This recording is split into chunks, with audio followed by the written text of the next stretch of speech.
At Tan Van City, Martial Arts Hall, a young man with white hair was sitting on a cushion, looking at his palms and sighing. He is a student of the Martial Arts Hall, named La Tuesday. He has been studying for 3 years, but his cultivation level is only at the second stage of body refining, making him the lowest-ranked failure in the entire Martial Arts Hall. If he can't break through, by the end of the semester, he will definitely be expelled from the Martial Arts Hall, spending the rest of his life as a commoner of the lowest rank. He thought to himself, "No, I can't be expelled from the Martial Arts Hall. If that happens, my life will be ruined." La Tu clenched his fists with determination. Suddenly, there was a noise outside, and a female voice rang out. You guys, what are you doing?" He was surprised and wondered, is there someone outside? Sure enough, a few meters away, a girl was surrounded by a group of men. La Tu immediately recognized the voice. It was Lu Wuhan's voice. And the group of people outside was Zhang Hao and his gang. Zhang Hao said smugly, "Heh, Lu Wuhan, I've been chasing you for 2 months. Don't pretend to be cold like that. Give me a chance." Zhang Hao, that shameless face, is forcing Lu Wuhan. When she heard that, she closed her eyes, turned her head away, not wanting to look at that scoundrel anymore, and said, "Zhang Hao, I'll say it one more time, I'm not interested in you. Get out of my way." As Wuhan was about to leave, 2 of Zhang Hao's henchmen blocked her path. "Oh, don't be in such a hurry to go." Zhang Hao shamelessly stepped forward and said, "Lu Wuhan, I'm now at the 4th level of body refining." He slipped his hand around Lu Wuhan's waist and arrogantly continued, "Are you not going to give face to a 4th level body refiner?" Lu Wuhan, furious, immediately distanced herself from Zhang Hao and shouted, "Take your filthy hand off me! If you dare do anything to me, the Lu family won't let you off." Inside, La Tu witnessed the situation and was enraged. "Damn it! How dare these bastards treat senior sister Lu like this?" As for Zhang Hao, he laughed when he heard that. "Ha, the Lu family? Others may fear your Lu family, but my Zhang family does not." His face is getting thicker like concrete. "Today, I brought you to a secluded place, so that the rice could become cooked. The Lu family won't dare to make a big fuss. By then, besides marrying me, you'll have no other path to take." Lu Wuhan clenched her fists, struggling to resist. You're dreaming." Zhang Hao displayed a despicable grin and said, "You have quite a strong personality, but I like you that way." He then pointed at Lu Wuhan and commanded, "Boys, tie her up and take her away." Seeing the girl he liked being bullied, La Tu couldn't control himself and wanted to help, but his weakness made him hesitate. Stop! Hearing someone willing to help, Wuhan was surprised, thinking, "I'm saved, there's someone else here." La Tu stepped out, and seeing him, Zhang Hao sneered, "Oh, I was wondering who it was. So, it's our bottom-ranked guy." One of his goons chimed in, "I heard this guy secretly loves Lu Wuhan. Is he trying to be a hero and save the damsel?" Thinking someone had come to help but seeing it was La Tu, Lu Wuhan was slightly disappointed. "Why is it La Tu? Someone so we can't possibly help me." Zhang Hao spoke up. "A worthless second-level body cultivator dares to meddle in other people's business?" Then he told his subordinate Li Hai, "Show him the consequences of sticking his nose where it doesn't belong." "Yes." Zhang Hao's subordinate, his eyes filled with murderous intent, approached La Tu with a menacing tone. "You worthless brat, let's see how many punches you can take from me." In a flash, Li Hai threw a punch, charging toward La Tu. He quickly assumed a defensive stance, hoping to block a punch from Li Hai. The next second, as the punch landed, La Tu was immediately knocked back, his body slamming hard into the wall. Li Hai then showed clear disdain. "Really? You couldn't even block a single punch? And you still dared to play the hero?" After that, Zhang Hao approached. At this point, La Tu was still struggling to get up, and Zhang Hao said, "Trash like you will be expelled from the martial academy by the end of the semester. You'll be nothing more than a lowly commoner for the rest of your life." Standing over La Tu, he arrogantly said, "What do you have to challenge me with?" La Tu said nothing, frowned, and tried to struggle to his feet. He suddenly threw a punch forward and shouted, "Release Lu Wuhan for me!" Facing La Tu's punch, Zhang Hao's face darkened as he yelled, "You dare to fight back? Today, I'll make you remember this beating." Zhang Hao immediately delivered a kick, sending La Tu flying backward before he could do anything. His whole body slammed hard into the wall. Zhang Hao sneered, "Humph, doesn't know his own strength." La Tu gritted his teeth and slammed his hand against the wall. Then, he forced himself to stand up, his body trembling. Seeing La Tu still able to stand up, Zhang Hao sneered viciously. "Oh, you lowly trash, you're pretty stubborn, huh?" A moment later, he flexed his wrist and walked towards La Tu. "Today, I want to see how many moves you can take." Fortunately, an elder suddenly appeared and shouted. "What are you doing here?" he sternly said. "Fighting without permission? Do you think your cultivation is enough? If you have time for this nonsense, get back to your training."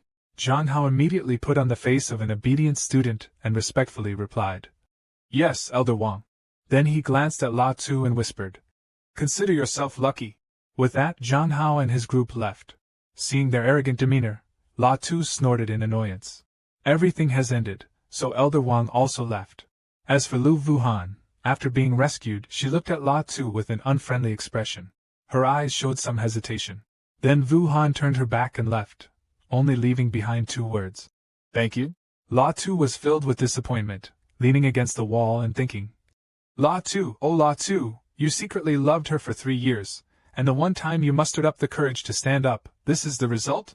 He slumped down, placing his hand on his chest, fearing that even if Zhang Hao had beaten him to death today, she would soon forget about it. La Tu gritted his teeth. "You really are pitiful." Then suddenly, a sharp pain struck La Tu, causing him to scream out. The silver pearl on his neck suddenly glowed, and then, like a worm, it burrowed into his chest. The gem quickly merged under La Tu's skin. He was in so much pain that he couldn't even open his eyes, veins bulging all over his face. When he finally opened his eyes, he was in an unfamiliar place. Where is this? Where am I? Suddenly, a golden light flashed. A yin-yang circle emerged from his chest, seemingly out of nowhere, heading straight towards the light. La Tu clutched his head and screamed. A scripture containing the life meridian map was transmitting a large amount of information into La Tu's mind. As he held his head, he thought, a bunch of information suddenly appeared in my mind, the life and death pearl. The life meridian map, what is this? When the knowledge had all been transferred into his mind, La Tu was surprised. Could this information have come from that pearl? But what exactly is this precious pearl? Isn't it just a normal pearl that my father found in the mountains years ago? Why then? There are some meridian points that are quite good. He was surprised to realize that those points seemed to be the ones that Zhang Hao had injured. La Tu sat cross-legged, hands clasped together, calming his mind, and thought, let's give it a try. Energy flowed through La Tu's entire body. It seemed that as long as he could channel his inner energy to heal the dark spots in the life meridian map, he could recover from his injuries. He left the training room, dragging his injury-riddled body back to his room, feeling a quiet joy. Even though his inner energy was completely depleted, more than half of his injuries had healed. If it weren't for my cultivation being too low, I might have fully recovered by now. It's truly miraculous. He flung the door open and confidently continued, based on the information from the pearl, I not only can heal my injuries but also improve the low-level techniques I've learned using the life meridian diagram. Then, he sat down to focus on his inner energy to feel it more clearly. 2 spirals of black and yellow energy appeared. As he harmonized them, the 2 forces merged into a yin-yang circle. He joyfully shouted that he had succeeded. This is the life-death duopolar energy, now my fate has changed. At the martial hall, the training grounds, La Tu massaged his hands to warm up, thinking that his injuries had fully recovered, and the effectiveness of his training was also quite evident. He felt like he could break through to the 3rd level of body refinement at any moment. The people around him kept gossiping about La Tu's appearance, talking about how he was knocked unconscious by Zhang Hao yesterday while trying to play the hero and save a damsel in distress. They mocked his stupidity, saying he had no strength but liked to show off. They also ridiculed him for being a poor boy of low birth, daring to dream of eating swan meat. They wondered why Lu Wuhan, the young lady of the Lu family, would take a liking to someone like him, a boy who didn't know his limits. La Tu ignored the surrounding chatter and thought that if his cultivation method could be improved, martial skills could also be a way to channel inner energy. He wondered if it could be enhanced further. La Tu let out a sigh. Then, he suddenly burst out with strength, punching out a blast of blue energy using the 1st-grade martial skill, Charging Bull Fist. The power coursed through his entire body. As expected, martial skills could also be enhanced through the life meridian diagram. The strike took the form of a dragon. The dragon charged forward, directly snapping the wooden pillar opposite. He grabbed the broken piece of wood, silently thinking, this is made from black ironwood, it should take at least a 4th-level body refinement to break it. But clearly, I'm only at the second level. Have my strength and abilities increased that much after improving my techniques and martial skills? Suddenly, Zhang Hao also approached, and the two servants ahead cursed. Get out of the way, are you all blind? Can't you see that young Master Zhang is coming? La Tu saw Zhang Hao approaching as well. His face suddenly darkened. It's him, Zhang Hao sneered and said. Oh, you worthless commoner, you still dare to show yourself before me? Wasn't the beating I gave you yesterday enough? Zhang Hao extended his foot, pointed at it, and said, Kneel down, crawl 3 laps around here like a stray dog, then lick my shoes clean. Otherwise, today, I'll give you another beating. Zhang Hao's servant stepped forward, cracking his knuckles and threatening. Boy, are you mute? Young Master Zhang is talking to you. Didn't you hear? The servant swung his arm, aiming to strike La Tu. But La Tu grabbed him, channeling electric force through his hand. The servant screamed in pain. His face turned pale, but he still cursed. You lowlife! La Tu retorted. You see someone and bite, your mouth's full of filth. Calling you a dog would be an insult to dogs. La Tu delivered a kick to the stomach, sending the servant flying. Zhang Hao was shocked by the power, exclaiming in surprise. What? Zhang Hao raised his fist and shouted. How dare you strike my man? You're done for today, even if the Heavenly King himself comes. He threw a fiery punch towards La Tu, saying, Let's see you taste my third-rank martial skill, Iron Eagle Claw. La Tu didn't back down and punched back, retorting. Always calling me trash, today you'll taste what it's like to be beaten by trash. The two forces collided, but Zhang Hao's face showed fear. He began to worry and said, You fool! Do you think I'm the same as that idiot from before? La Tu angrily retorted. The one who doesn't know his place is you. After saying that, a yin-yang circle appeared. From that circle, a green dragon shot out, heading straight towards Zhang Hao. La Tu completely overpowered Zhang Hao's feeble punch. The overwhelming blow caused Zhang Hao to clutch his arm in pain. Those around them were surprised to see La Tu defeat Zhang Hao. La Tu stomped his foot. Continuously accumulating the green dragon's energy, he shouted. Continue! He reasoned that the life-death dual polarity energy not only enhanced his cultivation technique and increased his combat power, but also formed a life-death dual polarity energy. The life energy could nourish and restore life meridians, while the death energy could damage and destroy them.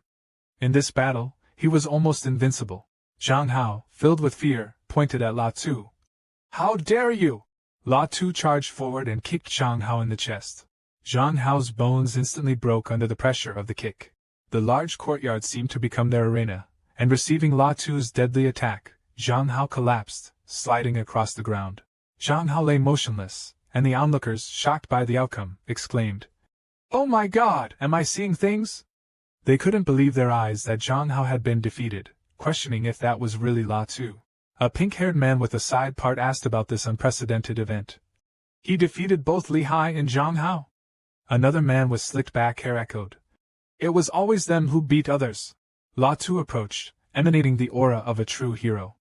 You little bastard, how dare you hit me, you're finished. A threatening voice rang out. Zhang Hao, now sitting up, frowned and warned La Tu. You wretch, I'll make you pay dearly. La Tu, hearing that, wasn't affected at all but seemed to gain even more strength to fight back. He rushed forward with his life and death dual force, countering Zhang Hao. Threaten me, huh? Looks like I didn't hit hard enough. Lie down obediently. La Tu said as he decisively kicked. Zhang Hao struggled to raise his hands to resist. However, stopping La Tu's attack now wasn't easy. Zhang Hao fell to the ground, his head hit hard on the surface, and his eyes turned white, losing consciousness. After enduring the pain, Zhang Hao curled up, clutching his body as he suffered. After dealing with Zhang Hao, La Tu turned away immediately. He sneered. That Zhang Hao, relying on his wealthy family background, became arrogant and forgot himself. He'll surely seek revenge. Then he encouraged himself. But as long as my strength and cultivation improve rapidly, the martial hall will definitely recognize and nurture me. By then, even the Zhang family wouldn't dare oppose the martial hall. This motivation pushed La Tu to keep moving forward. La Tu looked up at the towering martial hall under the blue sky with a few clouds drifting by, the sun shining brightly. He spoke. Because everyone in Yunlong County knows that behind the martial halls in the major cities is the Carefree sect. The crowd watching was still in disbelief. A brown-haired man? How could it be? Zhang Hao is at the 4th level of body refinement, strengthening tendons and bones, while La Tu is only at the second level of body refinement. They were gossiping behind La Tu's back, saying that he defeated Zhang Hao with just 2 moves. Scene shifts to La Tu's residence. La Tu sits on a mat, leaning on his hand, thinking to himself. I just defeated a guy like Zhang Hao, I can't let that make me complacent. He closes his eyes, and Zhang Hao's image appears in his mind. If I remember correctly, Zhang Hao has an older brother with a body refining cultivation at the 5th level. That's why he's so arrogant. La Tu opens his eyes, leans on his hand, and mumbles. That guy will definitely come after me for revenge. Running away forever isn't an option. He clenches his fist, punches his own leg, grits his teeth, and forces himself to think. I have to find a way to quickly improve my strength. Besides, the annual exam will begin in 3 months. La Tu tightly closes his eyes, sitting calmly as if meditating. He believes that understanding the dual forces of life and death might help him overcome this difficult challenge. At this moment, the energy within La Tu separates distinctly into a golden light representing life energy, and a black light symbolizing death energy. These 2 lights intertwine and pass through the 2 dots on the yin-yang circle. La Tu suddenly stood up after successfully reaching the 4th level of body refinement, placing his fist before his chest with satisfaction, silently grateful. Without the life and death pearl, he couldn't have imagined such rapid progress even in his dreams.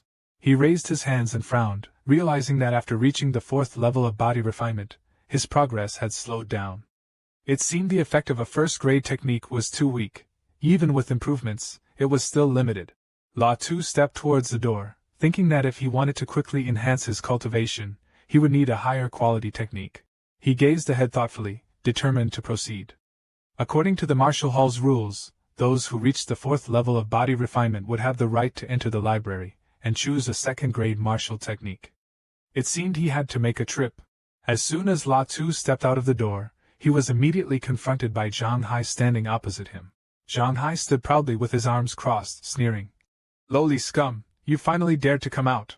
La Tu, no longer holding back, responded disrespectfully to Zhang Hai. Where did this mutt come from barking nonsense here?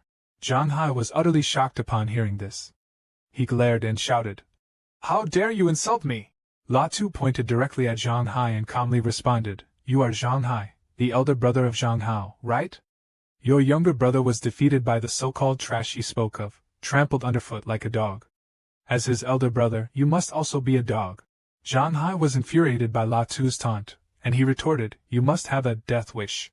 Suddenly, an orange light flashed across Zhang Hai's shoulder from behind to the front. La Tu's words had truly ignited Zhang Hai's anger. La Tu assessed the person standing before him, sensing the internal energy emanating outward, recognizing that he was at least a body-refining 7th-stage warrior. Wasting no time, La Tu crossed his arms to block a strike of internal energy. This energy was orange in color, shot straight from Zhang Hai's hand towards La Tu. After receiving the force, La Tu's hand showed traces of dark green remnants. He thought to himself, as expected of a body-refining 7th stage, whether it's speed or strength, he's far superior to me. Zhang Hai was slightly surprised to see that La Tu wasn't knocked down. Along with that, he also acknowledged La Tu's strength.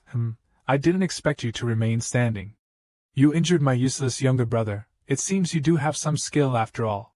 Zhang Hai, brimming with confidence, interlocked his 10 fingers and threatened La Tu. The martial hall has rules against killing. You crippled my brother's arms, so I'll cripple all your limbs and shatter every bone in your body. La Tu's mind was a bit shaken, but he quickly regained his composure. Cultivating the 7th layer of body refinement is indeed difficult to deal with, but I can directly damage his life meridians, so it's not impossible to fight him. There are 2 people watching from behind. They might also be from the martial hall. One of them guessed, that person seems to be Zhang Hao's older brother, Zhang Hai. Earlier, his body emitted an internal energy glow. Could it be that he has broken through to the 7th layer of body refinement?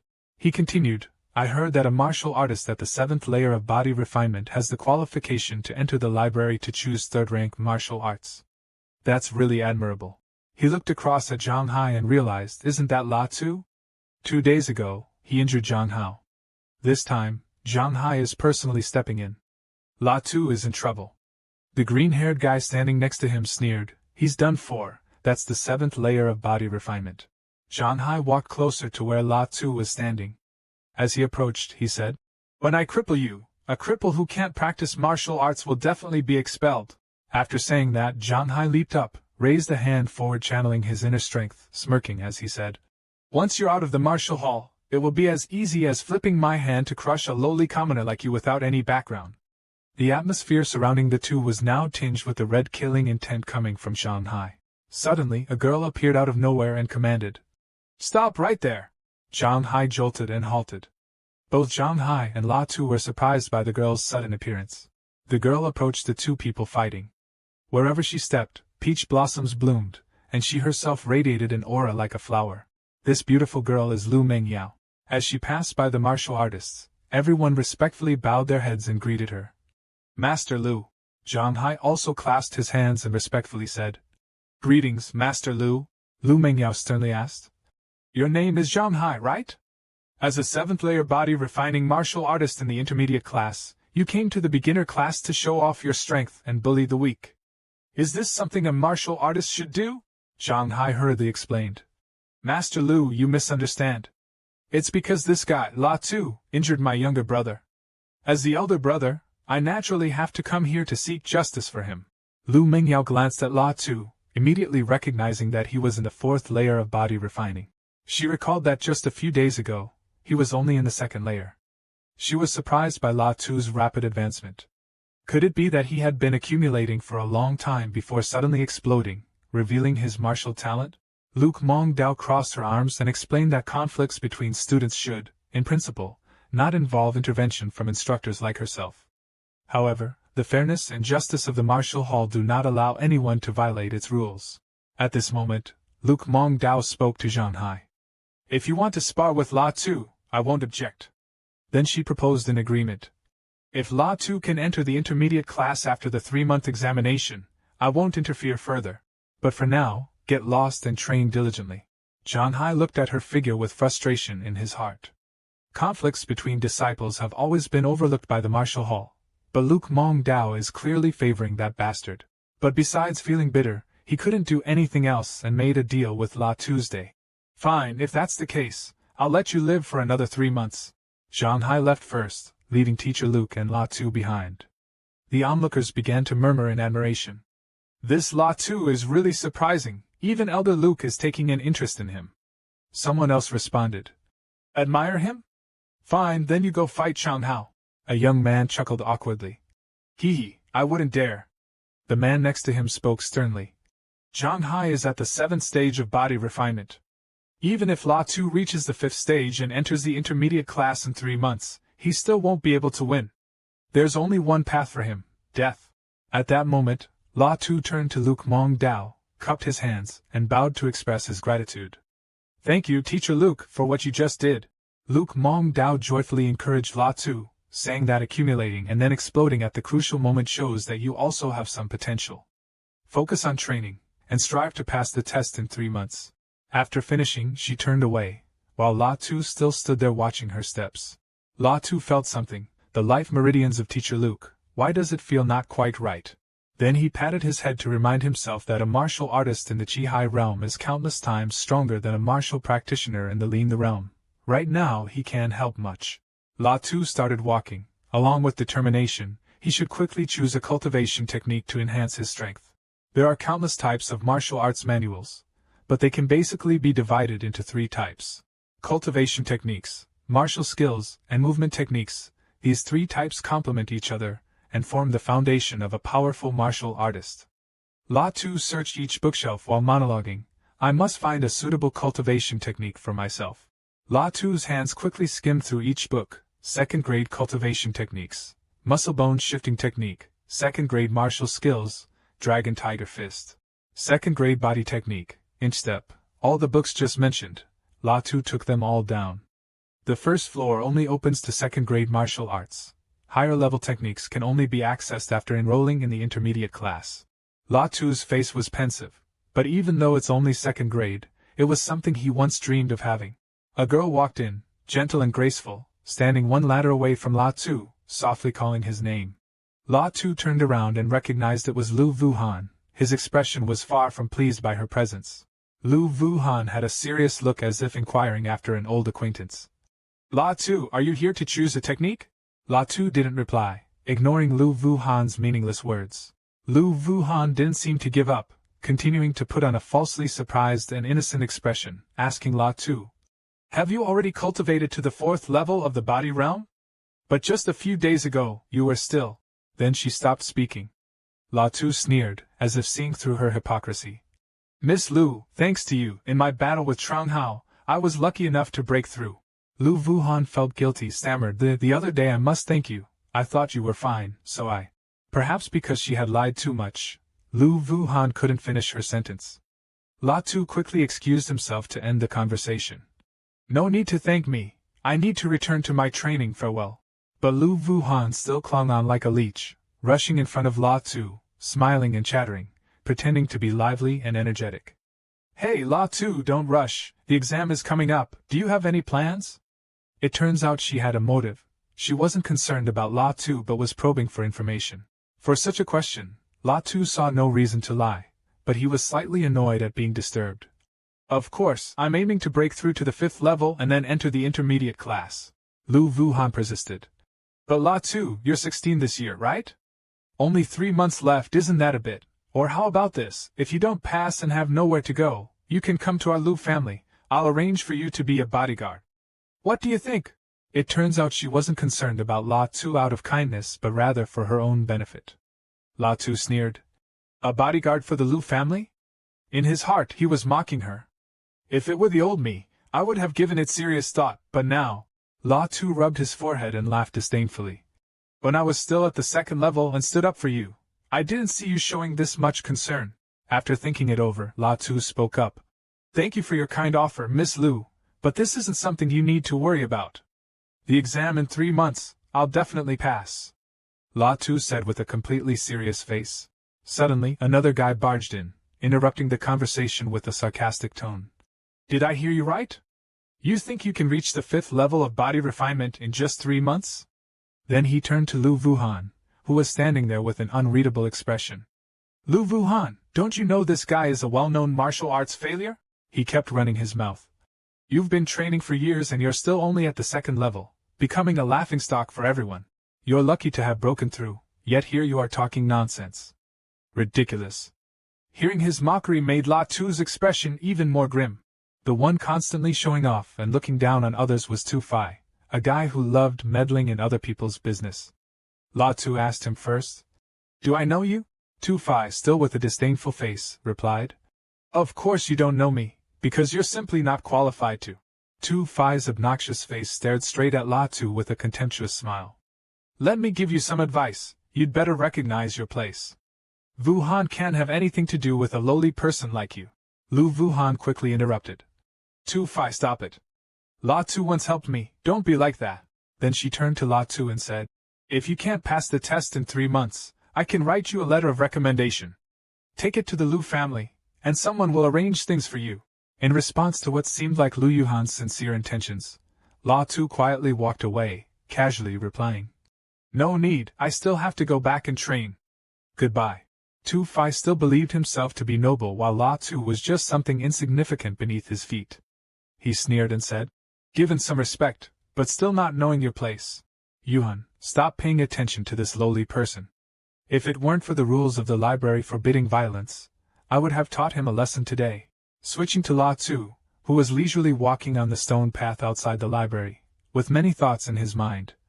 "Now that the secret manual is in my hands, if I could use medicinal pills and borrow the power of formations like the disciples of noble families, then in a month, I could at least reach the 6th level of body refinement."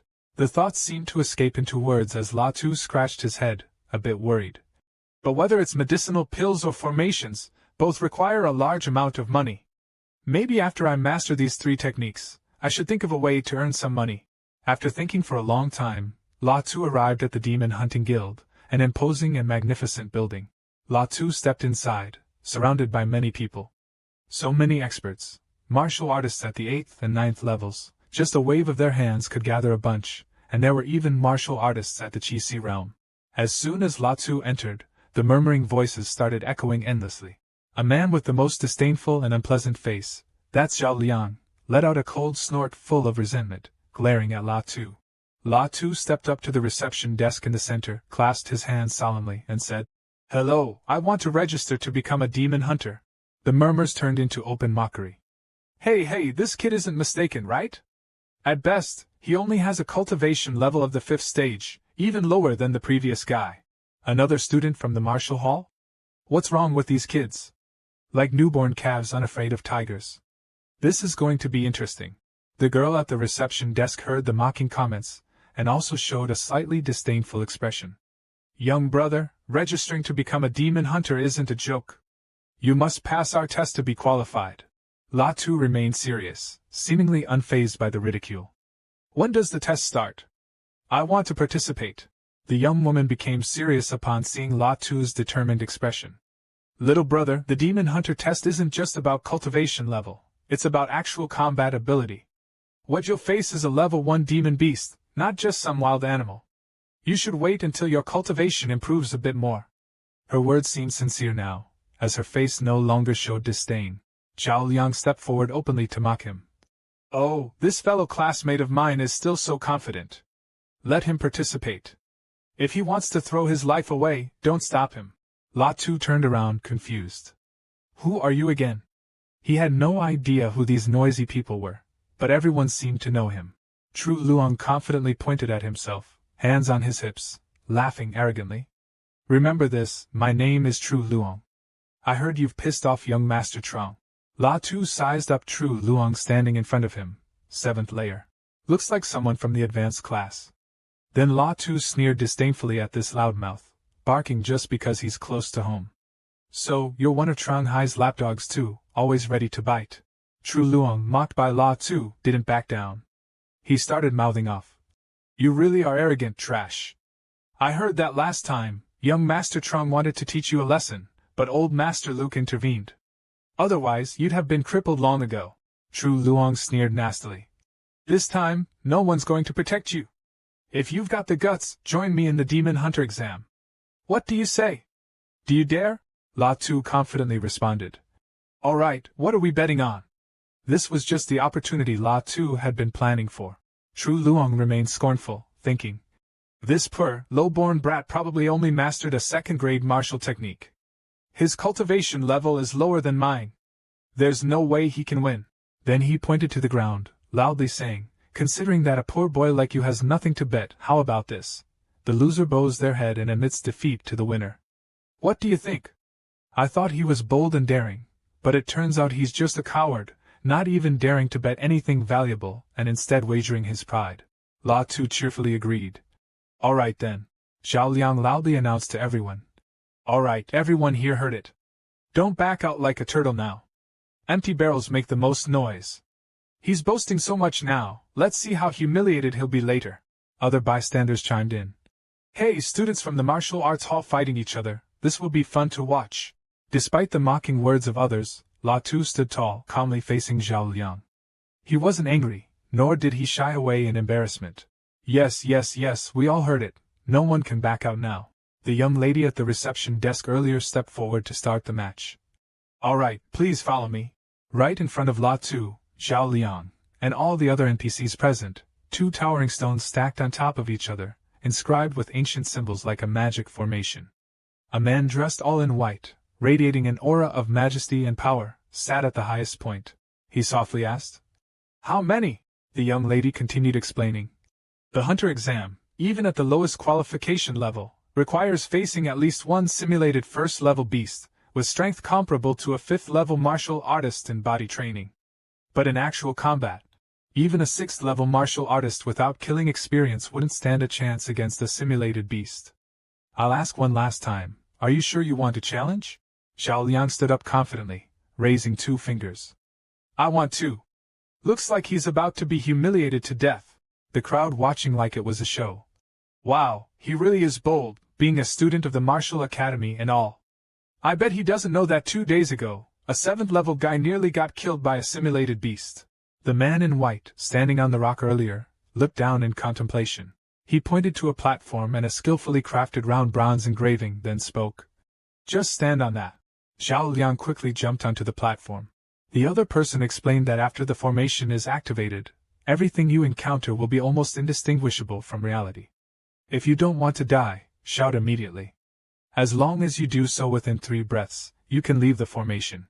Zhao Liang confidently responded. Start it. The 2 flames on the torches beside the arena suddenly flared up. 2 wolves appeared from the red formation, charging straight at Zhao Liang.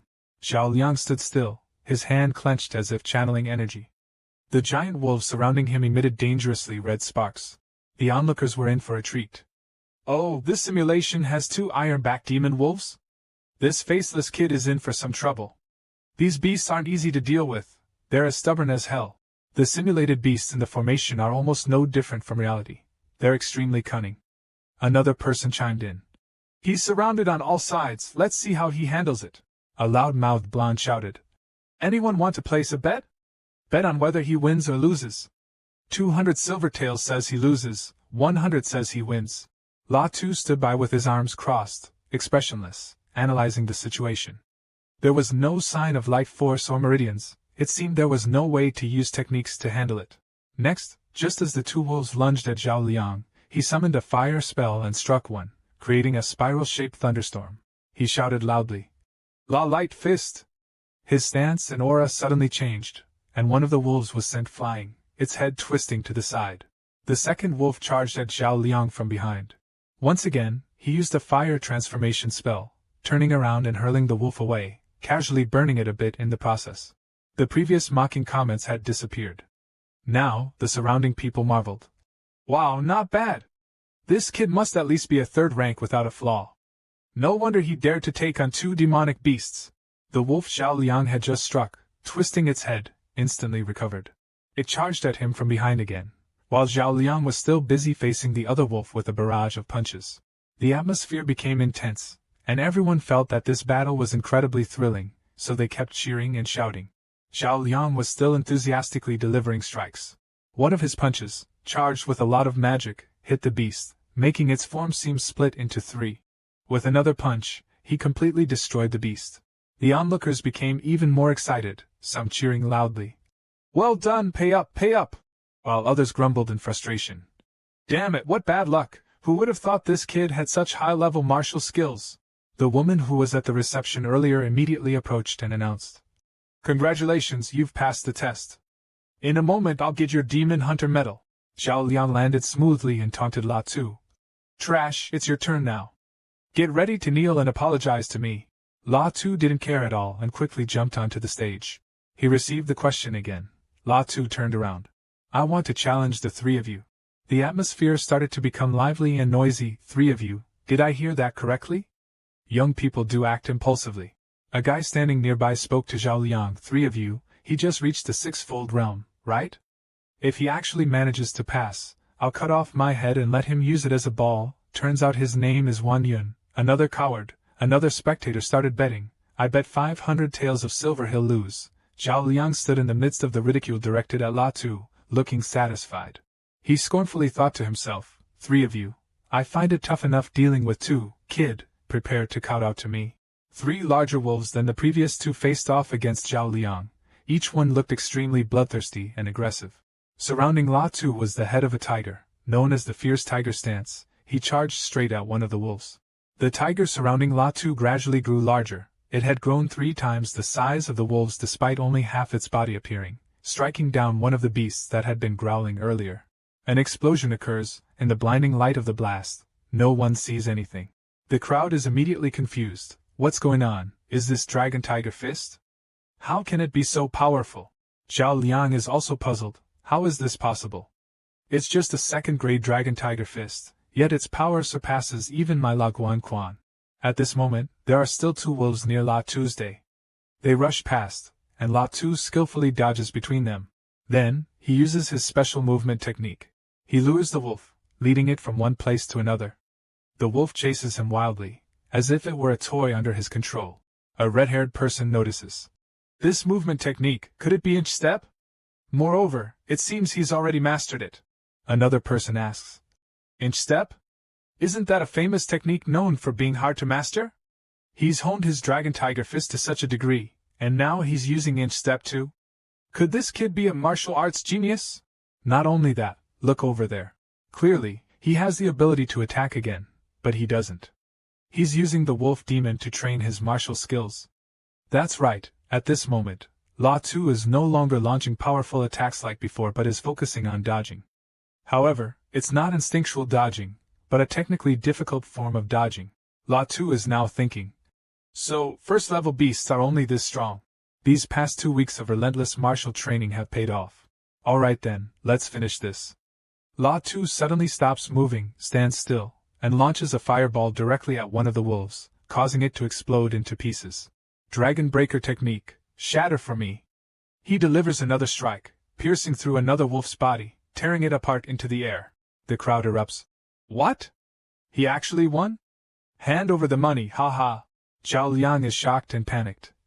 No way, clearly, he only has a 6-tier cultivation level. How could this be? The person sitting on the high rock just now silently sighed in relief and gently said, You passed the test. His face relaxed considerably, far from the earlier scowl. Perhaps this was the result he had hoped for. Law 2 coolly stepped up to Zhao Liang and said, Senior brother Zhao Liang, as per our agreement before the fight, isn't it time for you to kneel and admit your mistake? Zhao Liang's face darkened with anger, and he retorted stiffly. You little brat, Law 2, don't push it too far. Seeing that Zhao Liang was trying to back out, Law 2 said, The bet was your idea. Are you really going to go back on your word? Everyone's watching you. The crowd around them cheered in agreement. Yes, that's right, kneel and apologize. Someone from afar even mocked. Don't go back on your word, we've been waiting for you all day. Zhao Liang, caught in a difficult situation, didn't know what to say. He could only make some excuses. One must always leave a way out for future interactions. Law 2, don't be too greedy. Zhao Liang's companions chimed in. That's right, Law Tuesday. You've already won, why make it hard for others? One even said. We're all students of the martial hall, we'll still see each other. Isn't it too much to make Zhao Liang kneel and apologize? Law 2 felt a bit uncomfortable hearing this. Clearly, Zhao Liang was the one who dragged him into this game, but now that he lost, he refused to accept the penalty. Annoyed, Law 2 replied. If I were the one who lost, would you all let me off? The people around mumbled, their faces clearly showing awkwardness, unsure of how to respond to this situation. Law 2 approached Zhao Liang, his face showing a bit of impatience, and ordered him. Kneel down and kowtow to me right now. Zhao Liang, cornered, asked back. Do you really want to go against me until the end? Hearing this, Law 2 felt a bit disdainful and replied. Why didn't you consider this issue earlier? Stop talking and kneel down to kowtow. Zhao Liang, unable to negotiate, decided to act. He suddenly shouted. I'll cripple you. Zhao Liang charged forward, aiming a strike at Law 2's vital point, but Law 2 dodged it using the dragon step technique. Zhao Liang exclaimed in surprise. You could dodge that? The two clashed, their aura filling the air. Finally, Tru Luong couldn't take it anymore and was flung backward. Law 2 grabbed Tru Luong's head and shouted. Kneel down for me!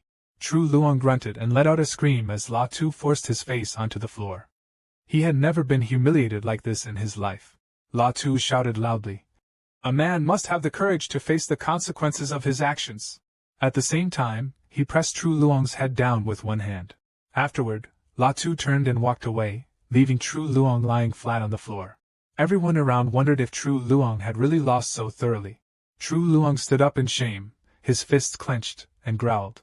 With eyes full of hatred, he said that if this vengeance isn't avenged, he won't be able to live as a human.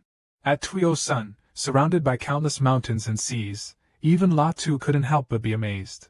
He didn't expect there would be such beautiful scenery outside the city. Suddenly, from afar, a strange object flew towards him, and Law 2 sensed a murderous intent. Usually, such low-level weapons wouldn't pose a challenge to him. He drew his sword and said, No matter what it is, take my sword first. Immediately, the venomous snake's head was severed from its body. Law 2 picked up the snake's head and praised it. The black-striped venomous snake, its venom sac and gallbladder are quite the decent harvest. He looked into the deep forest, thinking that the life and death pearl could help him easily detect his surroundings while hunting. It would indeed save him more than half the effort in the days to come, so he resolved to try even harder. After a hunting trip, Law 2's spoils grew richer, and he continued to sharpen his sword with a wild boar. Then, he fought a three-headed snake. He didn't use much strength, just a few swings of his sword, and the three-headed snake was taken down. Law 2 stood atop a tall tree with arms crossed, gazing into the deep forest. As he did, he thought to himself, over the past 2 days, I've earned more than 10,000 silver taels. My cultivation has also reached the 6th level, but it's still not enough. I need to push further. Suddenly, a loud noise in the distance caught La Tu's attention. He thought to himself, this disturbance doesn't seem like an ordinary beast. As swift as lightning, La Tu dashed through the trees toward the source of the noise. When you arrived, you discovered that this was the demonic tiger seal. Around the beast were 4 others still trying to suppress it. The fierce demon tiger struck them down one by one. Before long, one of the 4 was already lost. The others around called out the name of their fallen comrade, Afai, in grief. But they had no time to mourn before they were also struck down by the demon tiger. Now, only one leader remained facing the beast, while the fallen comrades around him kept warning him to be careful. Just as the beast charged and finally knocked him down, La Tu leaped from behind. You used a powerful move to send the demonic tiger flying far away. Just one kick from you made the demonic tiger fly 1,000 meters. The elder brother saw the demonic tiger being knocked away and hastily said, "Thank you, little brother. My name is Veen Dai Sun. But we must deal with this demonic tiger first before we continue talking." Before the 2 could say anything more, the demonic tiger woke up and charged straight at La Tu. Luckily, both of them completely dodged the attack. Veen Dai Sun unleashed his mountain-splitting axe. The 2 blades in his hands flew quickly towards the demonic fox. La Tu also took advantage of the momentum to perform the fierce tiger technique. With those 2 strikes, the demon tiger was forced back dazed. Seizing this opportunity, La Tu executed the dragon ascension technique. The powerful attack left Veen Dai Sun amazed at La Tu's strength. The demon tiger quickly conceded defeat as a result. Veen Dai Sun remarked, "Little brother, you're impressive." Inwardly, Veen Dai Sun thought, "No wonder it's a peak 2nd-rank demon beast. It took 3 of my strikes to the same spot to kill it. I need to continue training harder." But the demon tiger's death doesn't mean the danger is over. La Tu immediately realized there were archers hidden in the foliage aiming at him. A stranger approached and said, "Brother, this kid is only at the 6th level of body refining." The others also moved closer to Brother Veen Dai Sun. That person was Vong Van. He said, "Brother, Afai had to die because of this demon beast. We can't let the tiger demon's corpse fall into someone else's hands." La Tu naturally felt confused upon hearing this, and wanted to clarify things with Vong Van. He said, "I killed the tiger demon. Why should I give it to you?" Vong Van responded, "You only delivered the final blow. If it weren't for our brother, would a mere 6th-level body refiner like you be able to defeat the iron-tailed tiger demon?" Veen Dai Sun heard this and stopped Vong Van. He said, "Vong Van, shut up. If it weren't for this little brother, I would have died under that beast's claws." After saying this, Veen Dai Sun clasped his hands together and bowed to La Tuesday. "Little brother, you saved my life. Veen Dai Sun will remember this. You may do as you wish with the tiger demon." La Tu thought to himself, "Veen Dai Sun has good character unlike the others." After that, he and his companions turned and left. After walking a short distance, Veen Dai Sun spoke up, reminding Vong Van, "Stop your thoughts right there. That young brother has extraordinary strength and probably a significant background. Moreover, he saved my life, so we can't be ungrateful." Although Vong Van was angry, he had to grit his teeth and respond, "You're right, big brother."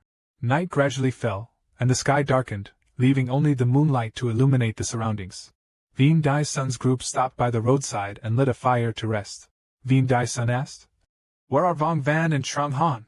One of them replied. Vong Van said he wanted to see if there was any prey, and Trung Han went with him. Veen Dai Sun immediately became worried. "Damn it, those 2 bastards must have gone after that young brother. This is bad." In the stillness of the late night, La Tu was deep in thought while dragging the tiger demon along, thinking, "It's so late now, it seems like I'll have to find a safe place to spend the night." Just as Master Deus Han predicted, La Tu was suddenly attacked while walking, but of course, he easily dodged it. The slash grazed past him, striking a tree and causing a small commotion. The attackers were none other than Wan Yun and Zhang Han. Standing tall in front of La Tuesday, La Tu asked, "What do you 2 want?" Wan Yun replied, "Kid, stop pretending to be dumb. You know what we want.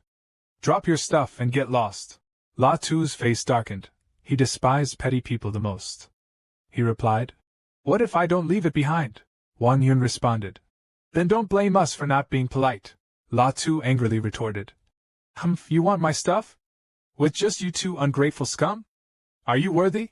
Won Yun pointed his sword at La Tu and fiercely said, Kid, if you don't know your place, then don't blame us for being rude. Suddenly, there was a voice. I didn't expect it to be so lively. How about adding me to the mix? La Tu, oh La Tu, it seems your luck with people is really bad. I'm not the only one who wants to deal with you.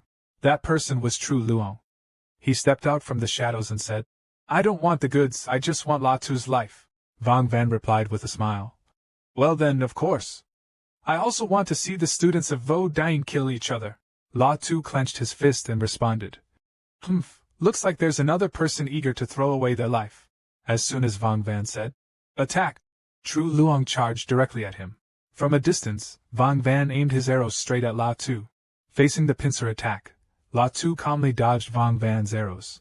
Immediately, Vang Van drew his sword and rushed straight at La Tu, unleashing a barrage of sword shadows. Of course, La Tu could dodge it.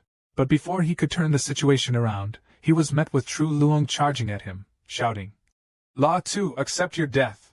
La Tu also countered True Luong with a kick. The two fought fiercely like two tigers clashing. Vang Van was surprised by La Tu's abilities and suddenly exclaimed, Such fast footwork! Vang Van thought to himself. How can this kid, with only a six-fold cultivation, move so fast?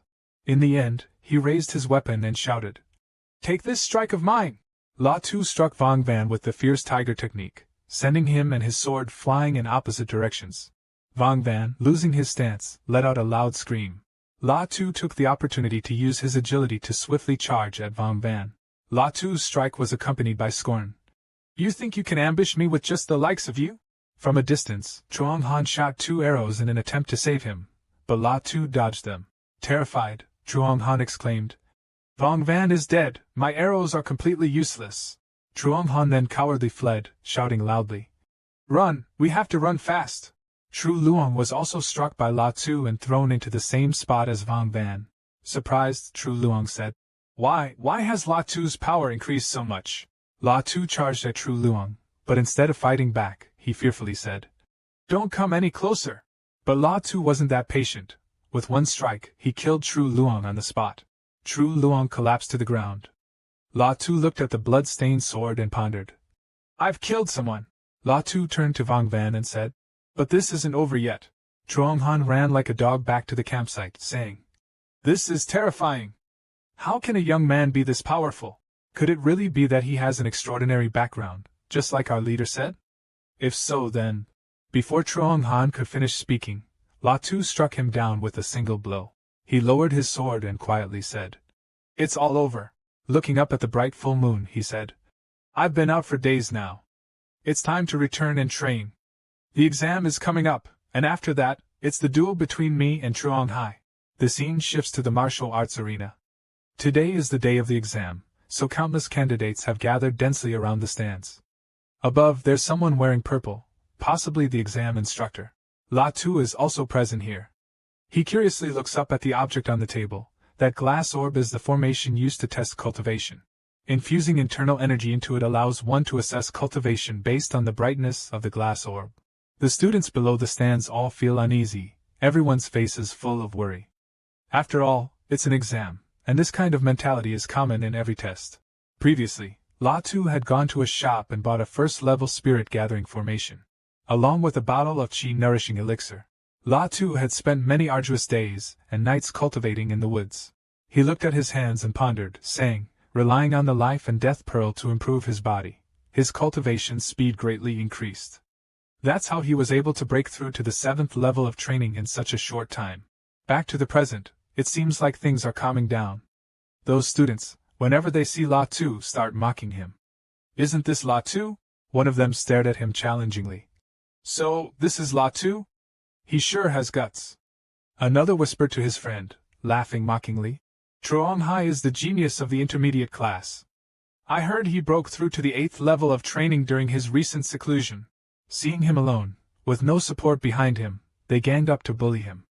They said, if it wasn't for Teacher Luke protecting La Tu back then, Chuang Hai would have crippled him. One of them continued, I heard Chuang Hai isn't planning to take the exam to advance to the advanced class anymore, just to wait for La Tu to move up to the intermediate class so he can take revenge for his brother, and teach him a lesson. They gathered in groups, laughing mockingly at La Tu, who stood alone. A voice called out, "Silence!" from the stands. The person on the stage sternly told them to be quiet as he was about to announce the exam rules. Those participating in this year's exam stepped forward. The person raised his hand and said sternly. A crowd stepped forward, including La Tu, who lined up in the front row. But when they saw La Tu in line, they couldn't stop talking, mocking, and ridiculing him. Yet La Tu remained calm, as if their words were nothing more than the buzz of insects, not reaching his ears. In a corner, a voice said, Once La Tu passes the test, he'll officially be a student of the intermediate class.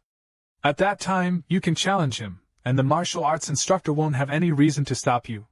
Zhang Hao said to Zhang Hai.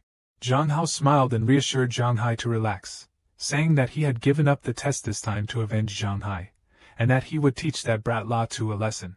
The first person stepped onto the martial stage, and another announced that the test had begun. The first participant, Yundong. She placed her hand on the orb, causing it to emit a light, and passed the test. The next person, the one who had just mocked La Tu, placed his hand on the orb. However, it did not react at all, resulting in his quiet departure and failure. The words, "Test failed," from the instructor echoed, making the atmosphere increasingly tense. After that, many people came to take the test, but most ended in failure, though a few passed, but the number wasn't large. It was La Tu's turn for the test. He walked confidently onto the martial stage, ready for the examination. The people below couldn't stop sneering, competing to gossip. The noisy atmosphere rose again as someone said, "La Tu comes from an ordinary family in the basic class, yet he dares to mess with the Zhang family's descendants." Someone else added, "La Tu disappeared without a trace before, probably because he was scared and ran away. If he fails the test later, there will be a good show to watch." Looking at La Tu, these guys couldn't stop mocking him. "Ha ha, even if this kid is lucky enough to break through to the intermediate class, Zhang Hai is still waiting to teach him a lesson." La Tu stepped forward and placed his hand on the crystal ball. With just a light touch, the space around him seemed to ignite. Even the examiner was astonished by his power. The examiner shouted in surprise, "Body refinement 9th layer!" That shocked everyone around the arena, leaving them envious. The examiner coughed as if he wanted to change something in the result, and corrected himself. "No, it's not the 9th layer of body refinement, it's just the 7th layer. Such pure internal energy. His cultivation at the 7th layer can rival the 9th layer." The examiner almost misjudged, praising La Tu as he evaluated him in the arena. The others were wide-eyed in shock. One of them even exclaimed, "Is this for real? Just 3 months ago, his cultivation level was way lower than mine. Since when did La Tu reach the 7th stage? His internal energy is as pure as someone at the 9th stage." Lu Wuhan, standing below, was equally astonished. She now understood why La Tu had refused her offer. With such talent, how could he possibly lower himself to work as someone else's servant or bodyguard? Zhang Hai, below the stage, ground his teeth in anger. So what if La Tu has reached the 7th stage of body refinement? Today, I'll still cripple him, so he understands the difference between the descendants of great families and commoners like him. The examiner called the next person up, and La Tu stepped off the stage. When the last person had stepped down, the examiner brought the crystal ball inside and declared the test over. Shortly after the examiner left, Zhang Hai immediately jumped onto the stage and called out La Tu's name. His murderous intent was palpable as he called out La Tuesday. Last time, La Tu was protected by Master Luke, but now, both Zhang Hai and La Tu are students in the intermediate class. He challenged La Tu, asking if he dared to fight him. Others continued to hold ill will toward La Tu, saying that despite his attention-grabbing performance, he was still just a poor kid from a common background. No matter how high his cultivation level was, it wouldn't matter, because Zhang Hai's level was even higher. Moreover, Zhang Hai had the advantage of better weapons provided by his family. La Tu jumped onto the stage, and they all chimed in, saying yes, yes, and moreover, they didn't even know if La Tu had used any special methods to boost his cultivation. Ignoring their chatter, La Tu still stepped onto the stage to face Zhang Hai. Zhang Hai warned La Tu not to think that just because he had reached the 7th layer of cultivation, he could compete with him. Zhang Hai would make sure he understood the difference in their strength. Zhang Hai clenched his fist. Previously he told him to confess, but La Tu refused. Now, even if La Tu knelt and begged for mercy, Zhang Hai wouldn't let him off. He would make sure La Tu spent the rest of his life bettered in. La Tu asked if Zhang Hai meant to cripple him. Zhang Hai arrogantly replied yes, saying that as long as he didn't kill La Tu, even the martial hall couldn't do anything to him. La Tu calmly, without any change in expression, challenged him to go ahead if he could. Zhang Hai rushed forward to attack La Tu, raising his fist and running quickly towards him, not forgetting to call him trash and telling him not to be arrogant. La Tu immediately dodged Zhang Hai's attack skillfully. Everyone was amazed when they saw him dodge Zhang Hai's attack. Was La Tu's movement technique really that exquisite? Could it have reached the minor mastery level? Another person dismissed this idea, saying it wasn't correct. Zhang Hai couldn't even touch La Tu, so it might have already reached major mastery. Someone behind them scoffed, calling it ridiculous, saying he could only dodge and didn't dare to directly engage Zhang Hai. Seeing La Tu continuously evade his attacks, Zhang Hai grew angry and cursed. "Damn you, La Tu, is dodging all you can do?" Zhang Hai insulted La Tu, calling him a cowardly commoner, and kicked him. La Tu blocked Zhang Hai's attack with his hand and dodged. Zhang Hai's expression changed as he thought to himself, "This brat, La Tu, isn't dodging anymore." And he laughed savagely. At that moment, Zhang Hai immediately used the mountain-crushing palm, causing his hand to emit a golden glow and grow larger. La Tu was unharmed and even blocked Zhang Hai's technique with his bare hand, easily angering Zhang Hai. He gritted his teeth, thinking this time it's not going well. La Tu used the dragon strike, summoning a golden dragon to attack Zhang Hai. He couldn't dodge in time and was knocked down. La Tu approached Zhang Hai, who was lying sprawled on the ground, raised his fist, and asked, "Is this how you plan to cripple me?" Zhang Hai struggled to get up from the ground, sweating profusely, thinking there's no way someone like him could lose to La Tuesday. He's just a lowly commoner. Zhang Hai was unwilling to accept this. He charged at La Tu with all his inner energy, shouting for La Tu to die, thinking this blow would finish him off, but unexpectedly, La Tu caught his hand and said loudly, "You overestimate yourself." Zhang Hai was shocked and terrified by La Tu's strength. How could this be? Could La Tu's inner energy really rival the 9 heavens? There was a cracking sound as his arm bone was broken. Zhang Hai's arms dropped helplessly. La Tu punched Zhang Hai, sending him flying. La Tu mocked, "Now do you understand the gap between you and me?" Zhang Hai lay down, unable to stand, fearfully asking La Tu what he wanted to do. He stepped forward, pressing a foot on him, and said heroically, "Of course, it's tit for tat. La Tu wants to do what Zhang Hai wanted to do to him." Zhang Hai, terrified but still able to shout, "La Tu, how dare you! My father is the head of the Zhang family. If you touch me, you won't get away with it." La Tu stomped down hard, saying that even if Zhang Hai's father were the king of heaven, he wouldn't be afraid. With the force of gold and black, those below could only hear Zhang Hai's painful scream. At this moment, the 2 men are standing above, observing everything. The palace master asks Elder Trang, "Elder Trang, you say this La Tu has the cultivation level of the 7th stage, but his inner energy is comparable to the 9th stage?" Elder Trang raises his hand and smiles, replying cheerfully to the palace master, "That's correct, palace master. Moreover, 3 months ago, La Tu was only at the 2nd stage." The palace master can't help but exclaim, "Coming from a humble background but possessing such cultivation, a rare talent. He should be prioritized for training." Elder Trang responds with a respectful, "Yes," clearly showing his own interest in La Tu. Over at the Zhang family, the head of the Zhang family is furious, slamming his hand down on the table. He says, "La Tu is truly ruthless, cutting off all of my son's meridians. The grudge of my son cannot go unavenged."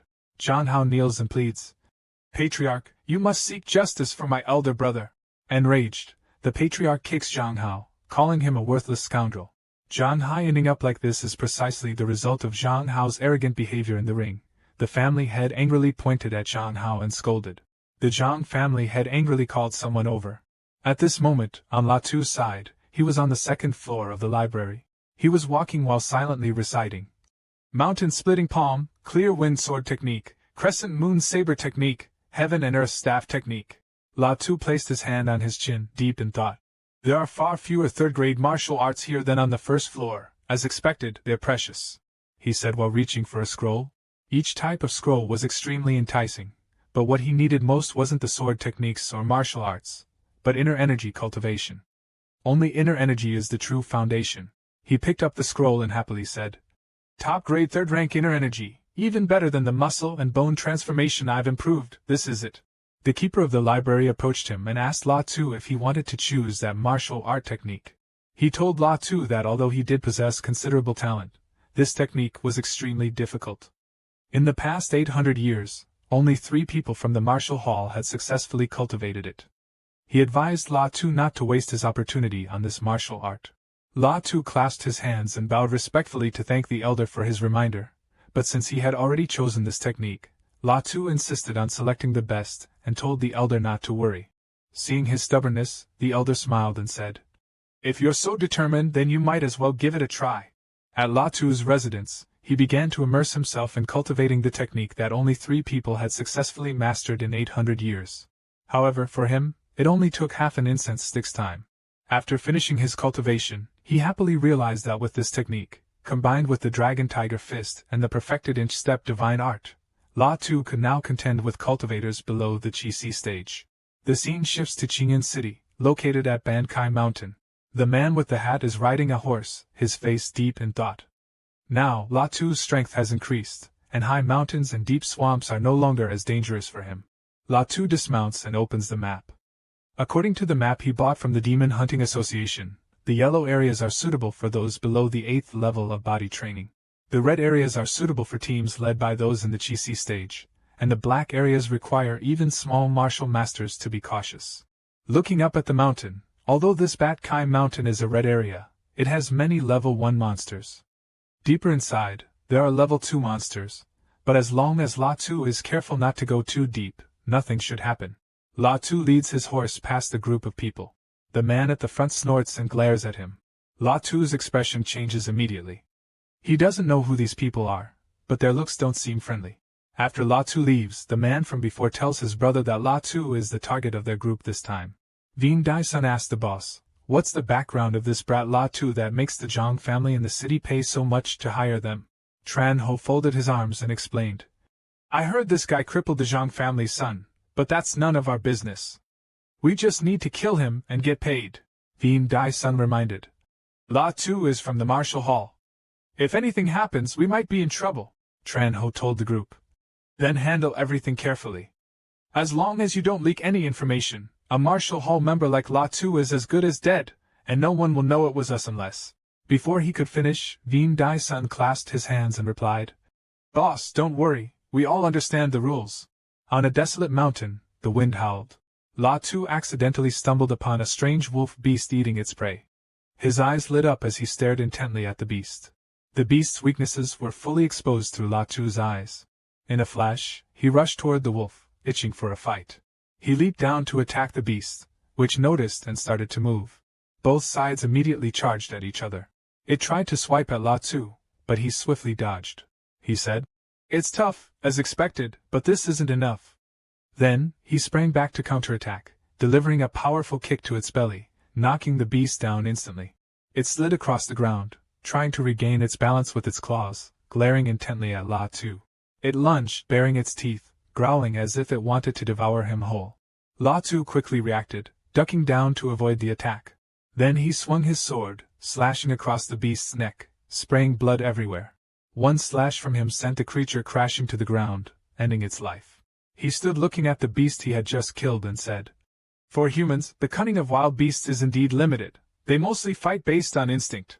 La Tu snapped off each of the beast's claws and put them in his pack. As he stood up to carry his pack, he heard a noise nearby. Using his sharp vision to search the forest, he realized it was those people. He was cautious, knowing someone had been watching him since he entered the mountains, always following him closely. Hearing the noise, La Tu hid behind a tree. Suddenly, a man holding a spear appeared. Tran Ho approached the beast he had just killed with his spear. He jabbed the beast in the ear and scoffed coldly. As he turned around, he spoke to his companions, mentioning that they couldn't find the young man, revealing that they were searching for La Tu. Tran Ho clenched his fist and said, "This kid killed the black armor wolf alone, he's quite strong." Then warned his subordinates to be careful. He ordered one of them to retrieve the spoils, saying the young man couldn't have gone far, and instructed the others to spread out and search. He told them to signal immediately upon discovery. After hearing his orders, the subordinates leaped into the sky and vanished. Veen Dai-sun quietly approached the beast's corpse, pondering something. He hid behind a bush, observing their every move, guessing that this wasn't Veen Dai-sun's group coming for revenge, but rather someone hired to kill him, someone who had a grudge and wanted him dead. It must be Trong Hai and the Trong family from Tan Van City.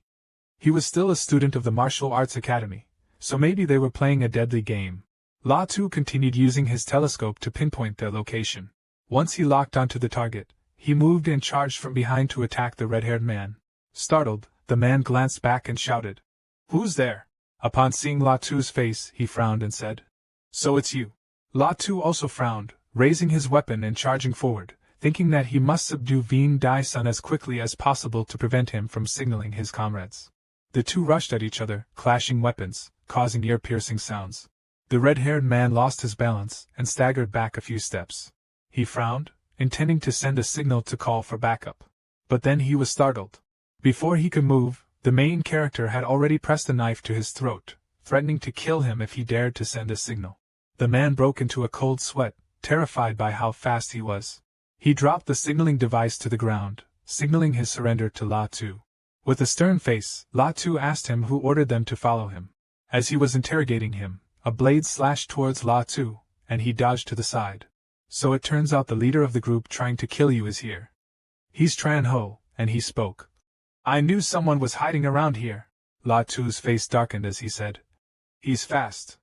This guy used Veen Dai-sun as bait. That guy is threatening you, and there's no way out."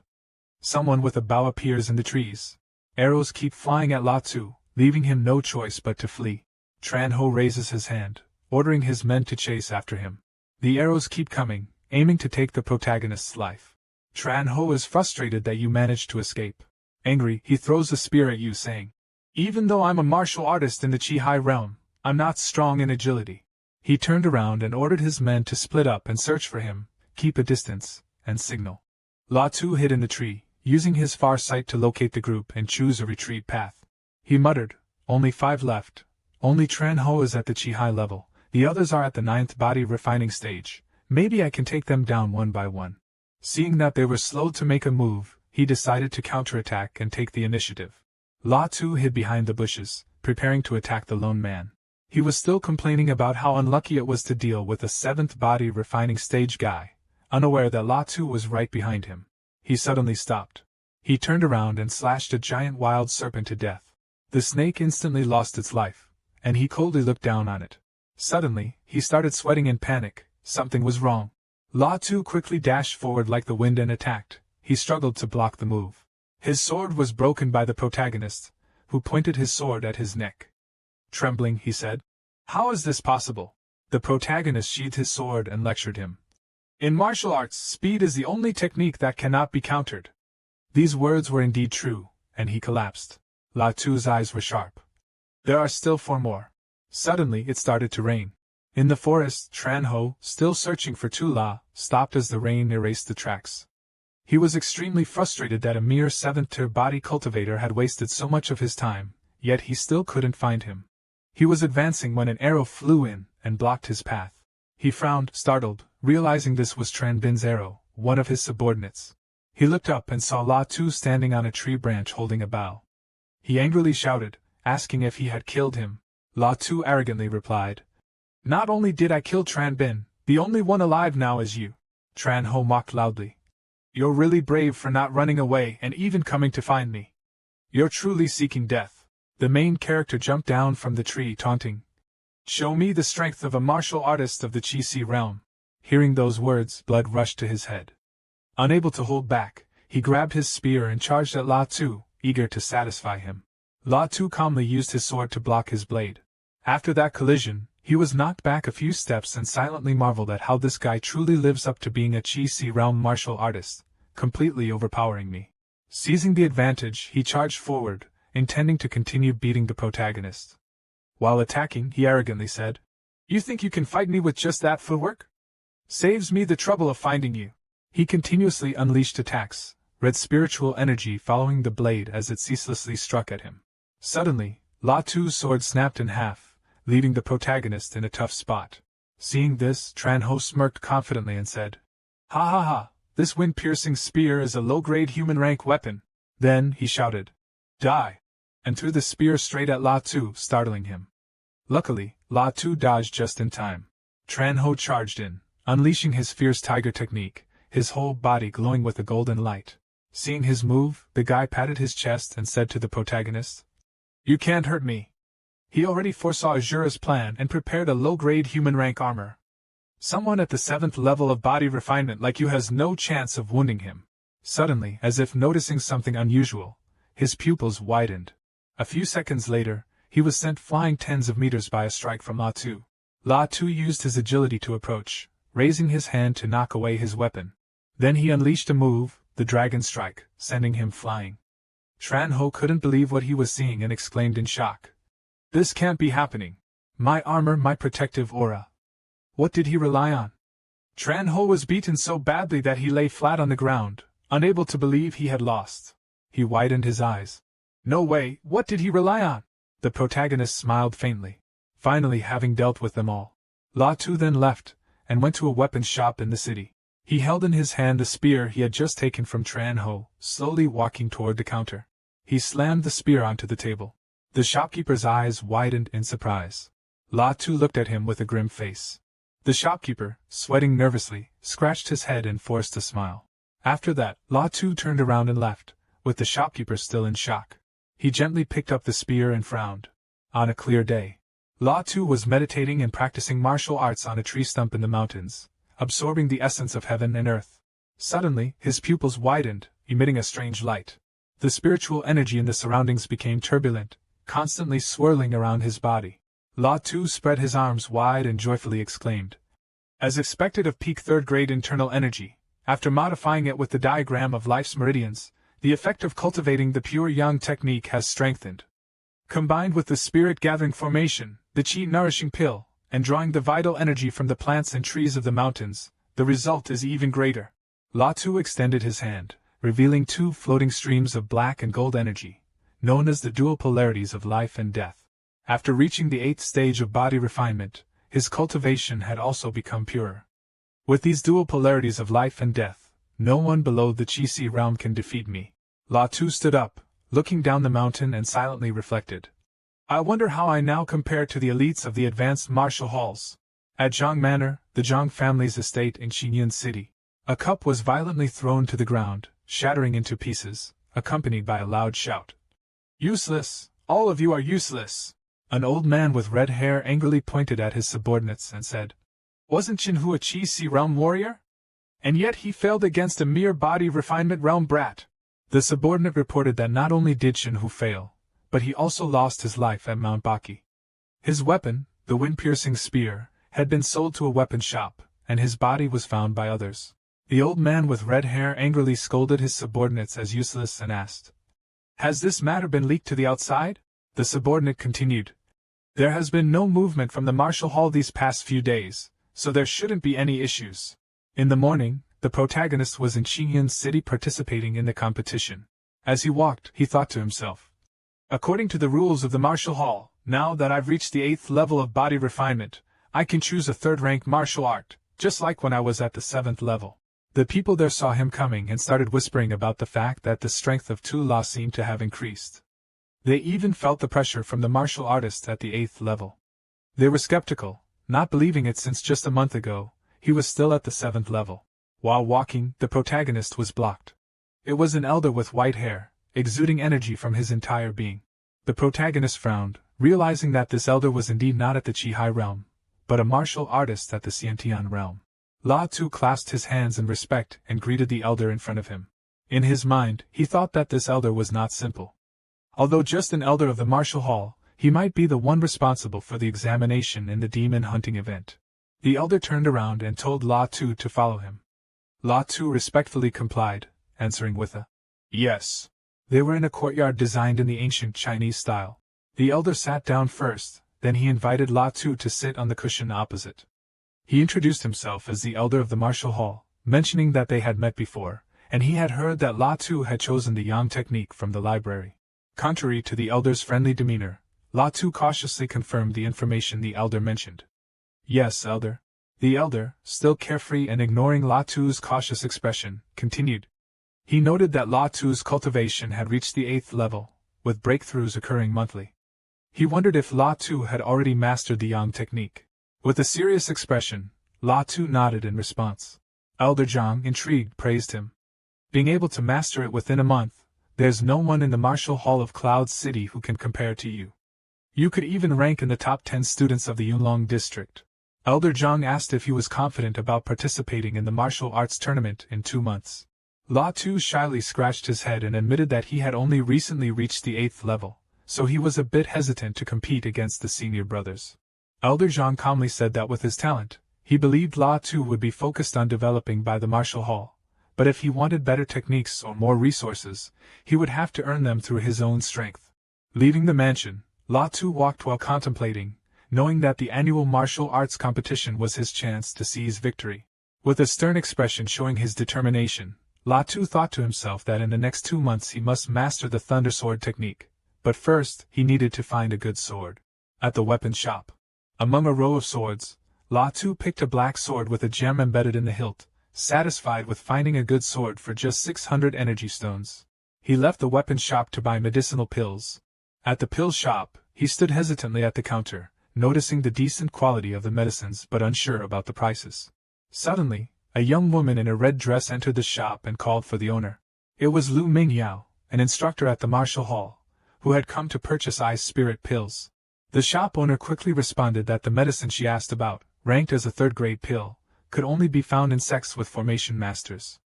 His small shop at best only had 2nd-grade pills. He hoped she would forgive him, but upon hearing that, Lu Mingyao's eyes couldn't hide a trace of disappointment. Lu Mingyao seemed displeased and turned away, saying, "Forget it. I'll look elsewhere." But suddenly she staggered, clutching her head. La Tu noticed something was wrong and quickly rushed over to support Mingyao, exclaiming, "This isn't good."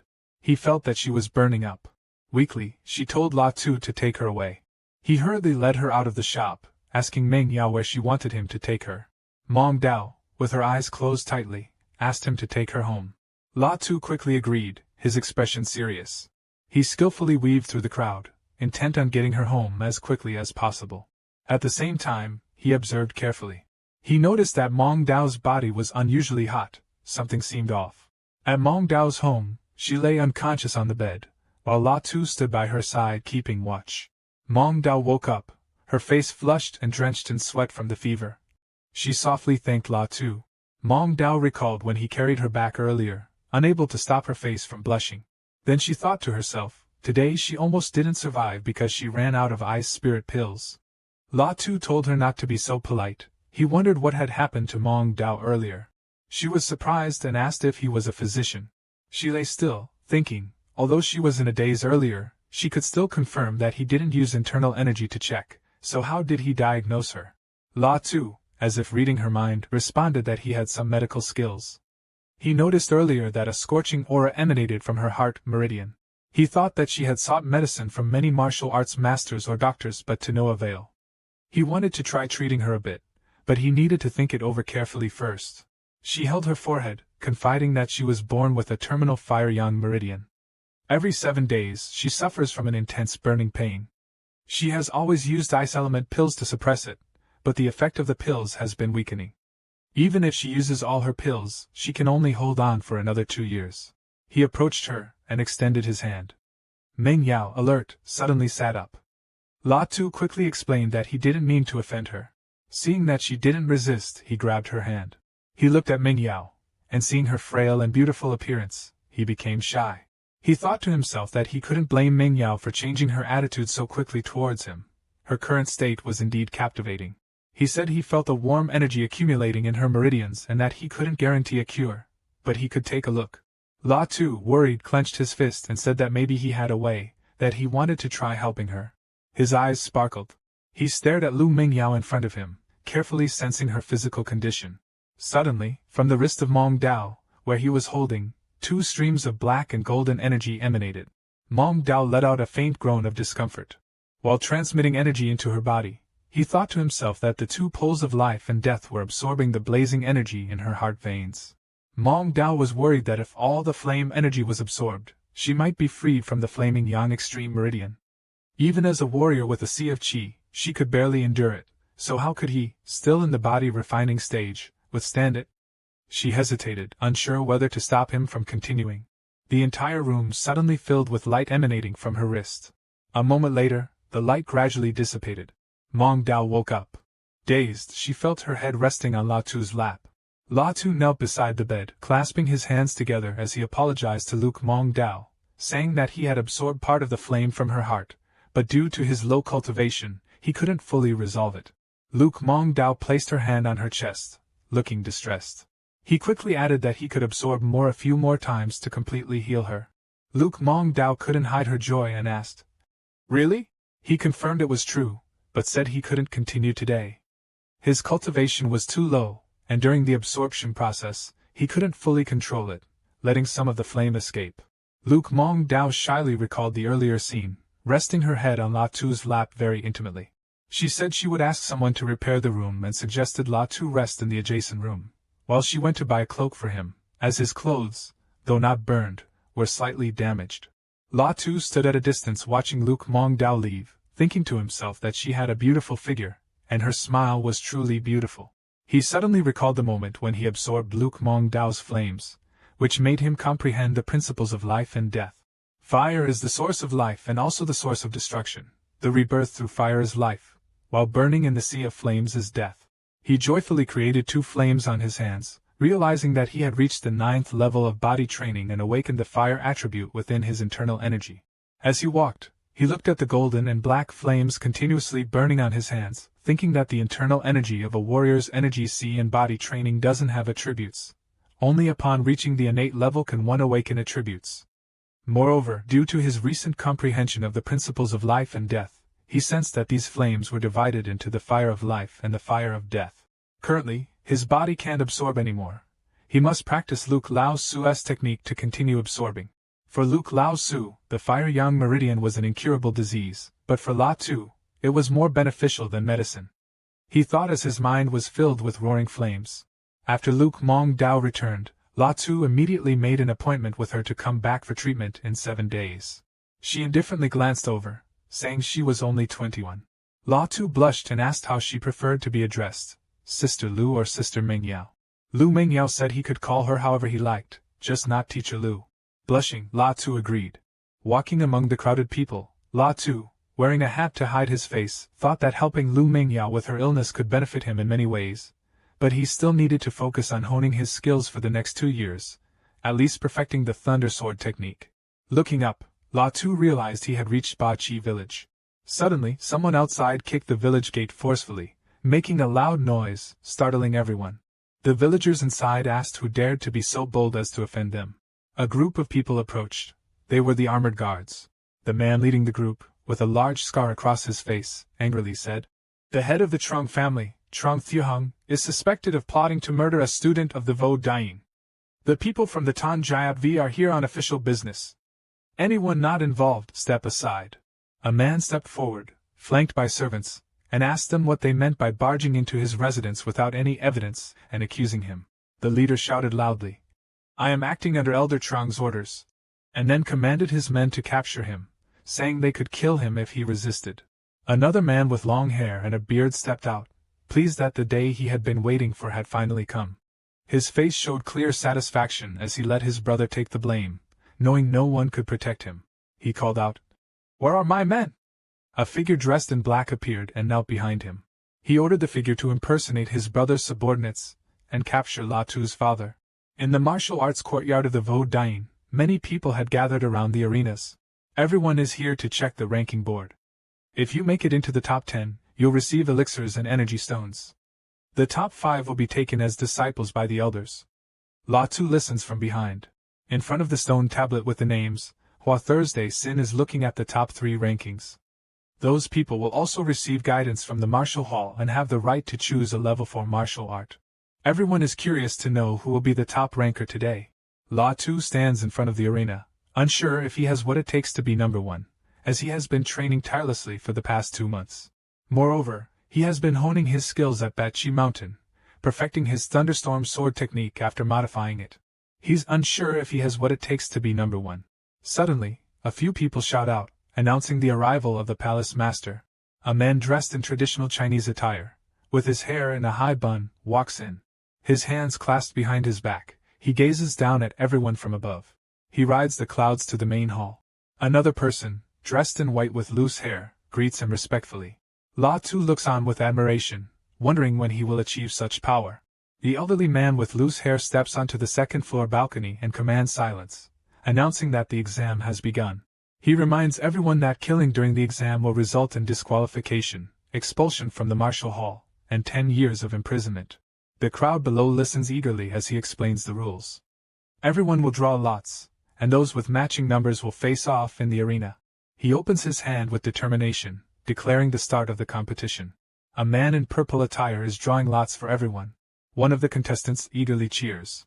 La Tu on this side draws platform number 3, number 98. He looks at the arena, thinking it's almost his turn, when the man in purple shouts that it's La Tu's turn and his opponent's. Someone quickly jumps onto the stage. His demeanor exudes majesty. Everyone excitedly praises his excellent movement skills. La Tu suddenly jumped onto the ring. The other man coldly asked if he was the one who crippled Zhang Hai some time ago. La Tu seriously nodded. This La Tu thinks that defeating Zhang Hai means he can disregard me, he thought as he looked at Tu La. Immediately he attacked, throwing a flying knife imbued with magical power at La Tu, scoffing. We're both at the 7th level of body training. I refuse to believe I'm weaker than you. His flying knife shot forward, but La Tu dodged it. He instantly channeled power into his hand and threw a punch at him. Sending him flying, he retracted his fist slightly and said, I've already seen through your moves. At the same time, an announcement was made, Arena 3, Tu La wins. Damn it. If it weren't for his luck, my throwing knife would have hit him. He grumbled as La Tu walked away. Observing from above, the elders were amazed and said, Look at that, he's mastered the body technique down to the finest detail. Back in the next match, the protagonist struck a punch to the chest, sending his power piercing through the opponent. The onlookers below remarked, That kid is way too arrogant, relying only on his body technique. Humph, just wait until he faces a real master. No matter how good his technique is, it won't help him. Elder Trang then announced, the 3rd round begins. Everyone lined up, ready for the draw. The resounding bell rings, signaling the start of the competition. At arena number 2, number 13. Lin Jia appears with a disdainful look. Two-Fei sees Lin Jia and feels smug. Haha, this La Tu guy is really unlucky to face Lin Jia in the 3rd round. Lu Yuhan, unable to hold back, says, At least La Tu dared to participate and has already won 2 rounds. But Two-Fei dismisses it. He only got lucky the last time because he faced 2 weak opponents. He grits his teeth angrily, thinking, That annoying Lu Yuhan dared to mock me for not participating. Sooner or later, she'll marry into the Tu family. We'll see then, Elder Zhang says. I didn't expect La Tu to face Lin Jia this early.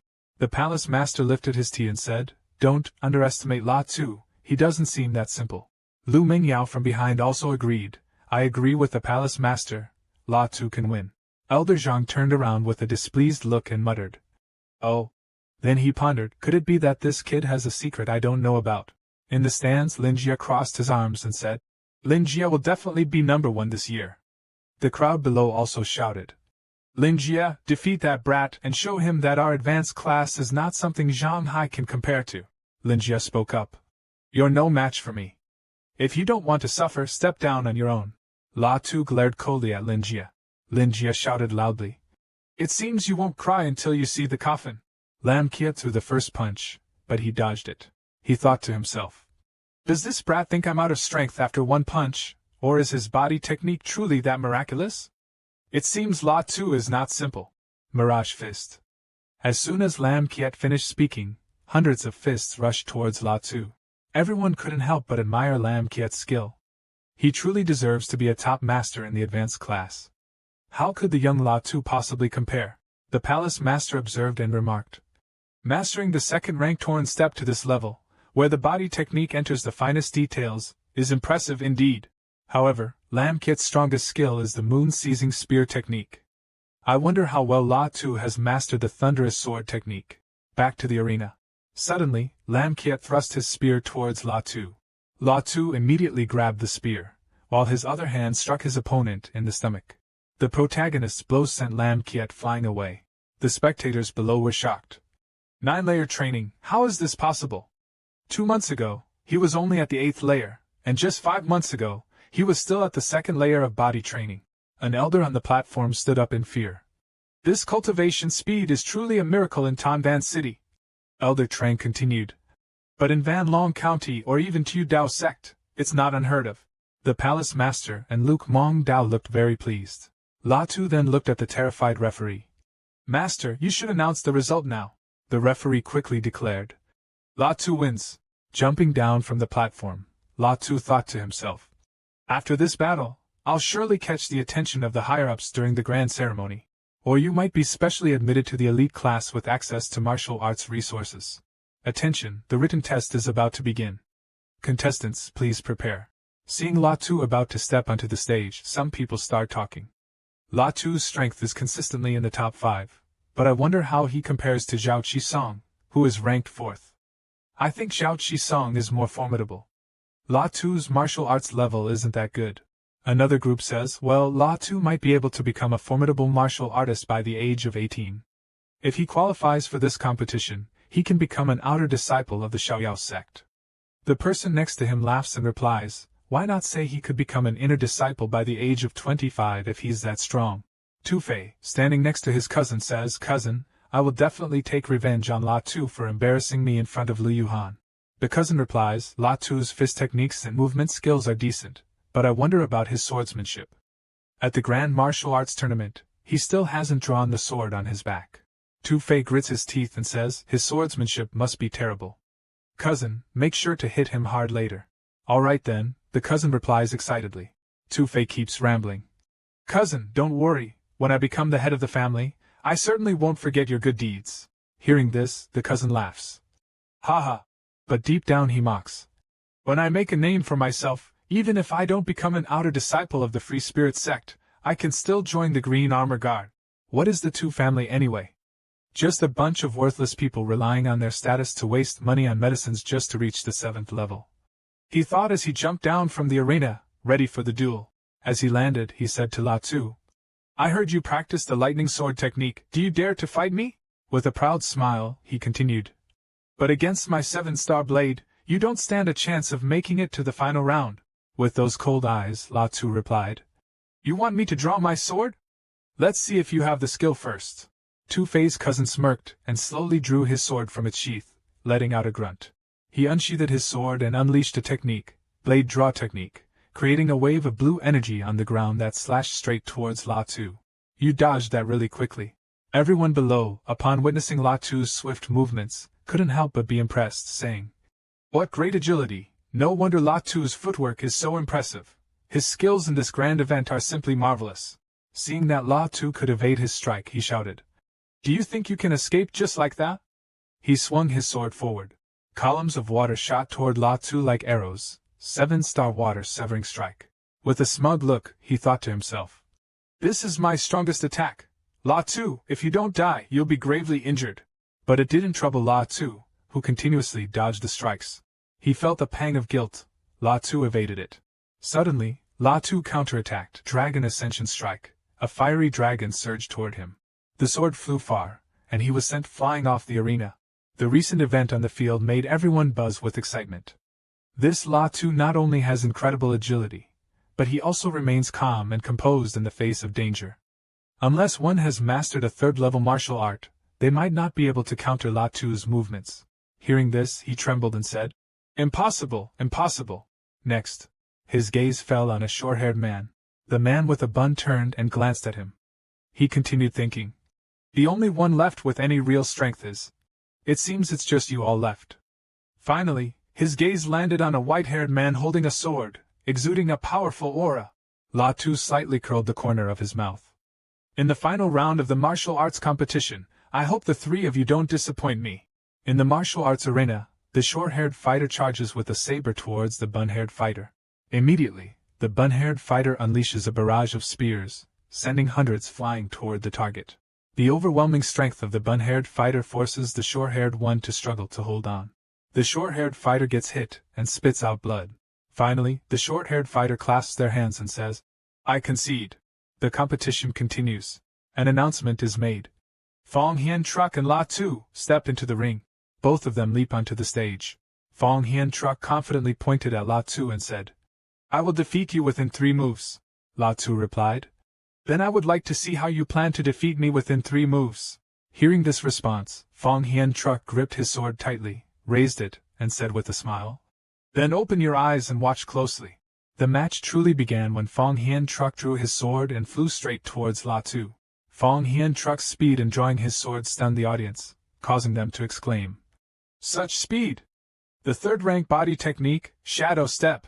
La Tu heard the murmurs and merely smiled, saying, "Speed alone is useless." After speaking, he drew his sword to counter, while Fong Hien Truck continued to move swiftly.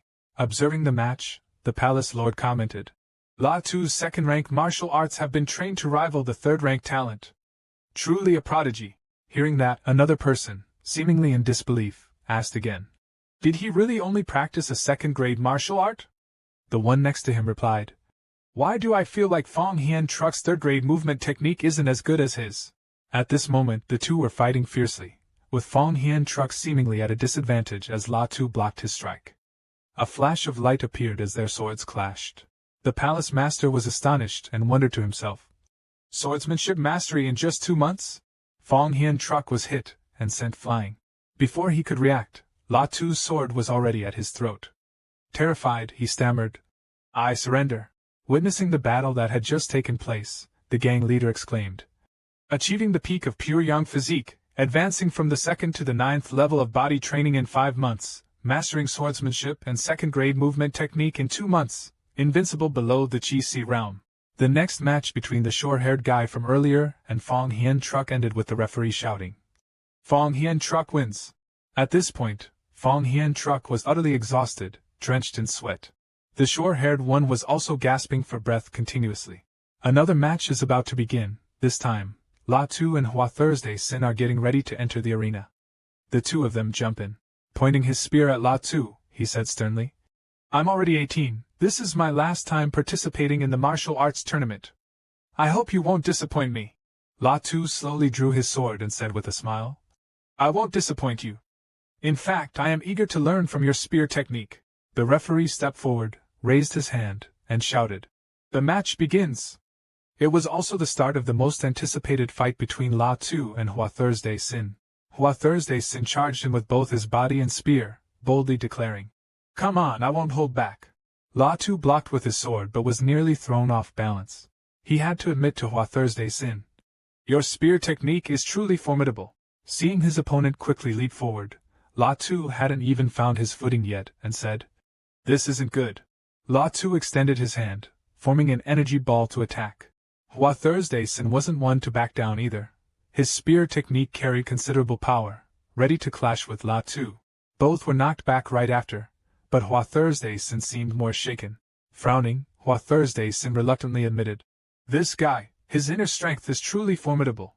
The temple master observed from above, commenting, "His inner strength is intense." Even though La Tu trained his body to the 9th level and cultivated inner strength of the 4th grade, it shouldn't be this powerful. The temple master stroked his beard thoughtfully. "It seems his pure yang technique has been perfected." La Tu's chi collided continuously with Hua Thursday Sin's rigid spear technique. La Tu, after some fighting, realized how to fix it. Although he could rely on his inner strength to suppress it, he chose to use Hua Thursday Sin's spear techniques to refine his body movements and sword techniques. Hua Thursday Sin thought that this time, if he gave it his all, he would win, so he unleashed the Lu Lai Lan Kuang's spear towards Tu La. The onlookers kept discussing non-stop. They had only been fighting fiercely for over 40 rounds. Both sides had strong inner energy, and they had already reached the 60th round. La Tu successfully disarmed Hua Thursday Sin's spear technique and said, "Slipped." Hua Thursday Sin's loss of his spear technique also meant his defeat. He couldn't believe it and asked La Tu, "How can your inner energy be stronger than mine?" "Unless you practiced pure yang art," La Tu replied. "That's right, senior brother Hua's spear technique is very strong. I could only win because I relied on the inner energy of pure yang art." Upon hearing this, everyone in the audience was astonished. "What? La Tu practiced pure yang art? In 800 years, only 3 people have mastered that third-rank technique." The palace master naturally announced the result. "In this match, La Tu is the winner." At the same time, it was announced the champion of this martial arts tournament, La Tu. Everyone cheered and expressed their admiration for him. "La Tu, victorious in everything! Well done, La Tu! You are the pride of us commoners. Lu Mong Dao was no exception. She smiled and thought to herself. La Tu has become the most prominent figure in Qingyun City. The more she thought about it, the more Lu Mong Dao anticipated. It won't be long before he surpasses Qingyun City, reaching Yulong County, and perhaps even the entire Tianwu Kingdom. Deep within the martial hall, La Tu followed Elder Zhang to the main hall. Seeing the hall master, La Tu immediately knelt and bowed. Student La Tu greets the hall master and the elders. The hall master was pleased to see him, and said, La Tu, you ranked first in the martial arts tournament, this is your reward. Then, he signaled the maid to bring it forward. The eldest sister, Hon, first opened the cloth to reveal a green medallion. She smiled and said, This is your reward. The palace master said, With this medallion, you can enter the 3rd level of the library. You are free to train in any of the 4th grade techniques. La Tu was overjoyed. To be able to choose freely? Then I can train in internal strength, martial techniques, and agility all up to the 4th grade. Next, a bottle of pills was presented. The palace master said, This is your 2nd reward, a 2nd grade Qi condensation pill. After taking it, your cultivation will break through to the peak of the 9th level of body refinement, and enter the Qi Si realm. La Tu grew more excited, thinking, This 2nd grade pill is worth at least 1,000 low-grade spirit stones. For an ordinary martial artist to break through to the Qi Si realm, aside from accumulation, it usually takes half a year to a year of continuously striking the Dantian. With this pill, I can succeed in 1 attempt. Seeing La Tu smile so widely that it reached his ears, the palace master softly said, Don't rush, there's a 3rd reward. He pointed to a sparkling emerald gem and introduced. This is a 2nd grade spirit cultivation array, which will quadruple your cultivation efficiency. Receiving all these treasures, La Tu couldn't help but express his gratitude. Thank you, Palace Master, for the rewards. The Palace Master replied calmly. This is not my merit, you deserve it. There's another matter. Bring it up. La Tu glanced behind him, curiosity in his eyes. Elder Jiang spoke seriously. He is the head of the Zhang family, Zhang Xiaoxiong. He sent people to hunt you down and wanted to capture your relatives, but the martial palace intervened and captured him. La Tu looked at him with anger, spitting out the bitter words he deserved. You deserve to die, you deserve endless punishment.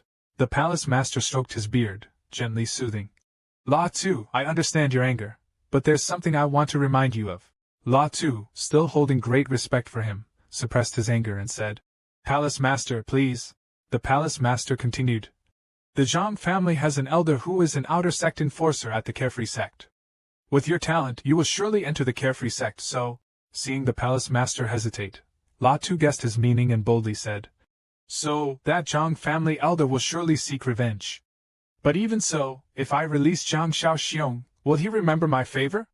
Will Zhang Xiaoxiong not take action against my family after I leave? La Tu clasped his hands together and bowed, saying, Palace Master, I've thought it through. His face was extremely tense, and his tone grew even colder. I don't care about the other party's background. I won't forgive anyone who wants to harm my family. The Palace Master agreed and silently approved, then ordered. All right, take him out. Zhang Xiaoxiong was dragged out, his body pain flaring up again, causing him to groan. Ugh, ugh. After Zhang Xiaoxiong left, the Palace Master continued. But you must be careful in the future, especially after joining the Carefree sect. Our Azure Cloud City's Martial Hall won't be able to protect you anymore. La Tu raised his hand in thanks. Thank you, Palace Master, I understand. Inside the room of Lu Mingyao, she and La Tu were practicing martial arts together. Their skills gradually improved, and the pressure in the room became more palpable. Feeling satisfied, Luke Mongdao smiled and said, Once every 7 days, but each time it feels a bit uncomfortable. I'll go change my clothes. The next day, Luke Mongdao went to visit La Tu in his room. She gently smiled with anticipation. Once my fire yang meridian is healed, I should return. In just half a year, he's broken through from the 2nd level to the 9th level of body refinement, and even mastered pure yang skill. In the future, when he has the chance to cultivate the innate techniques, pure yang skill will be a complete grade 8 martial art.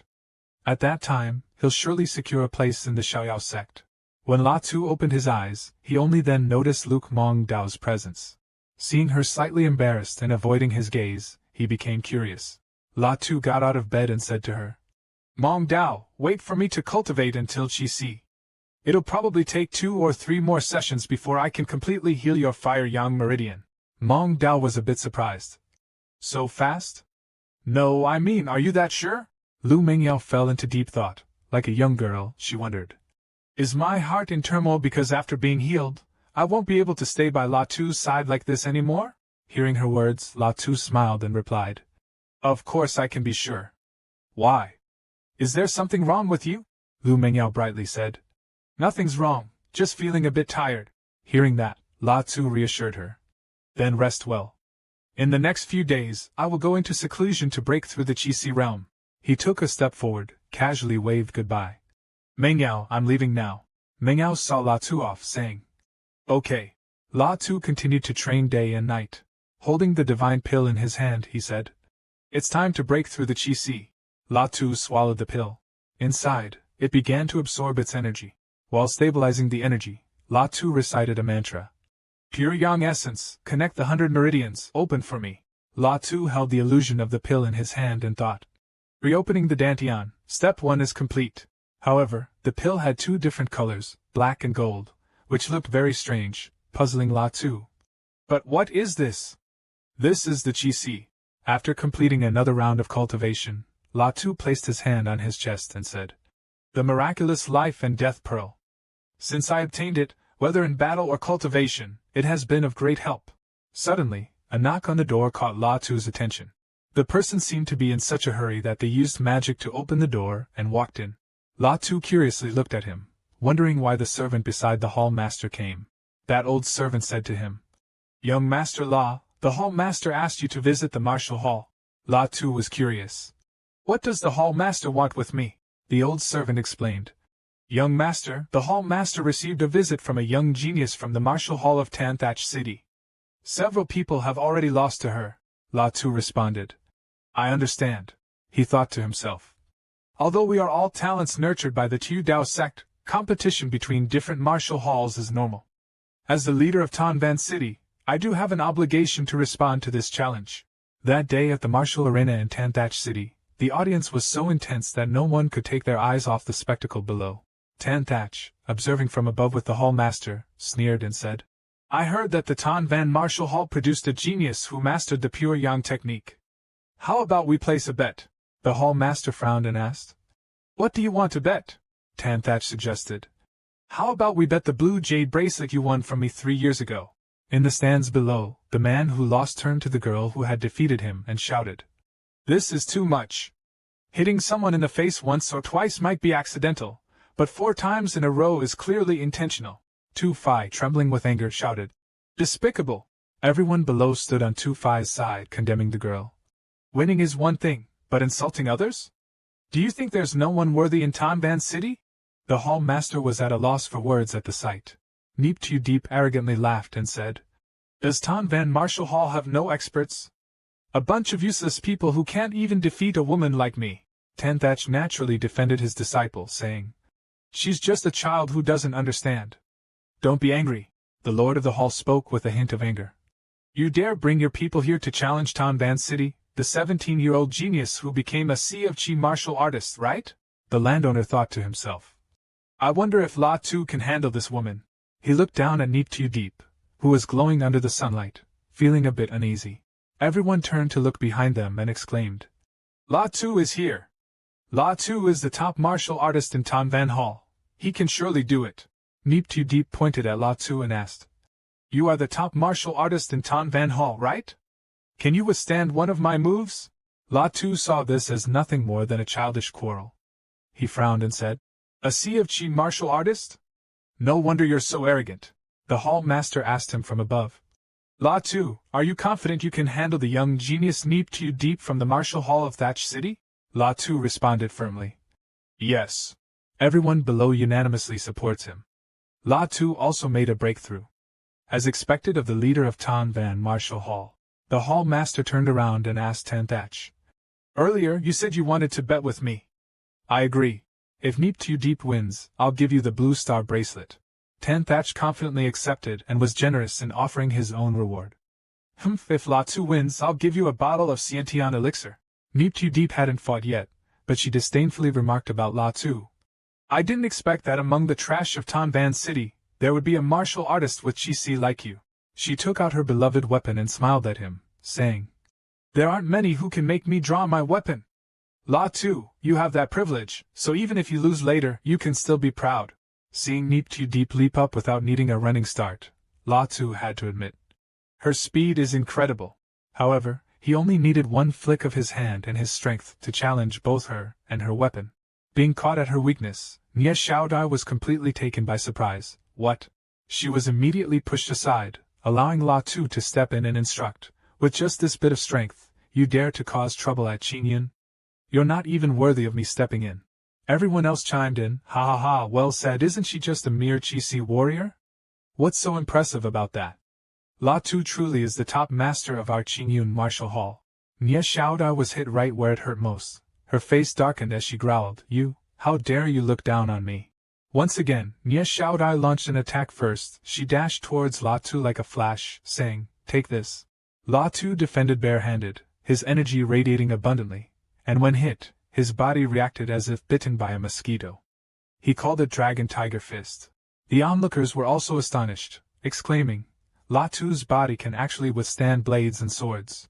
Even someone as arrogant as Nie Xiaodai had to think, such strong true energy.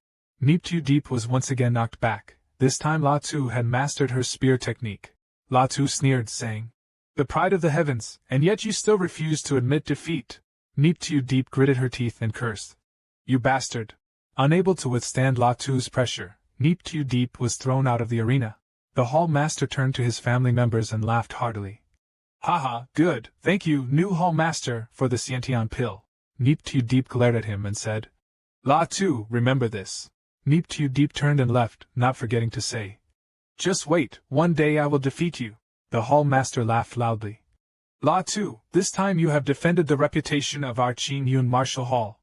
He sat majestically on the central throne and continued, This is the blue star bracelet I won from the new hall master, it belongs to you. With that, he tossed something emitting a blue light towards the person standing below. The lord stroked his beard and said, Don't underestimate this wristband. It was crafted by a third-grade formation master. When activated by true Qi, it forms a defensive shield that cannot be broken by anyone below the 7th stage of the innate realm. La Tu accepted the wristband, a slight smile on his lips. Thank you, Lord. The Lord stood up, walked closer to La Tu and said, Since you have reached the Qi realm, there are things I should tell you. 3 months from now, the entry examination for the Carefree sect will begin. It's up to you whether you want to go or not, La Tu asked. If I don't succeed this year, can I go again next year? The Lord replied. Of course you can. La Tu respectfully clasped his hands. Then I will participate. The Lord smiled with satisfaction. Good, I also hope you succeed on your first try. Train diligently, and I will inform you when the time comes. After the conversation, La Tu left the hall.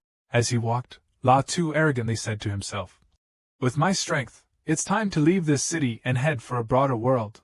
A month later, La Tu was sitting and practicing his aura with Lu Mingyao. At that moment, Lu Mingyao softly said, La Tu, thank you. La Tu immediately responded, No need to thank me. He looked at Lu Mingyao and thought to himself, Actually, I've gained a lot from Mingyao, but I have to leave soon. Mingyao's face suddenly turned worried. La Tu, I have to go, leave Tanban City. Hearing that, La Tu asked, You're leaving Mingyao? Where are you going? Mingyao looked down slightly and replied, To Xiaoyao sect. Xiaoyao sect? Hearing that name, La Tu smiled at the coincidence and said, Mingyao, 2 months from now, I'll also be joining the entrance exam. I'll be going to Xiaoyao sect too, so we'll meet again.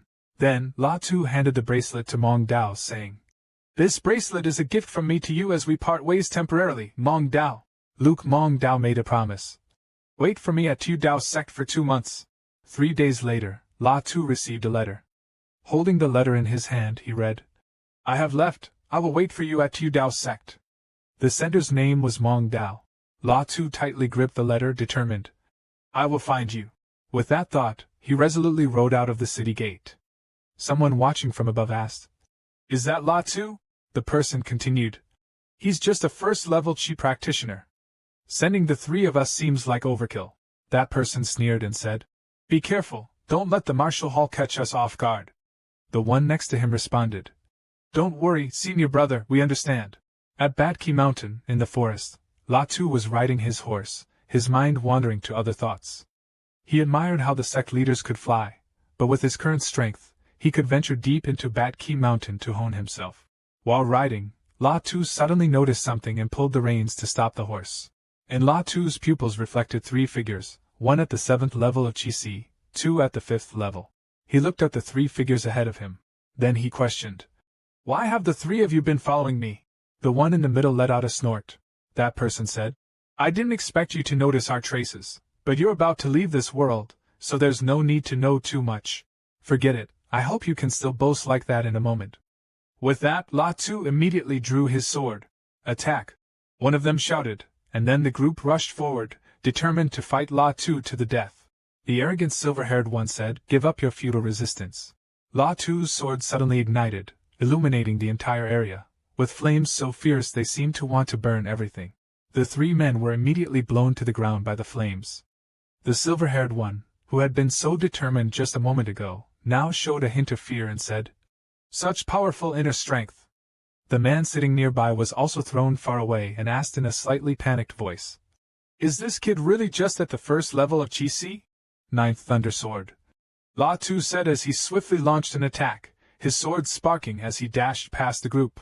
At this moment, those men seemed to be truly frightened. The silver-haired one, stunned by Latu's technique, stammered, Swordsmanship perfect." Then they both collapsed and fainted. There was only one left, who had witnessed everything. Seeing Latu's extraordinary power, he said, "You little brat, I didn't expect you to have such strength at the 1st level of Qi, but today you will surely remain here." The purple-haired man finished speaking and immediately chanted a spell, summoning a green aura around his sword. Then he struck the opponent with the palm. Though a bit surprised, without thinking much, Latu quickly released a fiery bright aura to block the palm strike from hitting him. While defending, Latu sensed something and thought to himself, "This person's cultivation is at the 7th level of Qi, with condensed true Qi, and even the lowest martial art they've cultivated is at least 5th grade and has reached mastery. Who could have sent such a skilled fighter?" As he was pondering, the opponent launched another attack, and Latu, though struggling a bit, managed to block it in time. The purple-haired man, seeing that his opponent was being pressured, smugly declared, "Kid, you won't live past today." Then he summoned the celestial wolf howling at the moon, and immediately, a colossal water dragon appeared. Latu wasn't to be outdone, as he unleashed the 9 thunder swords, with thousands of swords launching from behind him towards the opponent. A flame erupted. The sword that Latu was holding slipped from his hand. The purple-haired man frowned and said, "So you've mastered the attribute of true energy, but your cultivation is too low. You still fall into my hands." Latu continued to unleash the Dragon Tiger Fist technique. The purple-haired man countered with the Mountain Opening Fist technique. Yet the purple-haired man couldn't escape Latu's Dragon Tiger Fist. His arm was burned, and he looked incredulous. "Impossible, I clearly repelled you, so why am I injured?" Seeing this, Latu quickly seized the opportunity when his opponent faltered, knocked the purple-haired man's sword away, and asked, "Who sent you?" At this moment, the purple-haired man, sweating nervously, spoke up. "If I tell you, will you spare me? As long as you promise not to kill me, I'll tell you." Latu didn't stop, pressed the sword close to the man's face, and said, "You're not in a position to make demands." The man, out of fear, hurriedly confessed that it was my master who sent the 3 of us to Qingyun City. "My master is Zhang Laoyuan, an outer sect steward of the Xiaoyao sect. You can't harm me, or else the Xiaoyao sect and my master won't." Before the purple-haired man could finish speaking, Latu swiftly pierced his throat with a lightning-fast sword strike. After dealing with the person in front of him, Latu sheathed his sword, his expression cold as he murmured the information he had just heard. "Zhang Laoyuan, outer sect steward of the Xiaoyao sect. Humph, the Zhang family patriarch, huh?" Latu gazed into the distance, his face showing a hint of calculation as he smirked and said, "I'll come to the Xiaoyao sect to return your gift." 2 swords and a ring floated in the air before Latu. Latu assessed the 3 weapons in front of him, overjoyed. "Ha ha, 2 lower-grade human-tier swords and 1 mid-grade. Should I thank that Zhang family patriarch for gifting me these items?" Just as Latu was about to put away the 3 weapons, a loud roar suddenly echoed behind him. In the middle of the forest, where the roar came from, a faint golden light flickered, and birds scattered in all directions, fleeing the forest. Latu glanced back at the source of the roar, surprised, assessing that a roar with such might likely belonged to a third-tier or higher demonic beast. I need to leave this place first, Latu said, then swiftly departed, leaving behind the bodies scattered on the ground. A moment later, Latu appeared by a crystal-clear river, gently landing on the water's surface. Latu slowly waded into the river, contemplating his plan as he went. Zhang Laoyuan sent his 3 disciples out, and they haven't returned yet. He'll surely become suspicious, Latu thought, glancing at his reflection in the clear water. He scooped up some river water to wash his face, feeling the cold water on his skin, and murmured, "When the time comes for me to join the Xiao sect, it's bound to be troublesome." As Latu thought about this, his face suddenly tensed. "But for Meng Yao, even knowing there are tigers in the mountain, I can only move forward. As long as I perform outstandingly and receive focused cultivation, my status and position could surpass that of an outer sect steward of the Zhang family patriarch." 2 months later, Latu and the palace lord were flying in the sky on the back of a winged spirit beast, setting off on their journey. The body of this winged spirit beast was massive, like a mountain. Its fur was earth brown, and its wings, when spread, nearly covered half the sky. The palace lord, standing on the beast's back, looked down at the forests below, which now appeared as tiny green dots, and suddenly spoke to Latu. "You almost missed the disciple assessment of the Xiaoyao sect this year, kid. Luckily, I have the Black Cloud Condor, a third-tier demonic beast, as my mount." Latu recounted the time he was assassinated to the lord of the palace. He was cultivating in Bat Kai Mountain when he was ambushed by 3 disciples of the Tu Dao sect. Upon hearing that Latu was attacked by Tu Dao sect disciples, the lord of the palace was shocked. The lord of the palace furrowed his brow and angrily cursed. "It must be that old thing, Trong La Luong.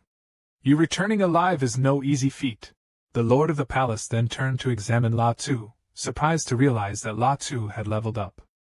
"You're at the 2nd stage of Kai Hai." Latu smiled, scratching his head a bit sheepishly as he responded to the lord of the palace. "It was a life-and-death situation, but I was fortunate to break through." The lord of the palace nodded approvingly. "Indeed." At that moment, the black cloud eagle suddenly descended, preparing to land. It seemed the 2 had arrived. The lord of the palace placed one hand behind his back and raised the other to point at the mansion the black cloud eagle was about to land in front of. "This is Quan Van Long." The black cloud eagle landed directly in the large courtyard ahead. Both Latu and the lord of the palace dismounted from the black cloud eagle. As the lord of the palace walked in, he gestured for Latu to follow him. "Follow me." At this time, a group of people had already gathered in the courtyard waiting. The elder leading the group greeted the lord of the palace as soon as he saw him. "Oh, the lord of Tan Van Palace has arrived." The elder standing behind him added, "That must be Latu, the 4th person in 800 years to master the pure yang technique. It seems Tan Van Martial Palace is quite fortunate." The hall master led Latu in and laughed.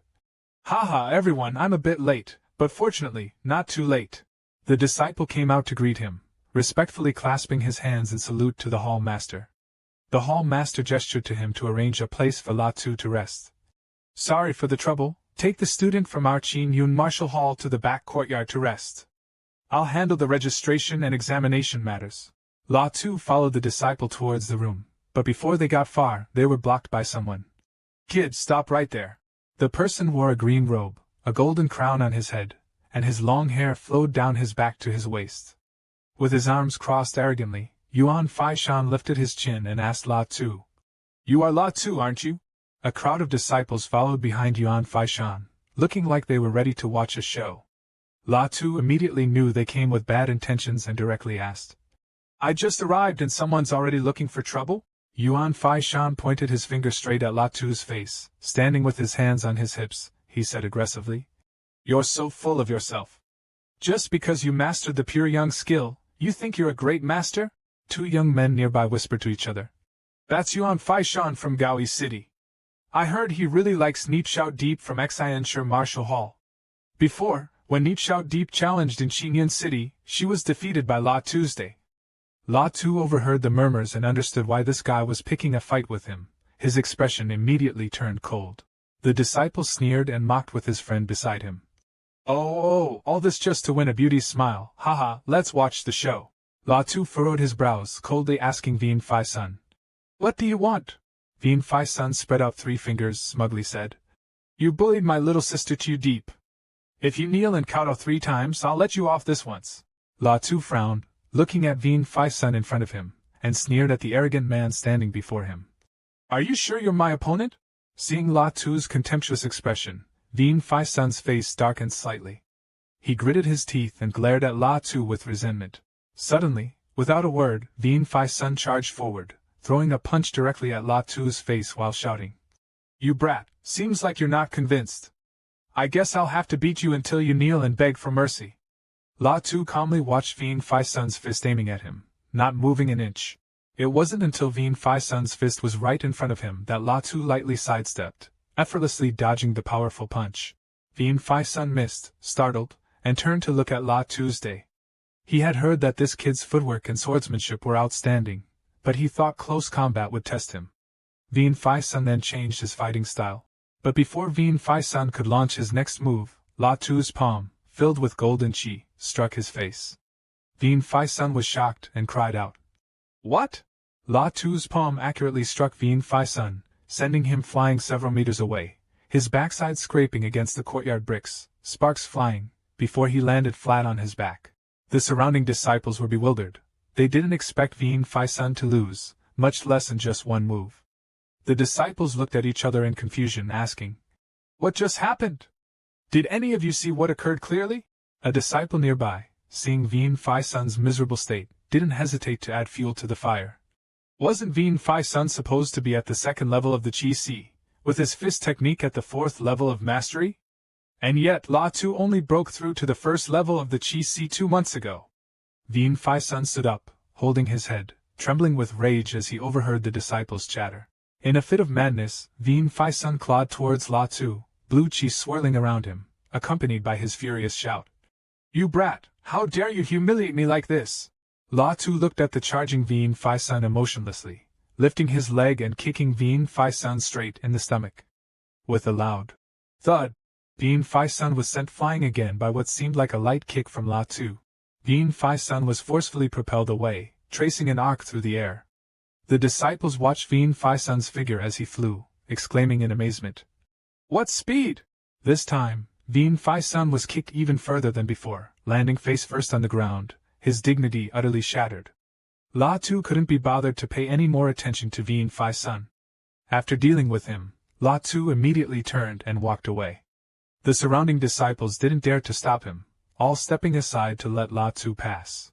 Elsewhere, an assortment of colorful snacks had already been laid out on the table. The women were sitting at the table in the middle of the pavilion, enjoying snacks and chatting.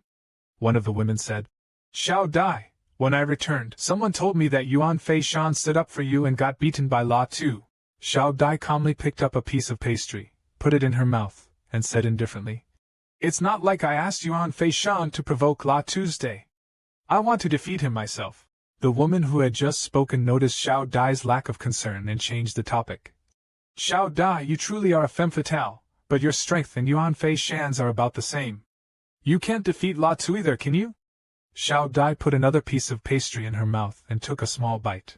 When Xiao Dai heard the woman next to her suggest that she couldn't beat La Tu, her action of eating the pastry suddenly stopped, and her expression immediately changed. She snorted coldly. Humph, I will definitely defeat him. At this moment, La Tu was meditating cross-legged in his room with the door closed. His platinum hair was flowing, and golden and black energy interwove around him, with a golden-black yin-yang circle spinning around him. La Tu extended his hand, and a small yin-yang diagram formed by black and gold energy appeared in his palm. La Tu looked at the 2 streams of energy spinning in his hand, thinking, If I can fully comprehend the first part, I can complete more than half of the life and death seal. Outside, half the moon hung in the starry sky as the night quickly passed, and dawn arrived once more. Boom! A large bell rang out, signaling that the assessment was about to begin. All disciples have gathered in the large courtyard. The call to assemble echoed throughout the sect.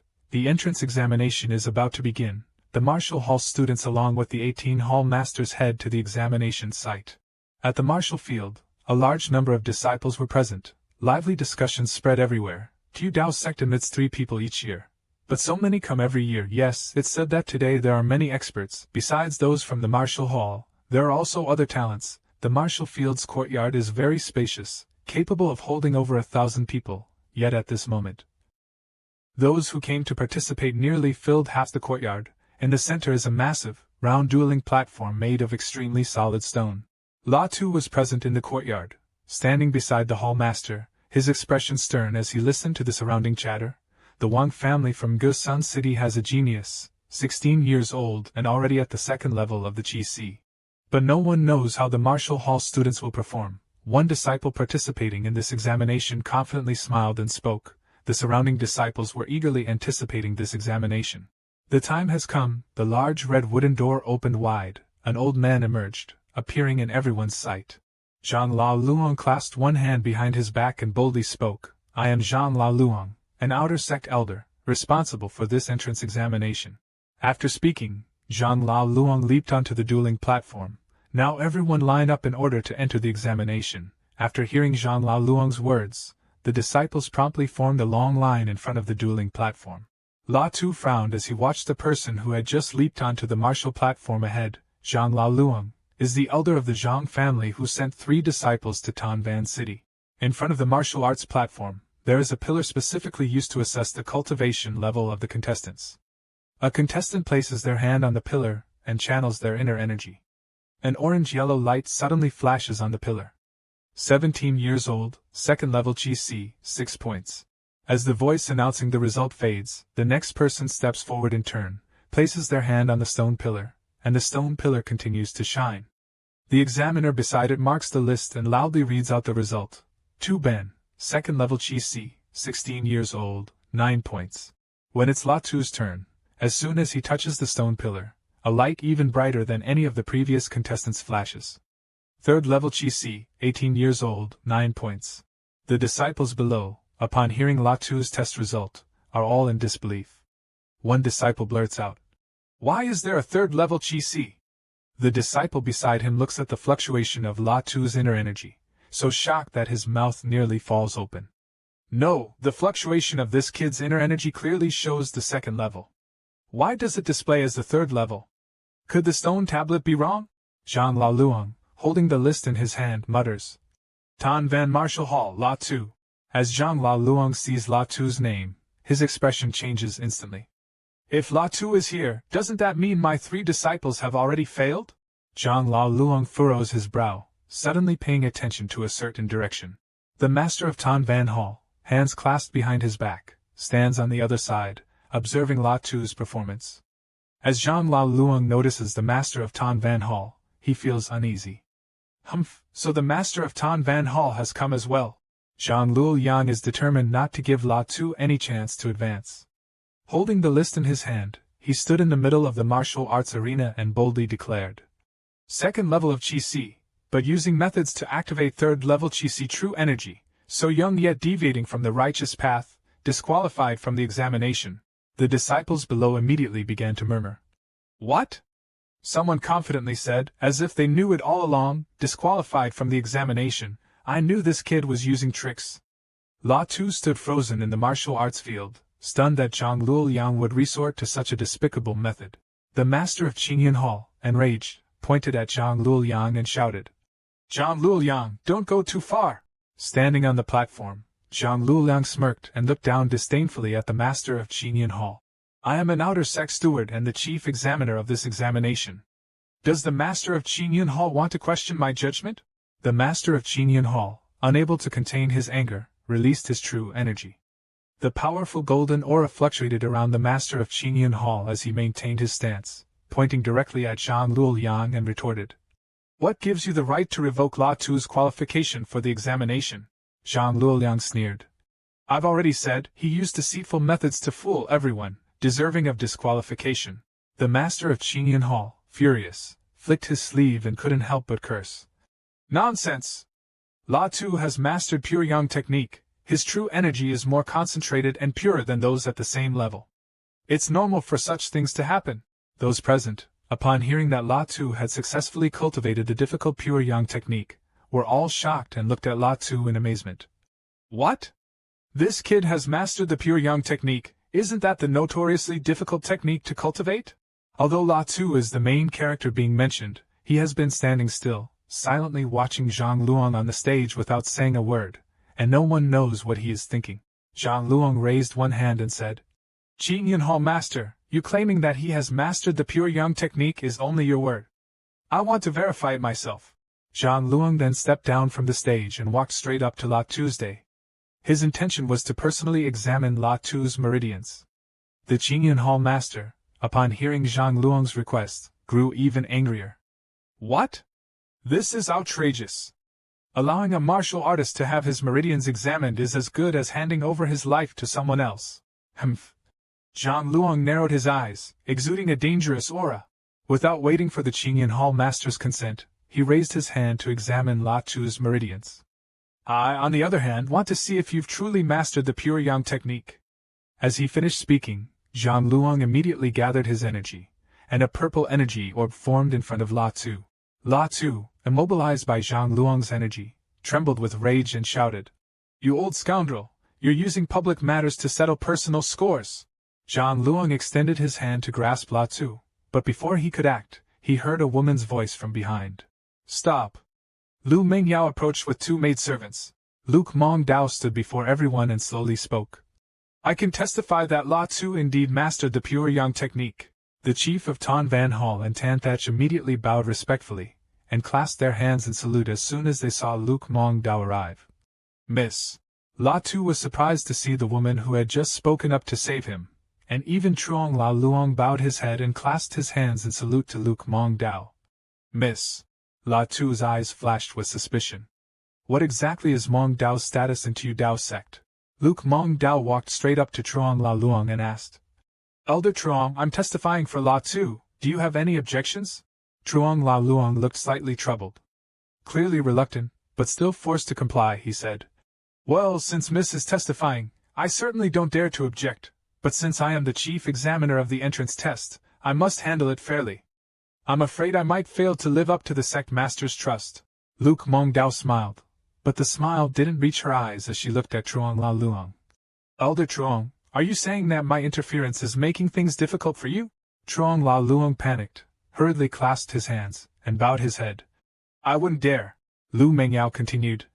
"If that's the case, I'll see how Steward Zhang handles this fairly. La Tu mastering the pure yang technique is true." As she finished speaking, two maids immediately brought out a wooden chair and placed it in the middle of the courtyard for her. Zhang Laoliang looked over at La Tu and said to him, "Since the lady is vouching for you, consider your cultivation check passed, 8 points. La Tu noticed Zhang Laoliang seemed to be deferential to Lu Mingyao, which made him even more suspicious of her identity. He glanced at Lu Mingyao on the other side. Zhang Laoliang no longer lingered around La Tu and returned to preside over the examination.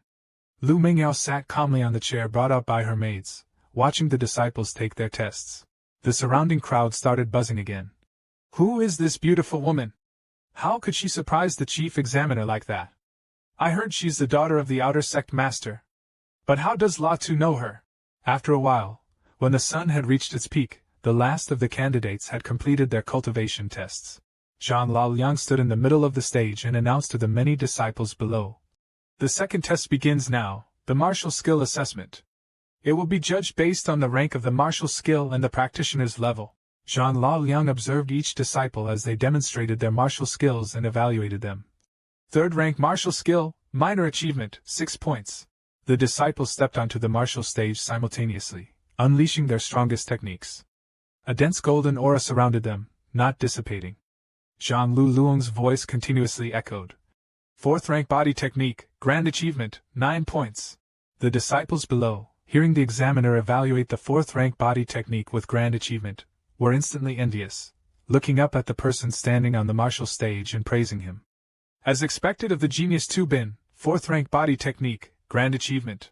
Finally it was La Tu's turn. La Tu held his sword and walked straight onto the martial stage. He raised the sword to his face, the sharp blade drawn from its sheath, and La Tu's eyes simultaneously flashed with blue light. The next moment, La Tu gently drew the sword from its sheath, lifting it straight to the sky. Powerful blue lightning energy surged out, enveloping the entire martial stage, accompanied by the roaring sound of thunder. Everyone was startled by the blinding flash of lightning on the stage, frozen in place, stammering.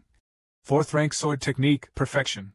The maidservant behind Luke Mong Dao was also shocked, staring with her mouth agape, but only Luke Mong Dao maintained a calm expression, with a slight smile. This one is indeed beyond expectations. Zhang Luong, seeing that La Tu had reached 4th rank perfection, gritted his teeth angrily, realizing that this young man's threat to him was growing stronger. At that moment, a figure appeared in the sky, looking down at La Tu standing amidst the lightning on the stage, laughing heartily. Ha ha ha, what a good seedling. Luke Fai Tran descended from the sky, looking at La Tu with approval, having mastered the pure yang divine art, and even achieving perfection in a 4th grade martial art.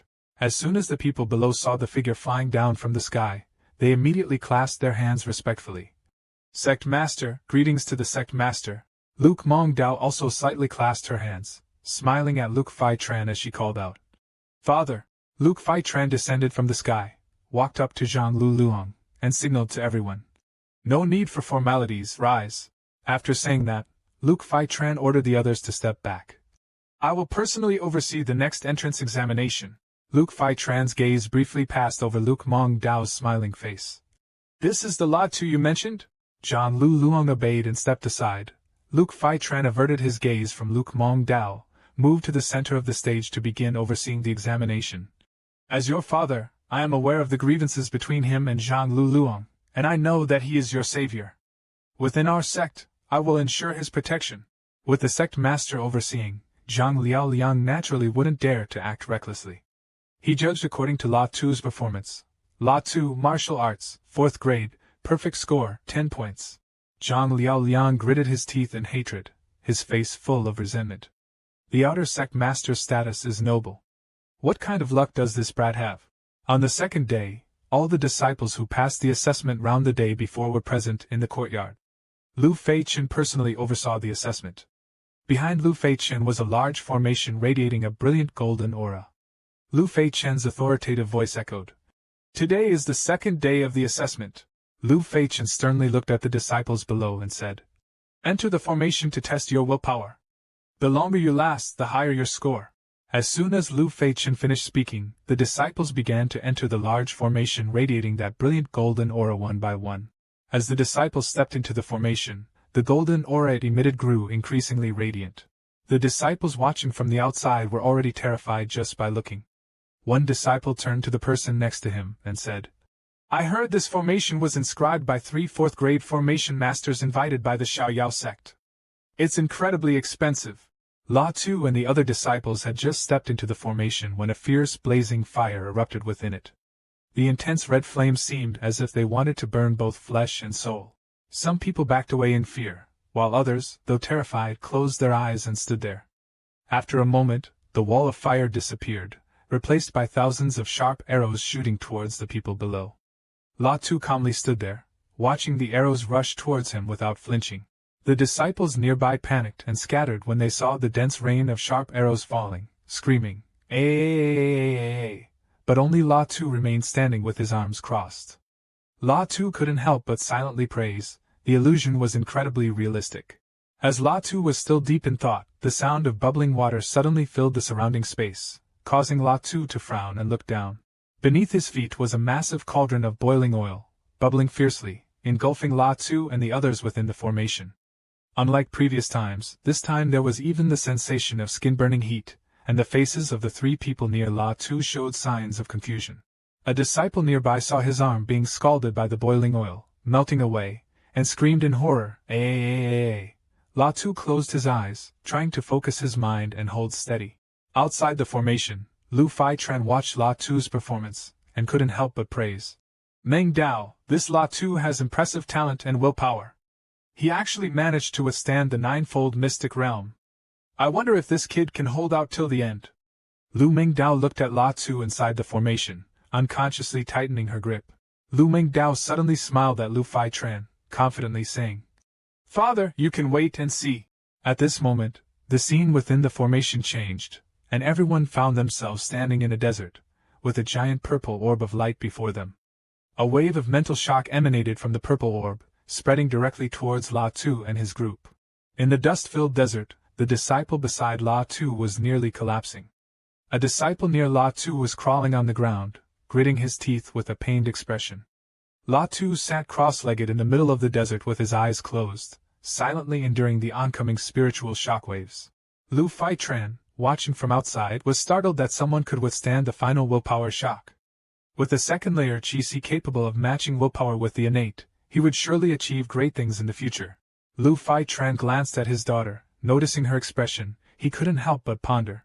Lu Mingdao's cheeks were slightly flushed, smiling gently as she watched La Tu within the formation. Lu Fei-Tran knew at a glance that his daughter's heart was set on La Tuesday. His foolish daughter didn't even try to hide it, but this boy would need to be more exceptional to be worthy of her. Outside the formation, disciples began to help each other out one by one. Although the illusions within the formation didn't cause physical harm, they did damage the spirit. The longer one stayed inside, the more the spirit would suffer. Among the disciples coming out, some couldn't even stand, needing their teammates' support. Only La Tu remained standing within the formation, trembling as he withstood wave after wave of spiritual shock. By noon, the final willpower test was over. Zhang Luong stood before the disciples to announce the test results.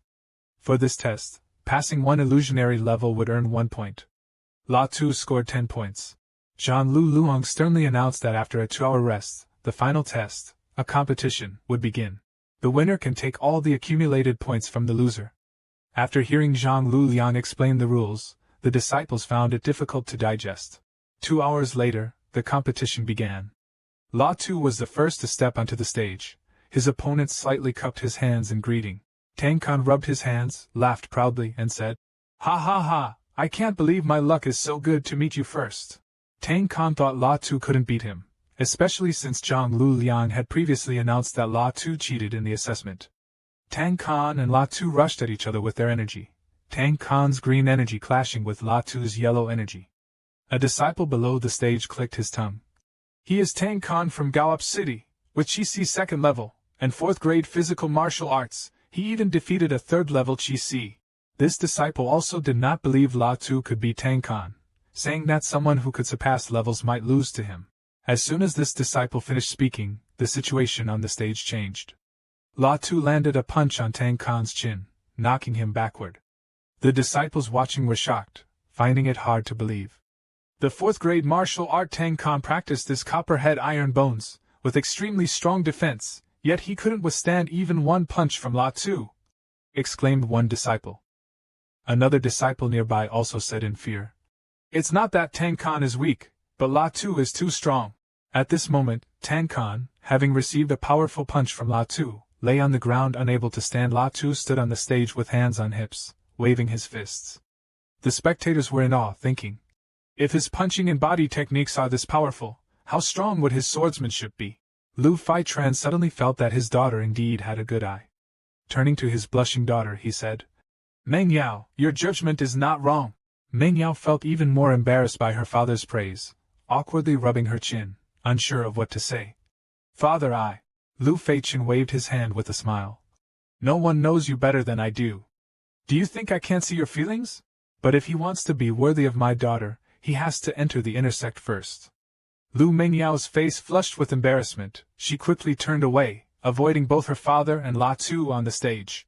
After finishing his match, La Tu jumped off the stage, and the surrounding disciples immediately made way for him. La Tu walked straight towards Lu Mengyao. With a slight smile, he looked at Lu Mengyao ahead. "Mengyao, you said you'd wait for me at Xiaoyao sect. Now I've come." Lu Mengyao's face reddened slightly with shyness. She just looked at La Tu without saying a word. After the first round of competition, Zhang Luliang once again stepped onto the stage to announce. The second round of matches begins. The person with the highest score can choose someone to challenge first. If successful, they can take the opponent's ranking. The last 3 people who could become official outer disciples of the Carefree sect, La Tu and the disciples below, listened intently, their eyes filled with determination to succeed. After Zhang Luliang finished introducing, 2 disciples below immediately leaped onto the stage. The man in red clothing jumped onto the stage and shouted, "I choose to challenge Ziping." The man in gray next to him also rushed to the stage. "I want to challenge Wang Xian." But before the 2 could even land on the stage, they were struck by 2 hands, one with a palm, the other with a fist, both surrounded by true energy. The 2 were instantly sent flying, landing flat on the ground. The stage was now occupied by a pair of a man and a woman. Xiao Dai, holding a spear, her entire body enveloped in a light pink true energy, landed lightly on the stage, staring directly at La Tu in front of her. I want to challenge you. La Tu gestured with his hand for Xiao Dai to proceed. Go ahead. Seeing the nonchalant attitude of the person in front of her, Xiao Dai's face turned purple with anger as she thrust her spear forward, the strike infused with strong pink true energy, aimed straight at La Tu. La Tu merely tilted his body slightly, easily dodging the fierce strike. Tu Deep missed her strike, startled, and turned her head to look too fast. The disciples below were in awe, such mastery of fourth-rank body techniques. Golden spiritual energy gathered in front of La Tu, forming a white tiger. The white tiger's eyes glowed red, seemingly sentient, and charged straight at Tu Deep's spear. Tu Deep immediately channeled her inner energy, sweeping her spear with great force. However, Tu Deep's spear did no damage to the white tiger. Instead, she was knocked off the stage by it. The white tiger, having sent Tu Deep flying, instantly reverted to golden spiritual energy, and returned to La Tu. Tu Deep landed on one knee outside the stage, gripping her spear in anger, as she glared at La Tuesday. I won't give up. I'll challenge you again next time. At this moment, only the top 3 remained in the arena. Trong Lu Luong's voice echoed once more. The next challengers are finished, now only the top 3 remain. A blond man in the arena suddenly raised his hand, choosing not to fight. I forfeit.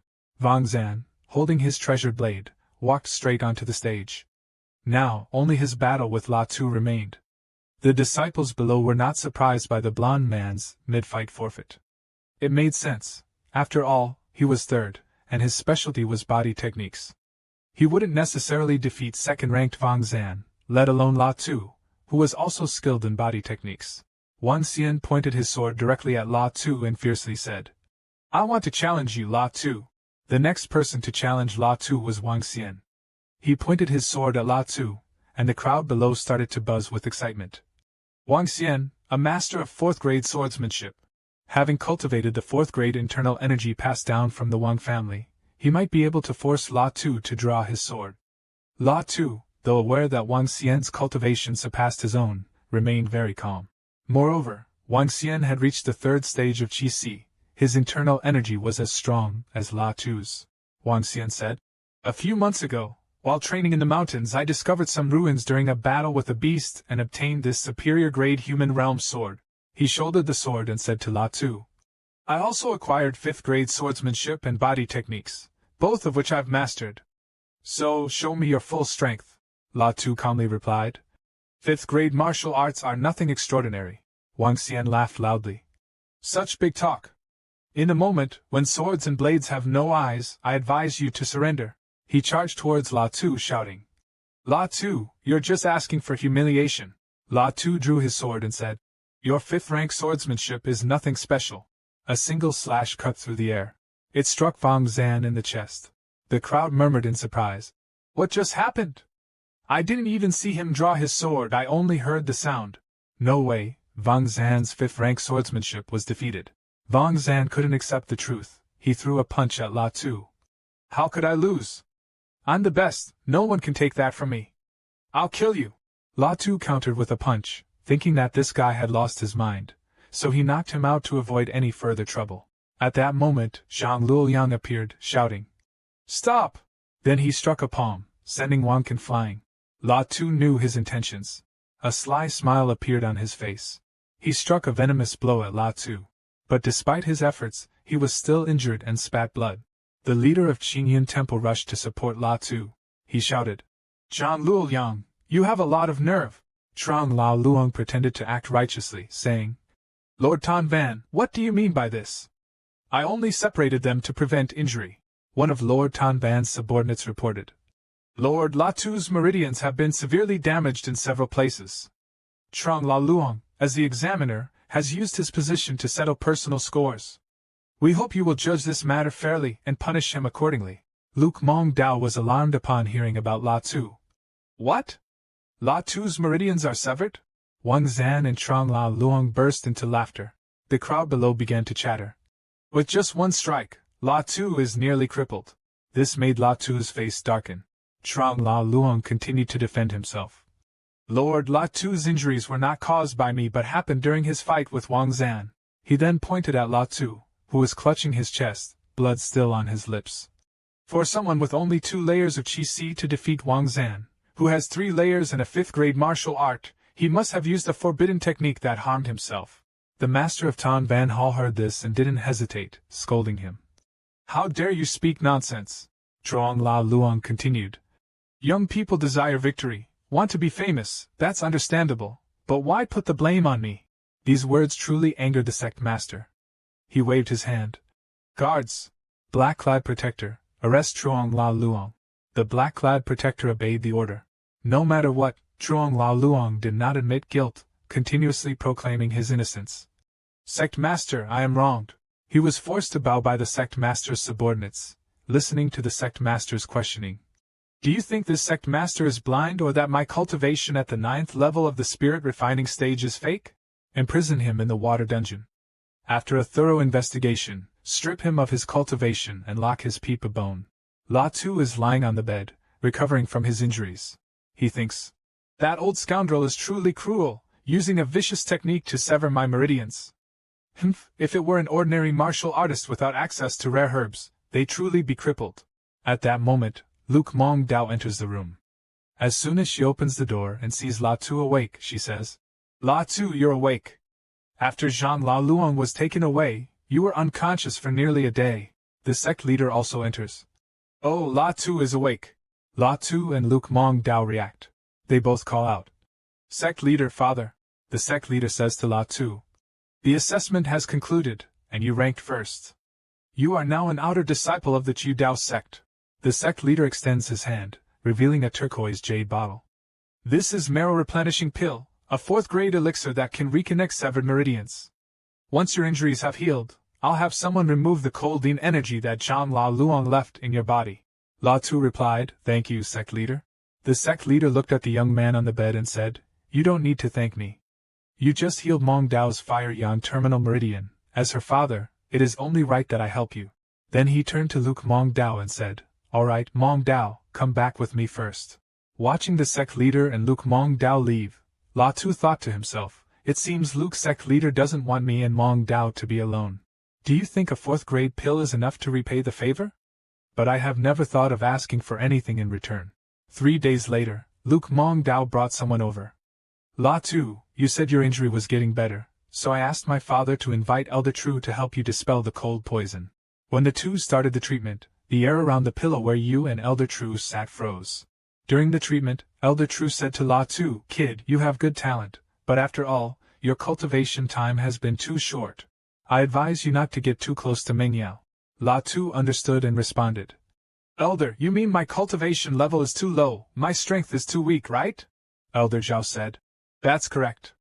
If you had strong abilities, you could do whatever you want without worrying about the hidden currents within the inner sect. After speaking, he turned and continued.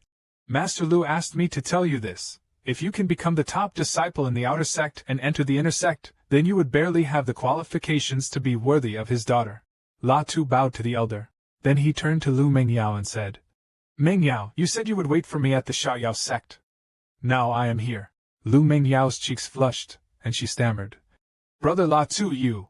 La Tu took Lu Mengyao's hand and said, Mengyao, since I have arrived, I will surely strive to have the strength and status worthy of you. Zhang Laoliang and 4 other guards walked with pride. Lu Mengyao turned to La Tu, her face full of sorrow, and said, La Tu, I'm sorry.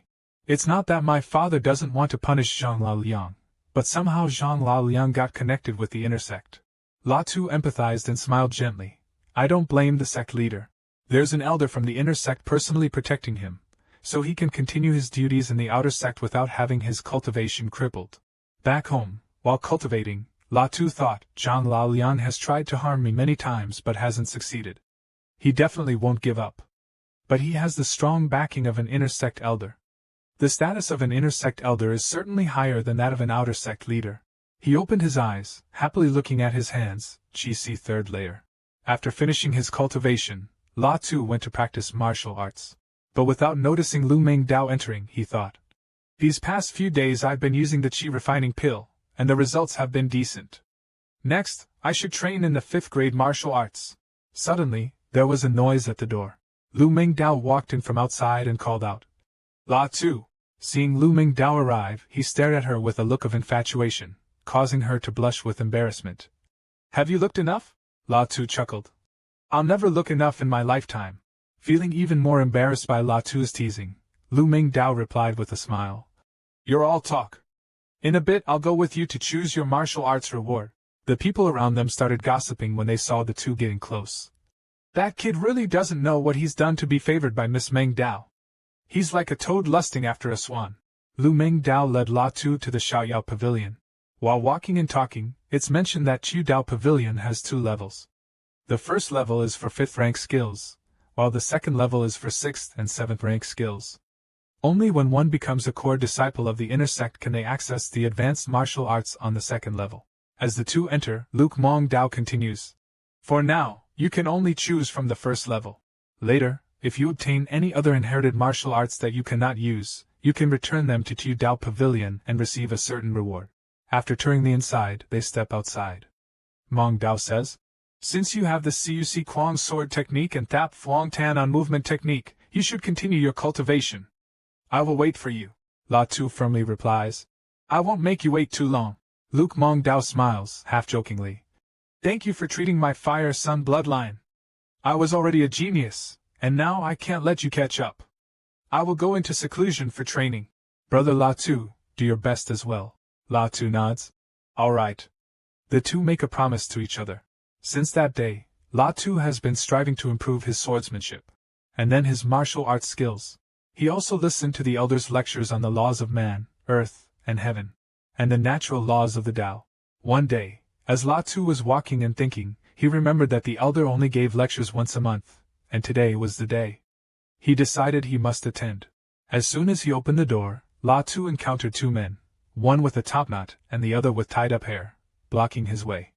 He felt unlucky to have trouble with senior disciples as soon as he joined. The one with the topknot spoke first.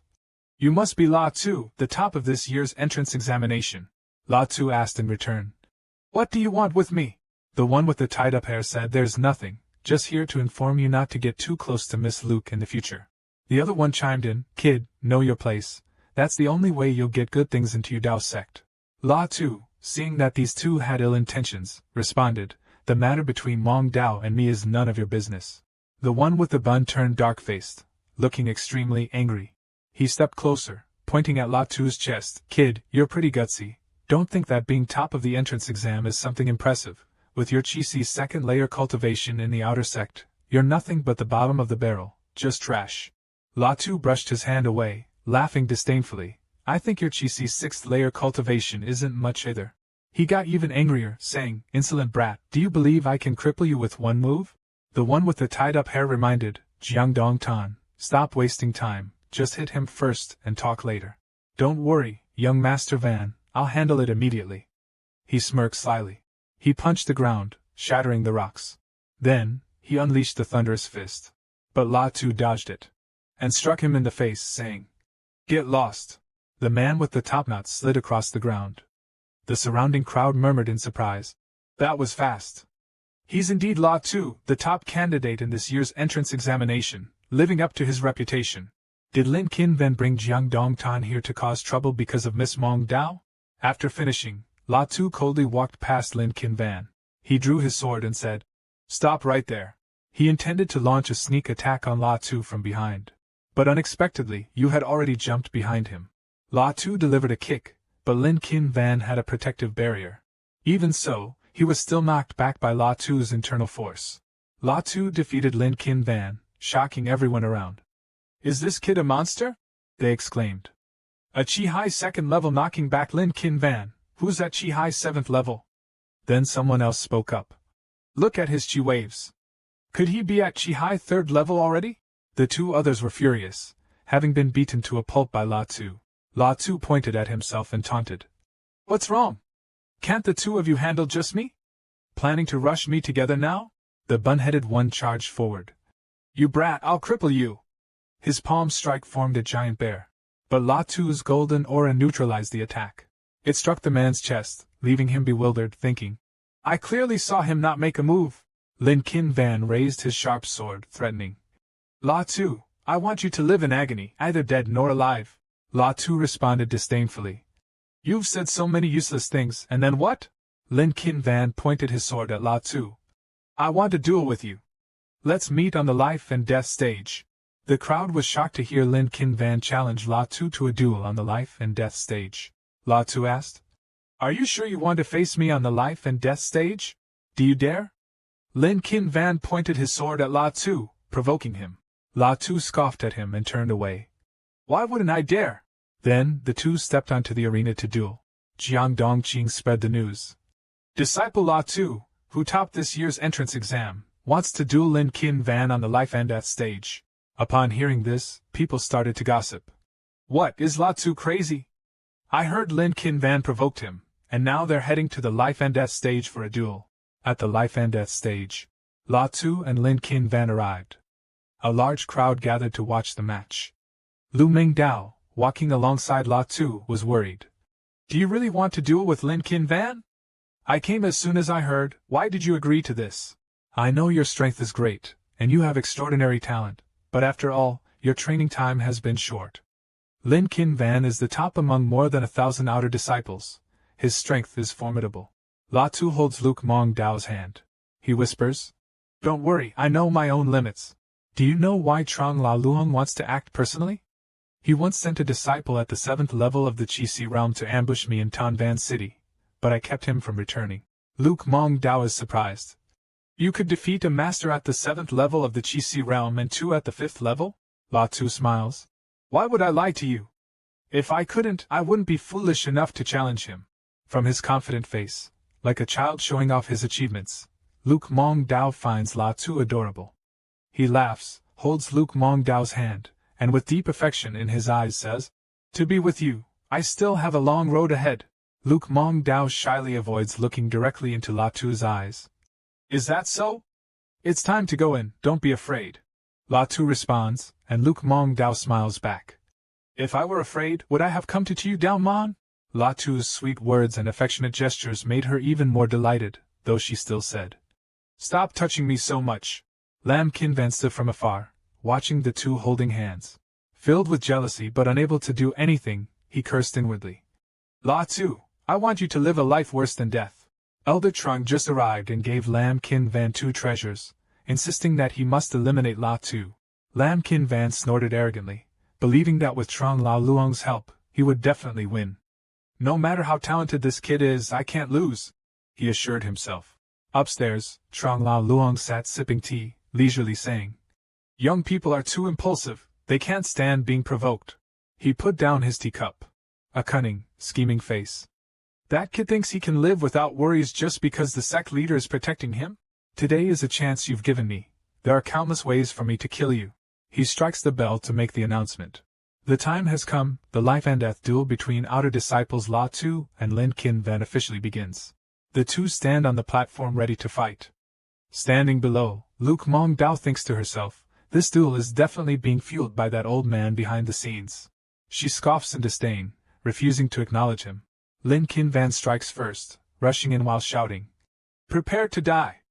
But then he splits into 3. This worries Luke Mong Dao, who shouts, La Tu! He slashes at La Tu, but it's only an afterimage. A spectator recognized and shouted, No, that's an afterimage. La Tu suddenly appeared. He punched Lam Kin Van right in the left eye, sending him flying. The battle happened so fast that the spectators couldn't keep up. What was that move La Tu just used? Lam Kin Van clearly dodged, so why is he injured? One person wondered. He's only at the 3rd level of Qi Hai. Lam Kin Van, holding his bleeding face, thought bitterly and angrily. I almost died just now. No matter what, I have to use the treasure that Elder Trong gave me. He jumped up high, using the shining treasure. Tu La, today you will surely die here. He attacked La Tu with a barrage of strikes using the treasure, but La Tu dodged them all. La Tu runs to the edge of the ring and then turns back. He uses the 10 shadows technique. The audience is dazzled. Are these afterimages or clones? Why are there so many? Another beam of light strikes down all those clones. Then it heads toward the rail La Tu at high speed. La Tu's eyes light up. But La Tu blocks it with his sword, the radiant sword, creating a large explosion that lights up the entire sky. La Tu collapses, coughing up blood. As the smoke clears, La Tu struggles to stand up. Lam Kin Van laughs triumphantly. Ha ha, it's fine. La Tu, even though you blocked my treasure, you're now completely exhausted. You will definitely be defeated by me, Luke Mong Dao shouts in worry. Lam Kin Van, if you dare to touch La Tu, I won't forgive you. Trang La Luong steps forward to stop her. Don't worry, with me here, that Luke girl can't do anything to you. But if you don't act. Lam Kin Van raises his sword to finish off La Tu. Luke Mong Dao jumps onto the stage and shouts. Lam Kin Van! But she's blocked by Trang La Luong, he said. The life and death duel is under my supervision. Justice must be upheld, and no one is allowed to interfere. From below, Lu Mingyao said. Zhang Laoliang, don't think I don't know what you're up to. Get out of my way. Zhang Laoliang frowned and raised his hand, replying. As an outer sect deacon, it's my duty to uphold the rules. I hope you won't make a mistake, Miss Lu.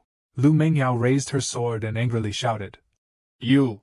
But she was stopped by the sect leader. Dao don't act rashly. Lu Mingyao pleaded with her father. Father, please go save La Tu, the sect leader seriously said. As the outer sect leader, I cannot break the rules. She was at a loss for words. Father, you! Lam Kin Van raised his sword, with a sinister smile. La Tu, it's over. Luke Mong Dao tightly closed her eyes, not wanting to see the one she loved killed. But La Tu wasn't going to die that easily. He drew his sword and finished off Lam Kin Van before he could strike. Lam Kin Van clutched his neck in pain. He collapsed to the ground, dying in shock. La Tu walked away silently, causing Luke Mong Dao to worry and call out. La Tu! Then she helped him back. Zhang La Luong, though bitter, had to declare according to the law. The winner is La Tu. On the way back, La Tu said, Ming Yao, thank you. She was still worried about La Tu's health, so she took him back to treat his injuries. When they returned to the room, La Tu sat down to cultivate, and the sect master asked, You were nearly killed on the stage of life and death. Are you feeling uneasy about it? Blaming me for not stepping in to save you. But La Tu didn't hold any resentment. Instead, he sympathetically said, The sect master was just following the rules. There's no need to worry about me. La Tu cured Ming Yao's fire yang meridian without asking for anything in return. The sect master, hearing this, asked him, You don't need any repayment? Then he turned to Ming Yao, who was standing nearby. His face darkened. What you need might be the hardest repayment to give, he said. But La Tu only wanted to be with Lu Mingyao, so he replied, Sect Master Zhao Qiyuan Elder told me that as long as I become the top of the outer sect and enter the inner sect, he wouldn't stand in the way of Mingyao and me. Is this true? The sect master nodded. It's true that I said that, but the current situation is very special. He looked at La Tu, seeing that he was seriously injured, and said with a hidden meaning, Young man, take care of yourself. These are elixirs and chi stones. Heal your wounds first, then focus on cultivating. The sect leader tossed him a bottle of elixirs and led Lu Mingyao away, but she still looked back at him longingly. La Tu stared at the bottle he just received, wondering. Is this situation special? Zhang Laoyuan was released last time. Could it be related to the inner sect? It seems my strength is still not enough. Outside, Lu Mingyao called out to her father. Dad? But the sect leader didn't say much. Follow me. I'll explain. Back in the room, the two sat facing each other. The sect leader said to his daughter, Ming Yao, do you know why an outer sect steward like Zhang Laoyuan was valuable enough for an inner sect elder to intervene, making it impossible for me to deal with him? Lu Mingyao replied, puzzled. I don't understand, father. Sect leader continued. The sect master has returned from the 9 Phoenix Mountain range, gravely injured, with little time left. Lu Mingyao stood up, understanding her father's intent. The sect master is gravely injured and near death. Those inner sect elders. The sect leader nodded. Our Xiaoyao sect has ruled Yunlong County thanks to the sect master's martial arts cultivation. Now, the news is sealed off. You must not let it leak. The power struggle among the inner sect elders has shifted. Among the inner sect elders, besides your father, there are also Kong Tan Vu and another elder leading the faction, while Shang Lao Luong is on Elder D2 Kok's side. Lu Mingyao understood her father's explanation. No wonder Zhang Lao Luong was released. But father, how does this relate to me and La Tu? The sect leader clarified further. There are 9 inner sect elders. Your master only has the support of 2, and D2 Kok also has 2. The remaining 3 inner sect elders are brothers. Although they usually remain neutral, they lean towards D2 Kok. But recently, these 3 mentioned a condition to me. Luke Mong Dao, being smart, realized the issue. Could it be that Mong Dao has already guessed it? One of the elders has a grandson in the inner sect named Kok Kim Shuyan. He is cherished by 3 elders. That elder approached me a few days ago, saying his grandson has admired you for a long time. If possible, he would persuade his two brothers. He said this while holding his head in his hands. Mong Dao asked. Father, do you want to use me as a tool for exchanging benefits? The sect leader reassured. Mong Dao, you know I won't force you. I won't oppose any of your thoughts. In the past, when your fire young meridians couldn't be cured and you had to rely on the ice heart technique from the heavenly snow valley, the condition was marriage. You refused and fled to Tanvan City. I didn't force you then. But this time, your ancestor lost in the competition. Not only is our branch being suppressed, but I'm also worried about our safety. Luke Mong Dao struggled with the choice between family and love. The sect leader continued. I love you the most. If you truly like La Tu and want to be with him, I will arrange for the two of you to leave Van Long district, but remember not to return. Luke Mong Dao clenched her fists. Turning away, Father, I will think about it. The sect leader looked at her back and whispered, Meng Yao, don't blame me for pressuring you like this. Scene transition. La Tu sat and looked at the treasure he just obtained, thinking to himself, luckily, I pretended to be seriously injured back then, causing Lin Qin Van to let his guard down. Unexpectedly, in his storage ring, there was a third-level defensive formation treasure. How could an outer disciple have the resources and power to possess such treasures? Zhang Lao Luong must be behind this. Previously, it was also the Zhang family that went against me. That old man is truly insidious and ruthless. He stood up and walked to the window. HMPF. We'll see what happens next. Zhang Lao Luong is so arrogant. It seems that something must be happening within the Carefree sect, especially in the inner sect, for an outer sect steward like him to dare oppose the outer sect leader without being punished. Just relying on talent alone is not enough to gain respect. The most important thing is still strength. The next morning, La Tu continues to diligently cultivate as usual, immersing himself in cultivation. Suddenly, someone comes looking for La Tuesday. Young Master La, someone has sent you something. Please open the gate, said the servant. He handed La Tu an item wrapped in red cloth. Young Master La, this was sent from outside, and they asked me to deliver it to you. La Tu opened it, revealing a glittering gold hairpin. Seeing it, he was startled and shouted. Who told you to bring this here? The person who delivered the item was taken aback by La Tu's harsh tone and fearfully replied. Young Master La, I don't know. The person was a middle-aged man, around 40 years old. After saying this, the person quickly left, leaving La Tu alone, staring at the hairpin and thinking to himself. Could it be that my sister is in trouble? Or has someone targeted my family? What about the sect master of Tan Van Hall? He had previously promised to protect my family. La Tu hurriedly headed towards the manor, saying to himself, I must quickly go see the sect master of Tan Van Hall. But then he hesitated, resting his hand on his chin, thinking, no, Tan Van City is too far from Van Long County. Even using the Dark Phoenix Eagle from the Palace Master would take 3 days. It's better to check at the Demon Hunter Guild. He headed to the Demon Hunter Guild, a place bustling with people coming and going.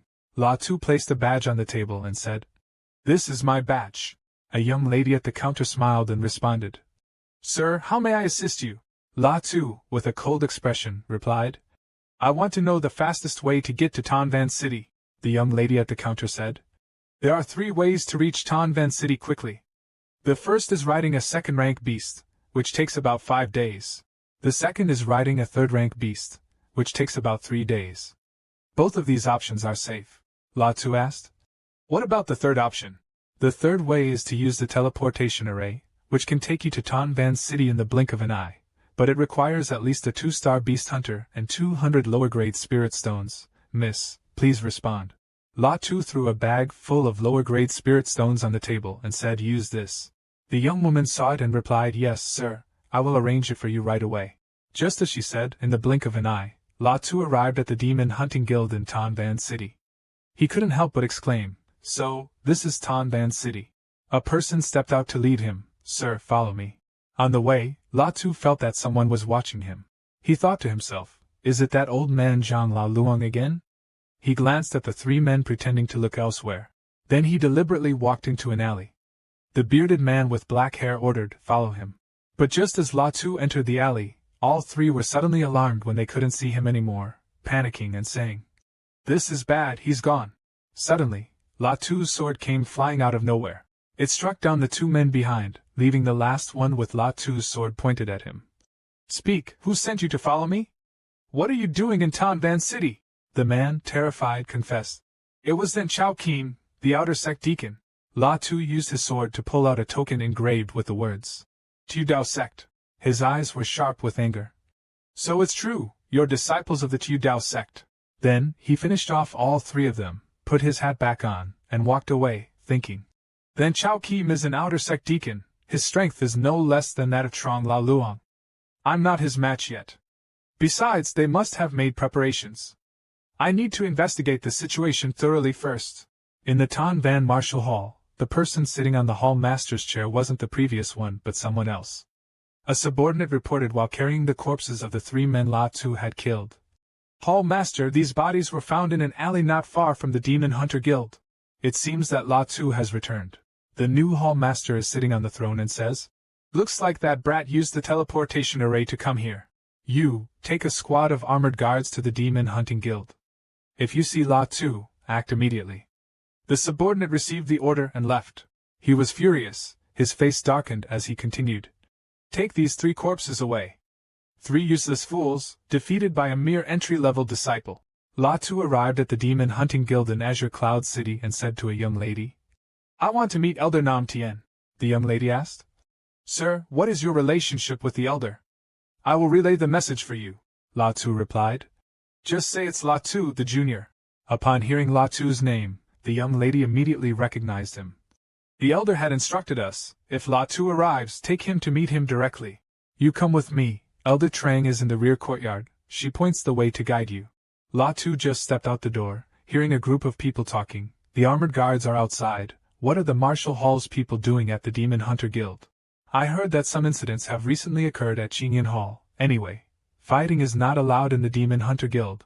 Not even the armored guards or the hall master would dare to cause trouble. Upon hearing this, La Tu understood the situation. Shin Gaojian already knew I was here. But the Demon Hunter Guild isn't simple. I thought the armored guards would directly barge in for a search. When they arrived, that young lady said, Sir, this is the place, please come in.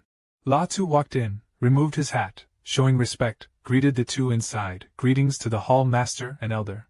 The two seemed to have already known La Tu would come. Showing no surprise, the elder said, La Tu, you've indeed come. The hall master has been expecting you. He said you've got big trouble. 3 days ago, Shin Gaojian brought a letter from the outer sect leader, directly seizing my hall master authority, and even ordered the arrest of your parents and elder sister. Hearing that, La Tu felt like a bolt of lightning struck, unable to believe the truth. The writing of the sect master? How could it be? The palace master continued. That's right, I don't understand either. With the power and influence of the sixth sect master, why would he do this to you? He could have dealt with you directly at the Xiaoyao sect. La Tu was bitter and angry upon realizing that the father of Lu Mingdao, Lu Feiqin, had plotted against him.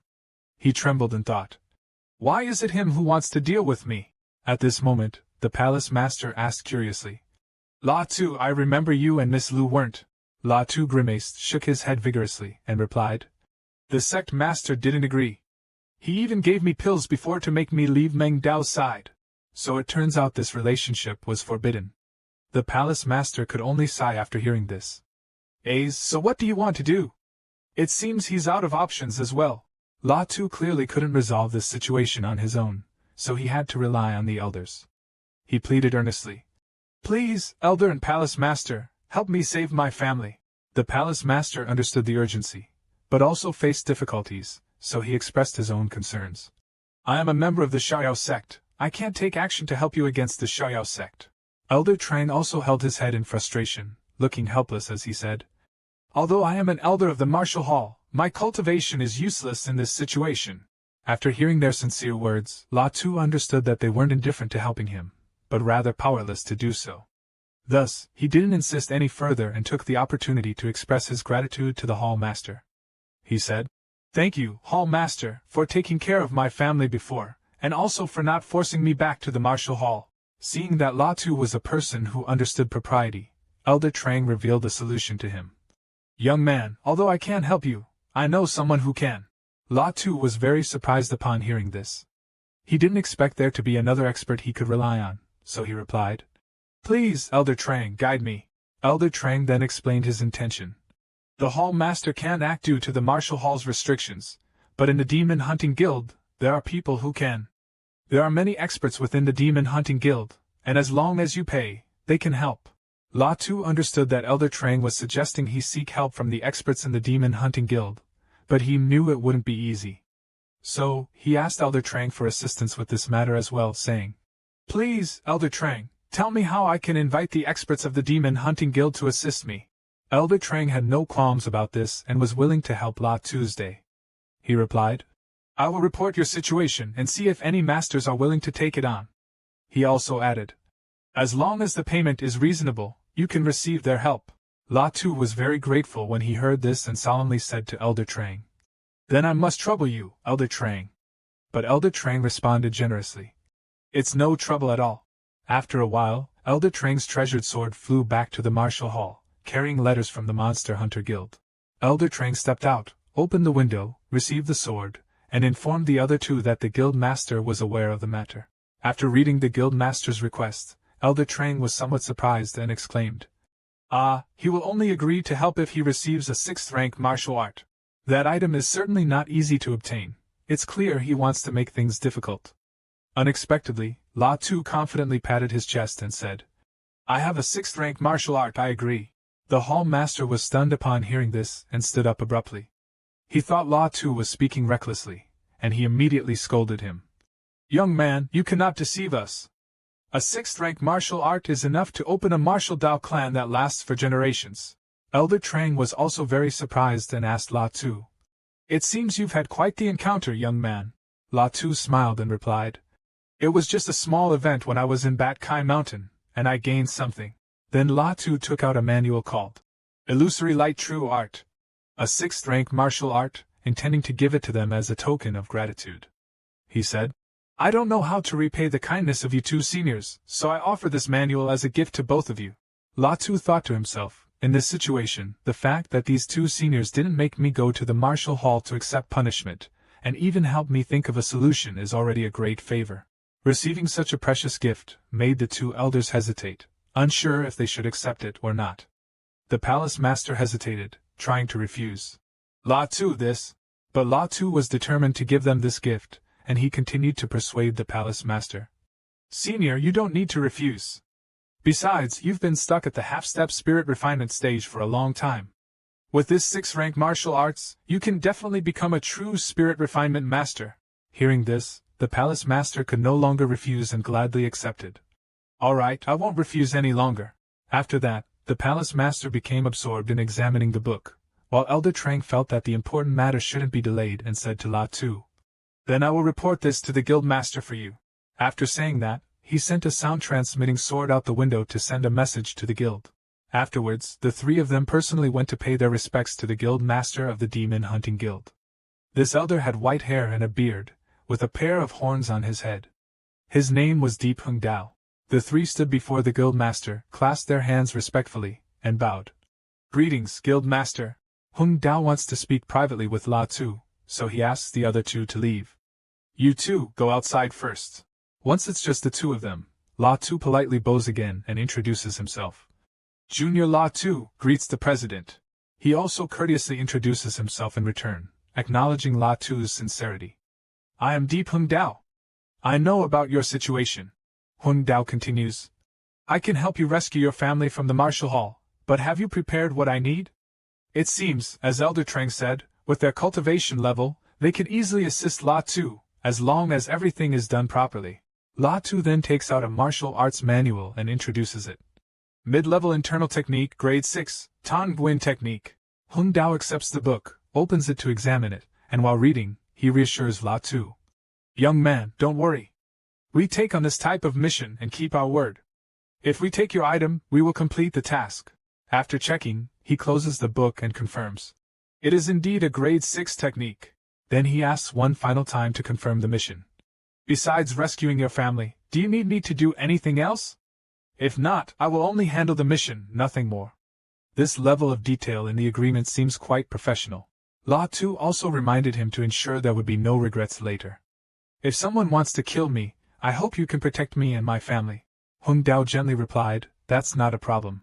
La Tu continued, "Secondly, after saving my family, I hope you can escort us out of Tan Long district. But this time, Hung Dao refused. I can't agree to that. You can use the teleportation array to leave, but your family cannot. Then he turned to leave, calling back. But I can agree to protect them in Tan Ban City under the name of the guild, but you'll need to pay an additional fee. It seems he was planning to extort more treasures from La Tu, truly a greedy person. Then Hung Dao turned back, raised his index finger, and began to set the price. Protecting your family for 1 year will cost 1,000 lower-grade yuan chi stones. La Tu started to feel the pressure, thinking to himself, that's expensive, equivalent to a mid-grade human-level warrior, but I have no choice but to agree. La Tu thought the high cost would make him hesitate, but unexpectedly, he pulled out a bag of treasures and said to Hung Dao, I need my family protected for 10 years. Who would have thought La Tu would be willing to spend that much? Hung Dao was a bit surprised when he heard this and secretly admired La Tu, not expecting him to have so much money. But there was no need to worry, he wouldn't be blinded by greed. Then, Hung Dao led La Tu outside, where there were many members of the Demon Hunter Guild. Wherever he went, everyone respectfully bowed and greeted him. Greetings, Guild Master. Suddenly, someone shouted loudly. La Tu! La Tu was surprised and looked in his direction. The atmosphere became tense, and La Tu immediately asked, Are you from the Zhang family? The man replied, That's right, I'm the head of the Zhang family, Zhang Thiahai. It was unclear what he wanted from La Tu. Unexpectedly, he didn't intend to take revenge on La Tuesday. Instead, he was very grateful, saying, Actually, I must thank you for killing my elder brother, otherwise I wouldn't have been able to become the head of the family. Then he continued, Oh right, I almost forgot to thank you. In fact, it wasn't my elder brother who ordered the capture of your parents and sister. He lowered his voice. It was me. It turned out that the mastermind behind the kidnapping was not Zhang Thiahung. For Thiahai to shamelessly say this to La Tu in person was truly brazen. Hearing this, La Tu was instantly furious, gritting his teeth and saying, How dare you? La Tu threatened him. I can kill Zhang Xiaohong. You tell me these things, aren't you afraid I'll do the same to you? Thiahai found La Tu's words ridiculous and burst out laughing.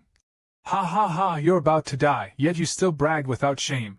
He pointed a finger at La Tu's chest, arrogantly saying, Kid, don't think that hiding in the Demon Hunters Guild means you can live worry-free. I'll have your parents and sister brought here. As long as you don't come out. But his words truly enraged La Tu. Yet this guy was truly reckless and didn't stop. He continued, I'll make them fall one by one in front of you. La Tu was extremely angry at this point but still managed to restrain himself. After regaining his composure, La Tu replied to Thiahai, You want me to come out? Fine, I'll come out. Then La Tu quietly stepped outside. As soon as La Tu stepped out of the guild's gate, Thiahai was secretly pleased, thinking the young man was indeed impulsive. He smirked, waiting for La Tu to fall into the trap he had set, thinking to himself that La Tu had been provoked and rushed out to his death. In front of La Tu now was the Zhang family's army, ready and waiting. Thiahai immediately ordered, Blue armor guards, obey my command. Thiahai crossed his arms arrogantly and said, Take down La Tuesday. If he resists, kill him without mercy. La Tu remained unfazed.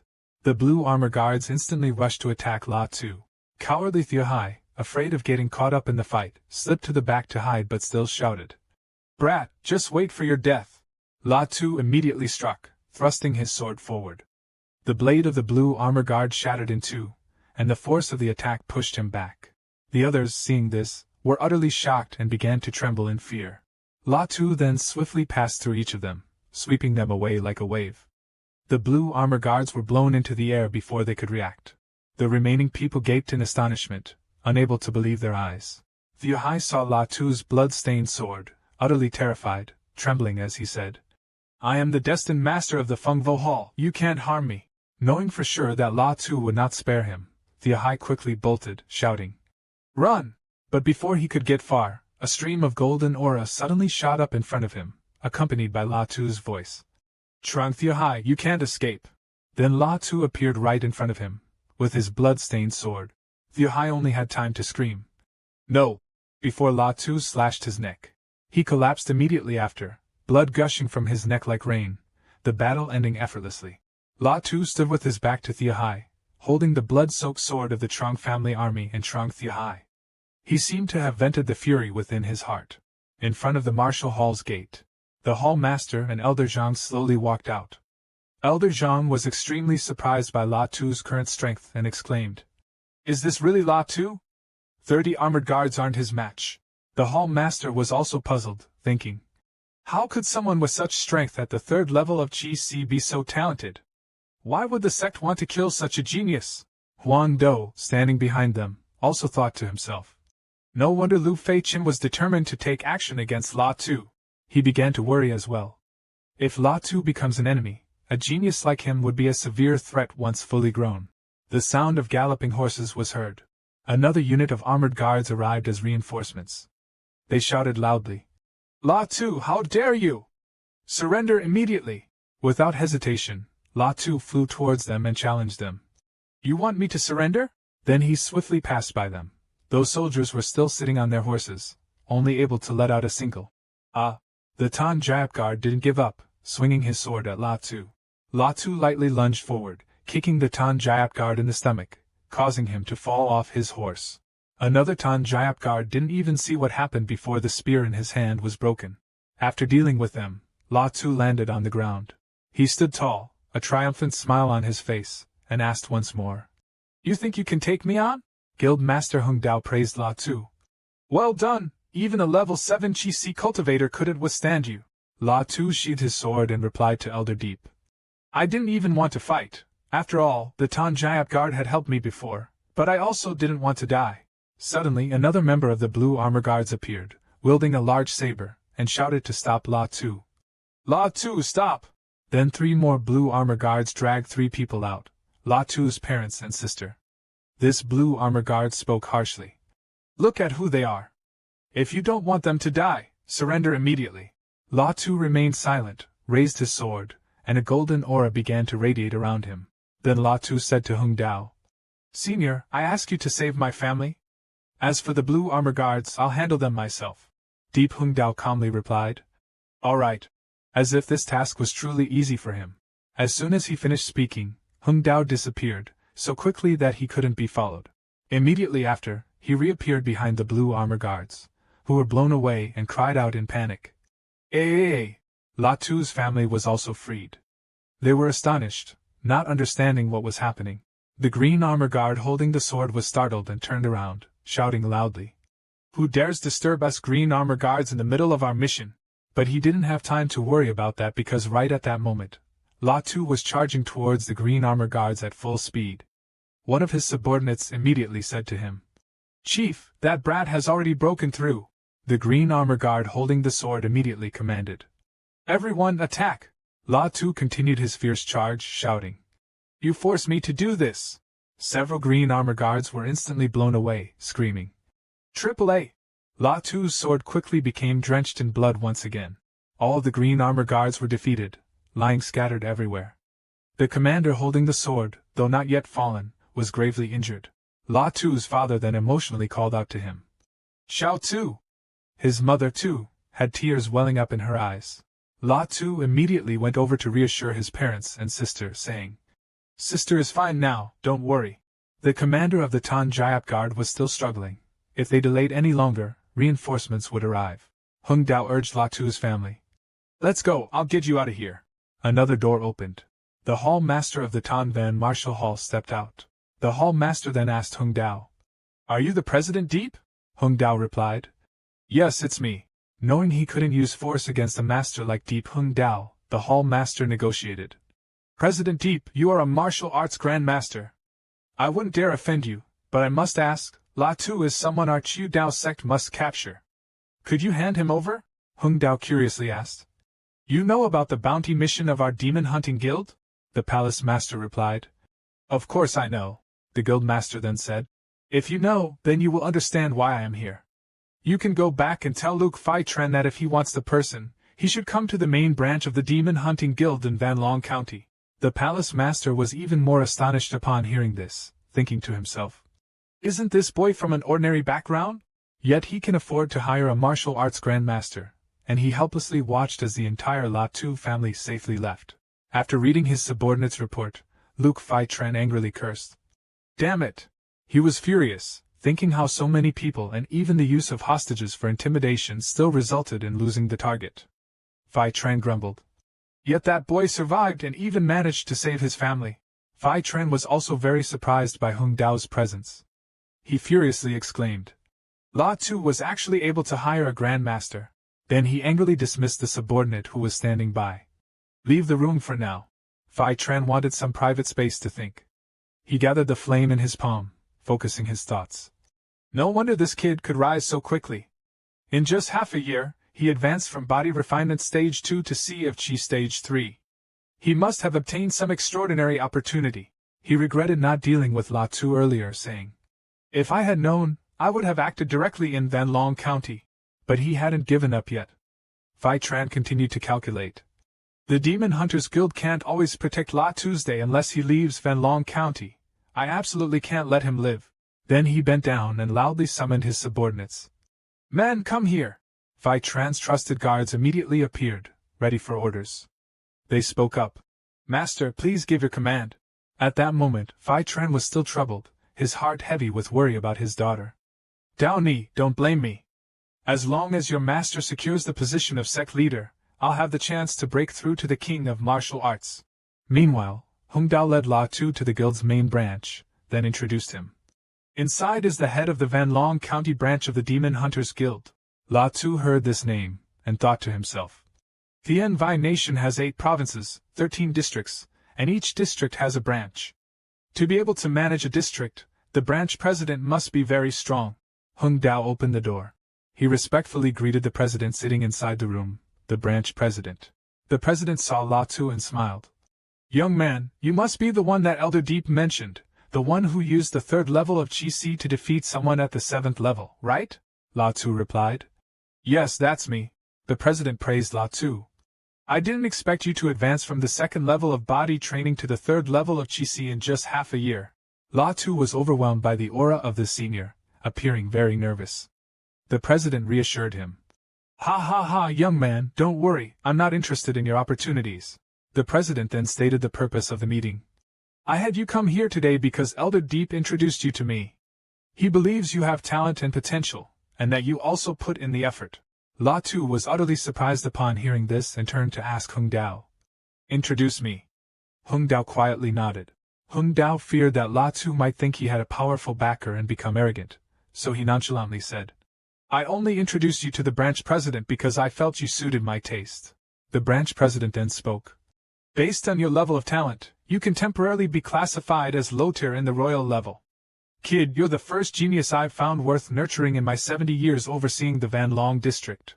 Then he concluded, "Don't disappoint me." La Tu found the terms mentioned by the branch president very unfamiliar, so he unconsciously asked, "Internal members? What is this talent ranking?" Standing next to him, Hung Dao explained, "For our demon hunting guild to stand strong in this world, we naturally need powerful individuals, and those strong individuals are of course geniuses who grew step by step." He continued, "And internal members are divided into 2 types, those recruited from outside and those we personally train." Hung Dao began to further explain. "I was recruited from outside. Once my strength met the standard and I passed the evaluation, I became a member. As for those personally trained, like you, they are recruited before they fully mature and become internal members." La Tu, after hearing everything, still had some doubts and asked, "So, what's the benefit of becoming a core member of the Monster Hunter Guild?" Hung Dao patiently explained. "First of all, your family will be protected unconditionally. Also, because your evaluation is of the lower Huang grade, you can receive 3 martial arts techniques at your current cultivation level all at once." The branch leader added, "Kid, you probably don't lack 5th or 6th grade martial arts. When you reach the 7th layer of the Xiantian stage, you can choose 7th grade martial arts." La Tu was astonished by this offer and asked again, "What? I can actually get 7th grade martial arts?" Hung Dao quickly continued after the branch leader. This is the difference between geniuses and outside recruits. Genius members are valued more than outside recruits, but you will be evaluated every year. If you don't meet the targets, we'll stop nurturing you." After hearing these enticing conditions, La Tu naturally couldn't refuse and replied, "I agree to join." Hung Dao placed his hand on La Tu's shoulder and promised him, "Kid, since you've agreed to become one of us, ensuring the safety of your family is our rule." Only then did he smile and say, "The previous reward is no longer necessary." However, La Tu didn't want that. He wanted to settle everything fairly, so he replied. Senior Deep, joining the Monster Hunting Guild is something I did after I issued the mission.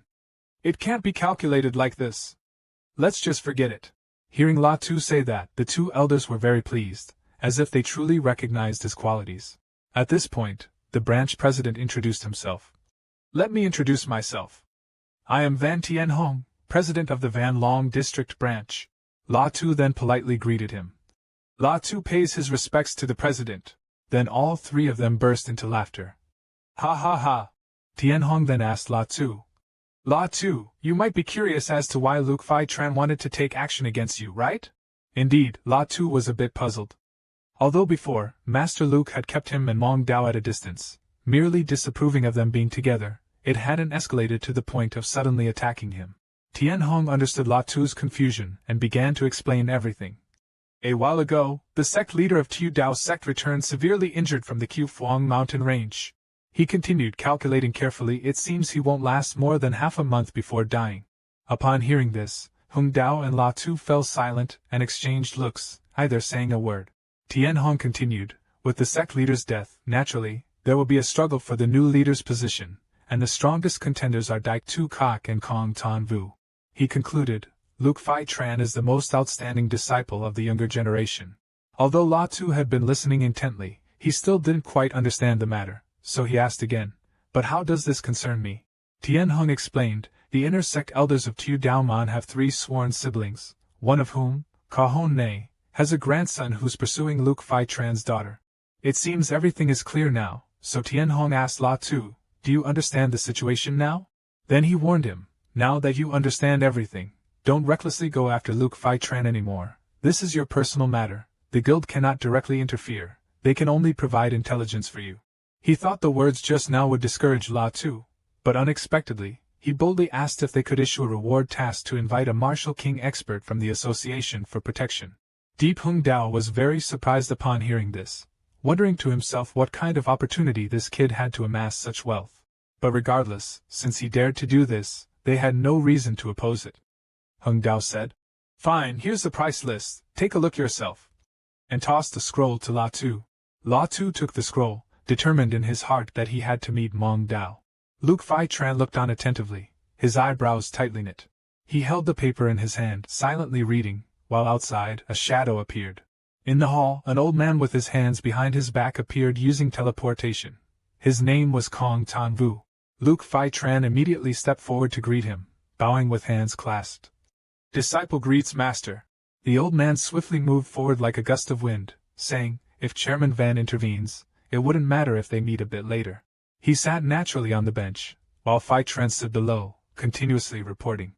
He had just responded to Chairman Van's letter, but he didn't expect to underestimate that kid La too. That kid was actually able to invite Chairman Van. The master calmly replied, let's wait and see. When Chairman Thin Hoa Fong of the Armor Association arrives, they will go to the tavern to meet the kid La Tu you mentioned. At this moment, La Tu was approaching the hall. Then Tien Hung, walking ahead, said that since La Tu had offered 5th grade pills, a lower grade earth-level battle sword, and a 5th grade armor treasure, he would of course help La Tu, but he would still let him take the lead. Hearing this, La Tu immediately responded, yes, thank you, Chairman. Climbing the stairs, he continued, young man, you come from an ordinary background, yet you can bring out these treasures. This fortune truly makes even me unable to help but admire. He opened the door. In the room were Lu Fai Tran, his master Kong Tan Vu, and Shenghua Feng, who sat with arms crossed and eyes closed. At this moment, Lu Fai Tran and Kong Tan Vu stood up to greet Van Tien Hong. Shenghua Feng glanced over and said, you even got President Van to show up. He looked at La Tu behind Van Tien Hong, guessing. This kid must be a new genius member you recruited. Van Tien Hong placed his hand on the chair and seriously said, this doesn't concern President Xing, does it? He sat down and directly said, this is Xinghua Feng, president of the Array Formation Guild in the Yunlong district. Shenghua Feng stood up and said, Array formations, pill refining, forging, demon hunting, the 4 major guilds have rules. No interference and personal grudges. How will President Van explain today's actions? Unfazed, Van Tien Hong said. Then why is Shenghua Feng sitting here today? How will you explain that? He held a cup of water, and said that he had a good relationship with Elder Kong, so he came by to see how President Van was using his cultivation to oppress people. Looking at La Tu standing there, he continued, being able to invite President Van, a fourth-rank martial king. Your background is extraordinary. It seems you've gained some significant opportunities. La Tu didn't respond. He just looked and thought that the old man was cunning. He thought this was intentionally making others think he had a treasure, spreading rumors so others would target him. Standing next to President Van, he said, Senior, you flatter me. I was just lucky to inherit the legacy of a first-rank martial king. He recalled the time he met that person in the forest. It was due to a previous fortunate encounter with a 7th-rank martial king in the depths of Bat Kai Mountain, who was also a 5th-level blacksmith master, but he couldn't mention that. Van Tianhong gestured with his hand and said, Don't talk about those things. He turned to Luke Fai Tran and said, La Tu asked you to step forward because there's something he wants to clarify in front of Luke Mong Dao. He asked. It's already written in the letter, where is she? The question startled Lu Feichen. At this moment, La Tu was also silently observing with a serious expression. He said, Master Lu, you want to kill me, and I understand the reasons behind it, but I have nothing to say about that. Right now, I only want to see Meng Dao once. Lu Feichen shouted loudly. No! La Tu frowned and said, Master, don't go too far. He continued. The hatred between us runs deep like the sea. If it weren't for Meng Dao, I wouldn't have invited Senior One to come with me, but instead, would have directly asked him to deal with you. Lu Feichen stood up, his anger flaring intensely. Are you threatening me, La Tu? Seeing this, Wen Tianhong also stood up, crossing his arms, exuding a powerful aura. Lu Feichen, who are you trying to impress? He was pushed down onto the chair by Van Tianhong's force, his face grimacing. Luke Fai Tran said, You want to see my daughter? Dream on. You'll never see her again in this lifetime. La Tu closed his eyes to calm himself and said, Master Luke, what do you want in exchange for letting me see Mong Dao? Sitting on the chair, Luke Fai Tran thought, I absolutely cannot let Mong Dao meet this boy. If she finds out I killed La Tu, her engagement with Ka Kim Shuyan will fall through, and I won't be able to become an inner elder. Thinking this, he sneered and said, I advise you to give up. Mong Dao has already made her decision. She agreed to get engaged to Ka Kim Shuyan in 3 days. Hearing this, La Tu angrily slammed his hand on the table and said, Mong Dao can't be like that. He cursed him, calling him a beast, using his daughter as a tool for his own power and gain. Luke Fai Tran frowned and asked, You dare insult me? Then he caught a fiery glare from Van Tianhong. He crossed his arms, sitting in the chair, saying this is the Lu family's matter, the Chu Dao sect's matter, and it has nothing to do with you, kid. At this moment, Thin Hoafong spoke up to mediate. Old Kong, little Luke, calm down a bit. President Van is also very busy, he said. We can't just leave the Van Long district in such chaos, always dealing with this kid, right?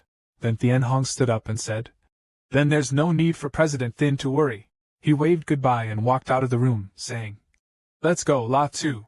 Then Tianhong sat in the chair opposite La Tu, who was standing in front, and said, Because of the association's regulations, I can't interfere with the affairs of other forces, so I can't help today. You should take it back, La Tu generously said. No need. Without the president's intervention, he wouldn't know where he'd be buried by now. Then Tianhong raised his hand, releasing some energy, and said, Since you said that, I won't be polite, but I also won't take your stuff for free. In his hand is a glass bottle.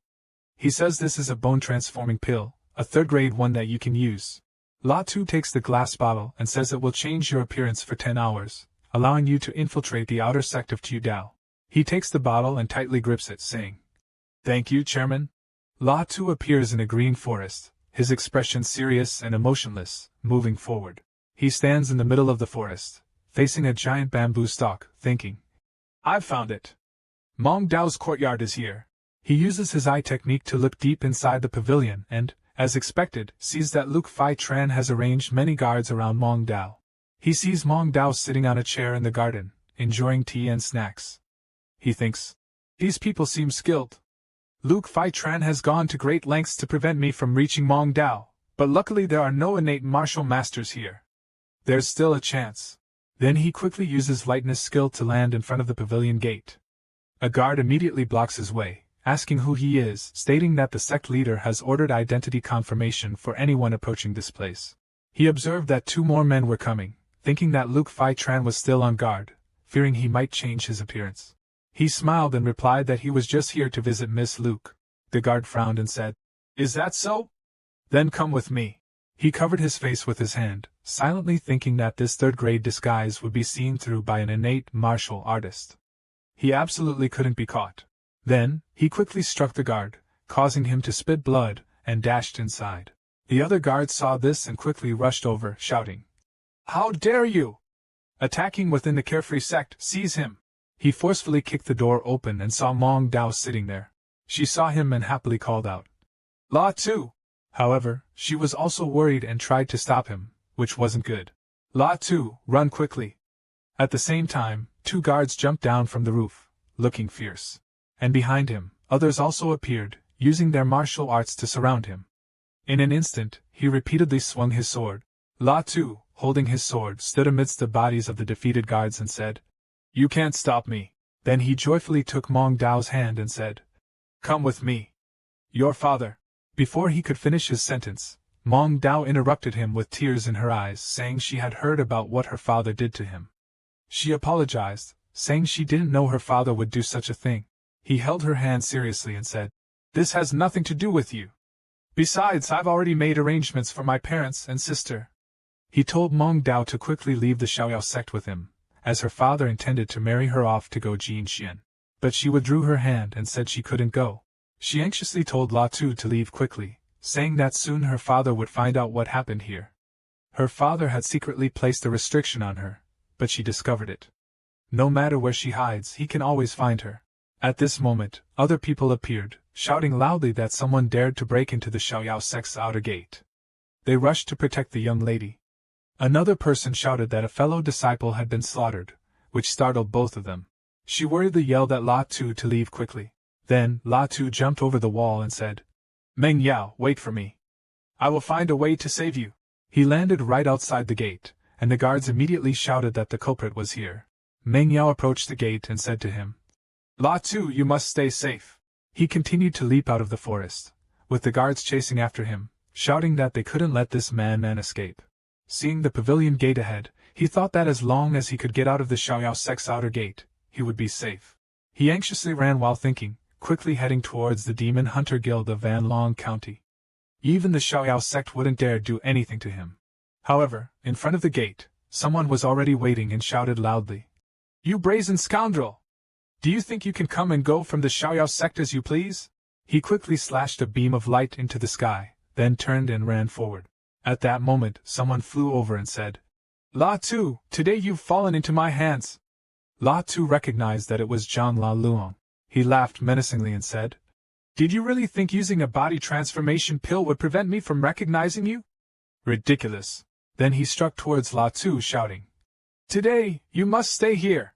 La Tu was hit by the strike, slumping down, clutching his shoulder. "Zhang La Luong, you old bastard, that was a vicious move." He hovered above La Tu, raised his hand, and said, "The sixth sect leader won't do anything to you, so it seems your fate is to die by his hand." He leaped forward and said he wanted to leave. Even that man couldn't stop him. He disappeared into the crowd with a shout. "Listen carefully, soon I will definitely return for revenge." Zhang La Luong gritted his teeth angrily, saying, "This brat has escaped multiple times, let's see how long you can keep running." Luke Fai Tran stood with his hands behind his back, watching Meng Dao's figure at the door, and called out, "Dao Ni, father."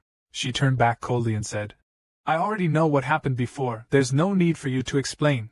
She walked past him into the house and said coldly, "I will follow your arrangements, there's nothing more to say." At this moment, Luke Fai Tran raised his hand as a signal, and a group of assassins appeared around him, awaiting orders and calling him master. He coldly said, "Relay the order to Van Long, the 18 cities of Vuitton, closely monitor the Hunters Guild, and report immediately if La Tu is found."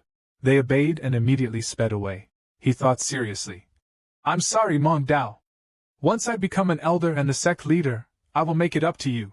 At this moment, in the training room of the Demon Hunter Guild, La Tu held a bag and told the person in front of him, "These are the vitality stones and the identity token. You said you needed a training room with her." She took the bag and left. He watched her, deep in thought about his cultivation level. His cultivation wasn't sufficient. He frowned, his eyes filled with determination. He needed the strength to protect those important to him. Then Tianhong approached and asked La Tu, How is your recovery going here? Then Tianhong inquired if his injuries were getting any better. La Tu clasped his hands and said, Thank you, guild leader, for your assistance. Without your bone-transforming and marrow-changing elixir, I wouldn't have been able to infiltrate the outer sect. I would have been captured as soon as I showed my face. Then Tianhong smiled and said that everyone has their own path, and in the end, this world still values strength. Then Tianhong placed his hand on La Tu's shoulder and said, Your future path is still long. The most important thing for you right now is to have enough strength. At the very least, you must reach the level of an innate martial artist, otherwise, you will remain as weak as you are today. Keep going, kid. La Tu clasped his hands and said, Yes, thank you for your guidance, Chief. Then Tianhong waved goodbye to La Tu as he turned away. La Tu clenched his fists, trembling, and thought, Mong Dao, I'm sorry. I will quickly break through and return to rescue you from there. La Tu sat down, deep in thought. Talent doesn't represent everything. Trong Lu Luong's talent is far inferior to mine, but his cultivation level surpasses mine by a great deal. Around him, there were streams of green light, and a blue orb beside him. La Tu thought. So even though his martial arts realm isn't as high as mine, he can still crush me with his cultivation. La Tu thought of the scene of people practicing martial arts and thought, If I want to defeat Trong Lu Luong, I must quickly improve my cultivation and use my advantage in martial arts to defeat him in one strike. In Luke Mong Dao's bamboo room, there was one person lying on the bed and another in green clothing sitting on a chair. Lu Mengyao's eyes gradually opened. Lu Mengyao said, Father La Tu, he. Lu Feichen sat with his arms crossed, looking at Lu Mengyao, and said, La Tu has escaped into the demon hunting guild. For now he's safe. Lying on the bed, Lu Mengyao said, Father, I agreed to marry Go Jin Xian as you asked, but please don't target him anymore. Lu Feichen, still sitting with his arms crossed, said, All right, I promise not to pursue this matter. Lu Feichen thought. Let that kid La Tu off the hook?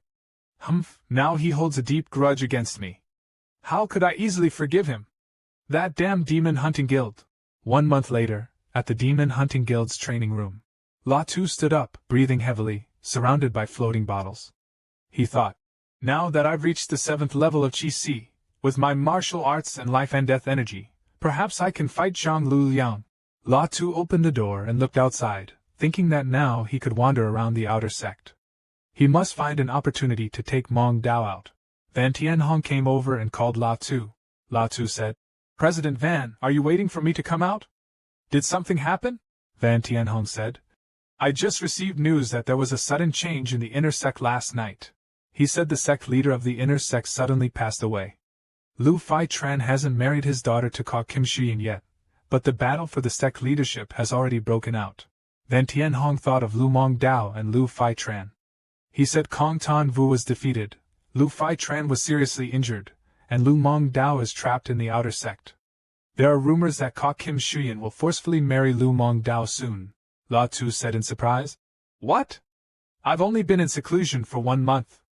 How did the situation change so quickly? La Tu said. Thank you, President Van, for informing me. I must go rescue Mong Dao. La Tu clasped his hands and resolutely said, If I cause any serious trouble, President Van, you can expel me from the Demon Hunting Guild. Then La Tu flew into the sky and said, I will go ahead. After that, La Tu quickly moved toward Xiaoyao's sect, landing from above with such force that the stone floor cracked. A yellow haze followed La Tu, and the dust around him swirled wildly. La Tu looked ahead with concern, thinking about what might have happened outside the sect. In front of La Tu, orange circles descended like fireballs, accompanied by black smoke. Clenching his fist, La Tu said, I hope I can still make it in time. On a rooftop, a beam of yellow light shot up, and 2 people were standing guard. La Tu moved forward with the yellow-orange light trailing behind him.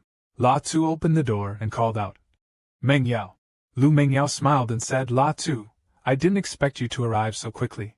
La Tu looked at the bed and saw Lu Feichen lying there. He said, Your father, he... La Tu stared intently at him. Lu Feichen had something orange and black on him, weakly calling for La Tu. Lu Mengyao helped Lu Feichen sit up and said, Father, Lu Feichen said, La Tu, I know you hate me in your heart, and I do not deny what I have done. Lu Feichen sat up trembling and said, But Mengyao likes you. Take her away from the Xiaoyao sect for me, and take care of her. La Tu stood with his arms crossed and said, All right. Luke Fai Tran lay down on the bed and said, "Sorry Mong Dao, in order to break through to the king level and become an elder, I was tempted. From now on, take good care of yourself." Luke Mong Dao, with tears running down her face, tremblingly said. "Father," Luke Fai Tran said, "follow La Tu, and you will have a place to call home." Luke Mong Dao, still with tears flowing, tremblingly said, "Father, if you're no longer here, where can I go?" Luke Fai Tran pointed to the ground and said, "This is a lay martial token. You can go to Dohai County and join the lay martial school." Luke Fai Tran stammered. La Tu, with his arms crossed, said, "Master Luke, rest assured, I will spend my whole life taking care of Mong Dao." Luke Fai Tran's mouth was full of blood. He said that, "So I consider myself dead without regrets." He just closed his eyes and passed away. Lu Ming Dao collapsed beside Lu Fei Qin, crying out, "Father," in sorrow. La Tu placed his hand on Lu Ming Dao's shoulder and said, "After all the plotting, this is still the outcome." La Tu said, "I hate you, but as I promise you, this has nothing to do with Ming Dao. I will take good care of her." La Tu placed both hands on Lu Ming Dao's shoulders and said, "Meng Dao, your father is gone. Before he left, he wished for you to live well. Quickly leave the outer sect of Xiaoyao," Lu Ming Dao said. "I want to bury my father on the mountain north of the city. When I was young, he often took me there to play." La Tu replied, "All right, I'll take you there." Lu Ming Dao and La Tu walked outside. Suddenly 2 strangers appeared. One of them asked, "Are you two planning to leave Xiaoyao sect?" Lu Ming Dao angrily replied, "Qiu Jin Xian," the man said. "Meng Dao, although we didn't get to be engaged before, your uncle had spoken to my grandfather about marrying you to me." Kim Shuyan sneered and raised 2 fingers, saying, "How could I let you leave just like that? I have to take care of you for life." Kim Shuyan said that it was initially just a precaution, but who would have thought that you would actually deliver yourself to my door? Heaven is truly on my side. One of Kim Shuyan's underlings laughed and asked, "Young master, should we inform the others in the outer sect and have Elder Ka send some more experts?" Kim Shuyan replied, "These 2 only have 5th and 9th level Qi cultivation. As a Xiantian warrior, I could easily handle them." "Or are you doubting my strength?" the underling responded. "I wouldn't dare, young master. With your 1st level Xiantian cultivation, taking down these 2 is as easy as turning your hand," Kim Shuyan said. "Without Luke Fai Tran, Luke Mong Dao, you are nothing but a lowly maid," he continued. "When I first pursued you, you acted all cold, but now you're destined to be mine." He laughed smugly. "Once I've had my fill of fun, I'll reward you to my subordinates." Kim Shuyan's underlings laughed and thanked the young master. Luke Mong Dao frowned and said, "Ka Kim Shuyan, you beast, how many female disciples in the outer and inner sects have you harmed?" Kim Shuyan laughed and said, "Mong Dao, don't say that. If it weren't for yesterday's mutation, we might have been married in a few days." He said, "Mong Dao, I advise you not to resist." La Tu said, "I'll take you outside. In a moment, just follow me and charge forward. Don't worry about anything else. This is still the outer sect's barracks." Then La Tu rushed forward and slashed 2 of Kim Shuyan's men, causing them to bleed profusely. Kim Shuyan angrily said, "You bunch of useless trash."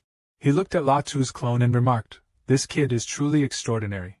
Then angrily said, "You reckless fool, I am at the innate stage." A green energy appeared in Kim Shuyan's hand. La Tu also wielded his sword forward, and an orange light appeared, clashing with the green energy. La Tu, deep in thought, "No wonder he's an innate martial artist. If it weren't for my advanced martial arts level and the 2 levels I broke through this month, I might have been seriously injured by that strike." Then La Tu created clones that surrounded Kim Shuyan. Kim Shuyan used the green energy to split La Tu's clones in half, shouting, "Break for me!" La Tu swung his sword at him, but he dodged it. With a fearful expression, he dodged the sword, thinking, "This kid is strange. I need to call for other intersect experts." But before he could do anything else, a sword pierced through Kim Shuyan's body, blood continuously spurting from him. La Tu split into 2. One stood behind and thrust a sword through Kim Shuyan, while the other La Tu in front pointed a sword at his face. Kim Shuyan was stunned, wondering how this could be. Kim Shuyan thought, "How could he possess such strength?" He fell down. La Tu turned away and left. Golden, blue, and purple auras surrounded La Tu. Luke Mong Dao asked La Tu, "Kim Shuyan was a first-rank Xiantian martial artist, how did you kill him?" La Tu smiled and said, "After you returned to Chiu Dao sect, I trained in the deep mountains and valleys of Tan Van City, and had a fortunate encounter. La Tu thought to himself, I never expected that condensing death aura into a flame would have such great power. Luke Mong Dao held La Tu's hand and said, Let's go, La Tu. Kim Shuyan lay on the ground, dead with his eyes open. She reminded him. Kim Shuyan is Elder Ka's favorite grandson. He'll definitely sense his death. We must quickly leave Tu Dao sect in Van Long County. La Tu raised his sword and said, That's right, we can't stay in Van Long County any longer. La Tu said solemnly to Mong Dao. I'm afraid we won't have time to bury your father. Luke Mong Dao replied. I know. La Tu and Luke Mong Dao left, and she said, Later, when I break through in cultivation, I'll personally bury my father. Then the two of them left. La Tu held Lu Mengyao's hand and said, We can't go to the demon hunting guild. The Xiaoyao sect will definitely go there to stop us. We'll go through the Quanlei mountain range to fight the navy. Lu Mengyao replied. Okay. Outside the Xiaoyao sect, a man with purple hair rushed over and called out. Sun Air! Someone picked up something rectangular. A gray-haired man angrily said. Where is everyone? Find Lu Mengyao's whereabouts for me. A person approached and said. Elder Lu Mengyao cannot have gone out alone. It's likely that La Tu is with her. That person turned out to be Zhang Laoliang, who continued. He is a genius member of the Demon Hunting Guild. I'll lead people to the guild to stop him, to prevent that brat from taking Lu Mengyao away through the teleportation formation. The elder threw something and said, Take my command token. Except for the Yunlong County City, all other demon hunting guilds in the cities must follow my orders. Zhang Laoliang caught the token. The elder responded and said to Wen Tianhong, The grudge of my grandson must be avenged. Tell him to think carefully before taking action. Zhang Laoliang clasped his hands and answered. Yes. The elder angrily grabbed something and said, Lu Mengyao La Tu, I want to take your heads to honor my dear grandson. He squeezed hard, causing whatever he was holding to shatter into small pieces that fell to the ground. Half a month later La Tu, riding a horse, said, Half a month has passed. The Xiaoyao sect must have realized that we didn't go to the demon hunting guild and are searching for us everywhere. Lu Mengyao said, Let's quickly enter the Guanlei mountain range. This range stretches across 3 counties and contains many heavenly treasures and fierce beasts. La Tu dismounted and said, Be careful, many powerful cultivators and reclusive experts come here to seek treasures. La Tu, with a surprised expression, said, Such powerful pressure. Luke Mong Dao said this aura comes from the sky. La Tu prepared to draw his sword and asked if it was a master from the Tu Dao sect coming to hunt them down. Someone is descending towards Luke Mong Dao and La Tu. Luke Mong Dao said, Phew, it's not the pursuers from Tu Dao sect, but Deep Duong Vu Vong, a powerful rogue cultivator. Someone is descending. She said that she had met him once before with her father. La Tu said, The Quanloi mountain range is indeed a treasured land, filled with powerful masters and dangerous beasts. But we must enter the mountain. Luke Mong Dao laughed and said, Don't worry, although I'm not progressing as fast as you, I'm still a genius of my sect. A sword descended. In the Guanlei mountain range, there are the corpses of some black creature, and a long purple snake. Lu Mengyao said that we had just entered the Guanlei mountain range, not too deep, and already encountered several level 3 monsters. La Tu, with his arms crossed, looked at the beast's corpse and said, Thanks to the life-sensing ability of the Life and Death Pearl, I avoided the territories of some level 4 monsters. La Tu said, Mengyao, someone is coming. From afar, 2 men and a woman are approaching. Zhang Haifei, leading Tian Guangyou and Miao Feifei, said, I am Zhang Haifei. These are my teammates Tian Guangyou and Miao Feifei. La Tu clasped his hands and replied, I am La Tu, and this is Miss Lu. May I ask what the 3 of you want? Zhang Haifei smiled and asked, Brother La, Miss Lu, the 3 of us have come suddenly to ask if you would join us in forming a team. What do you think? Zhang Haifei smiled and said, We discovered a flame sun tree, but beside it, there is a level 3 monster, the azure-winged serpent, which can rival a level 4 monster. La Tu fell into thought, mumbling, Fire Yang Tree, green-winged serpent. He thought that the Fire Yang Tree could be used to refine pills for breaking through to the Xiantian stage, which would be beneficial for both him and Mengyao. La Tu narrowed his eyes. He looked at the 3 of them and thought, however, not to mention whether the Fire Yang Tree even exists. Even if it does, it won't be easy to obtain. When the time comes, these 3 will certainly make a move. Zhang Haifei said, Brother La, what do you think? You must know that the Fire Yang Tree is very precious. I'm not willing to risk having this information leak out. La Tu said, All right, we agreed to form a team. Zhang Haifei laughed heartily, saying, Good. With the two of you joining, our chances of obtaining the Fire Yang tree will be greater. Once we succeed, I guarantee you won't be mistreated. Zhang Haifai turned his back and said, There's no time to waste. Let's set out now to deal with that serpent. Luke Mingyao said this person is all talk and doesn't mention how the spoils will be divided after success. La Tu said, Mingyao, I know what you want to say, I am prepared. Zhang Haifei turned around and said, Brother La, Miss Luke, you two follow me quickly. Zhang Haifei said, I'm worried that if we take too long, others will discover the Fire Yang herbs. La Tu reminded Mingyao to protect herself well later. Then the three of them, Zhang Haifei, Tian Guanyu, Miao Fei Fei, along with La Tu and Luke Mingyao moved forward. Up ahead, rocky cliffs jutted out. Someone in the team spoke up, saying that the serpent demon is within these cliffs. La Tu looked ahead and asked Brother Zhang how he planned to deal with the green-winged serpent demon. Although it's a level 3 demon beast, its strength is comparable to an innate martial artist. Chuang Haifai smiled, folded his arms, and said, Don't worry, I've made preparations. I have a level 3 detoxification pill that can counteract the venomous mist of the demonic serpent. Chuang Haifai added. Furthermore, I'm a level 3 formation master. As long as I set up the formation, the winged serpent won't be a threat. La Tu just let out a simple, Oh, La Tu said. I didn't expect Brother Chuang to also be a formation master. If that's the case, why did you invite the two of us here? He held a round pill and said, I need to set up the formation, and someone needs to guard the surroundings. Neither Dian Quang Hu nor Mu Fai Fai is skilled in agility, Chuang Haifai said. I'll still need to trouble you, brother. La Tu held Luke Mong Dao's hand and replied. All right, I agree. From behind, Dian Quang Hu took out a blue-colored pill bottle. Chuang Haifai said, This is a detoxification pill. Be careful, brother La. I'll start setting up a killing formation and a trapping formation. Wait for you to lure the winged serpent over. La Tu lifts up a bottle. Inside the bottle are white pills surrounded by purple light. La Tu thinks, as expected, there's something wrong with this antidote pill. Luke Mong Dao calls out to La Tu. La Tu pats Luke Mong Dao's back to reassure her, Don't worry, I'll be fine. La Tu moves forward. Luke Mong Dao says, Be careful in what you do. Dian Quang Hu smiles and says, Don't worry, Miss Luke. Brother La is going to lure the beasts. I'll protect you in his place. Luke Mong Dao glances dismissively. La Tu's eyes suddenly narrow. La Tu saw that the tree was covered in yellow and orange, and a demon serpent appeared. He thought, The demon serpent is indeed hiding here. La Tu stepped forward quietly.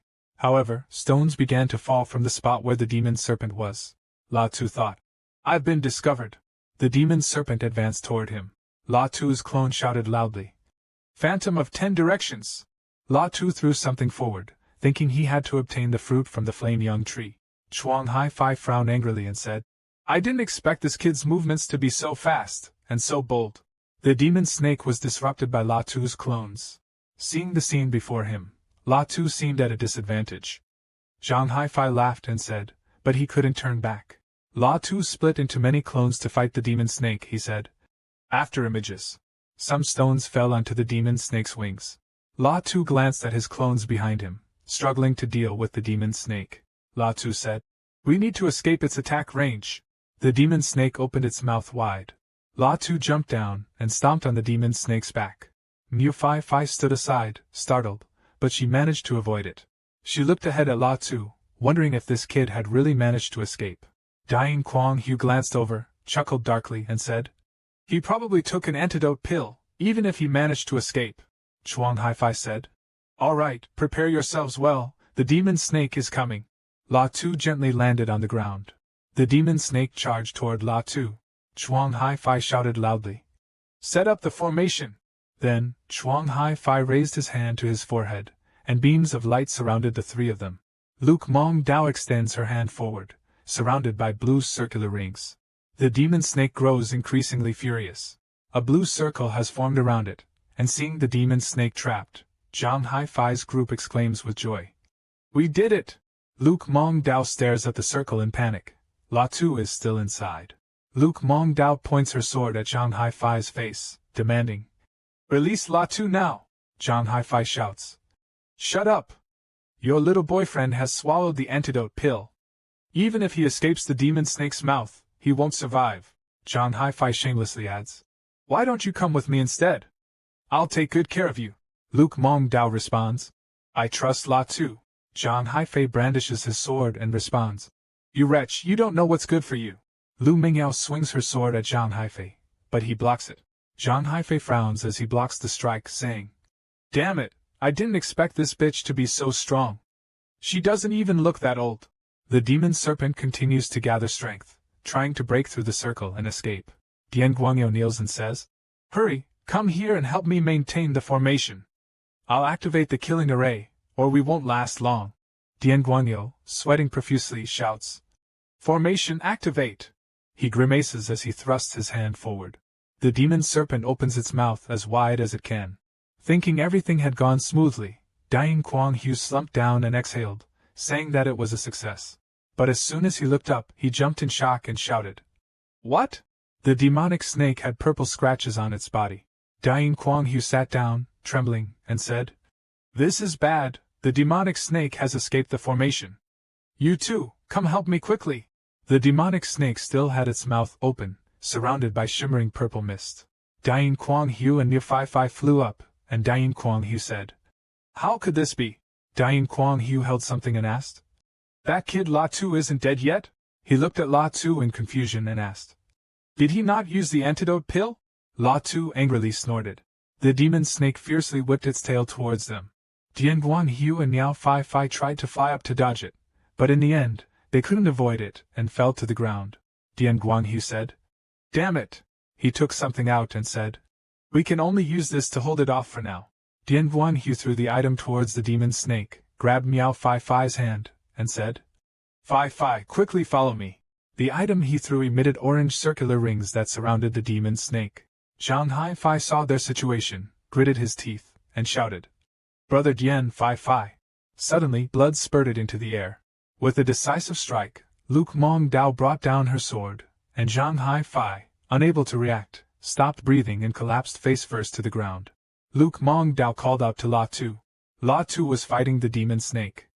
Luke Mong Dao said, You must survive. He leaped onto its back and slashed down forcefully. La Tu said, The scales are really tough. The demon snake writhed in pain, letting out a loud cry. La Tu jumped off its back and muttered to himself, Ordinary sword wounds can't really threaten it.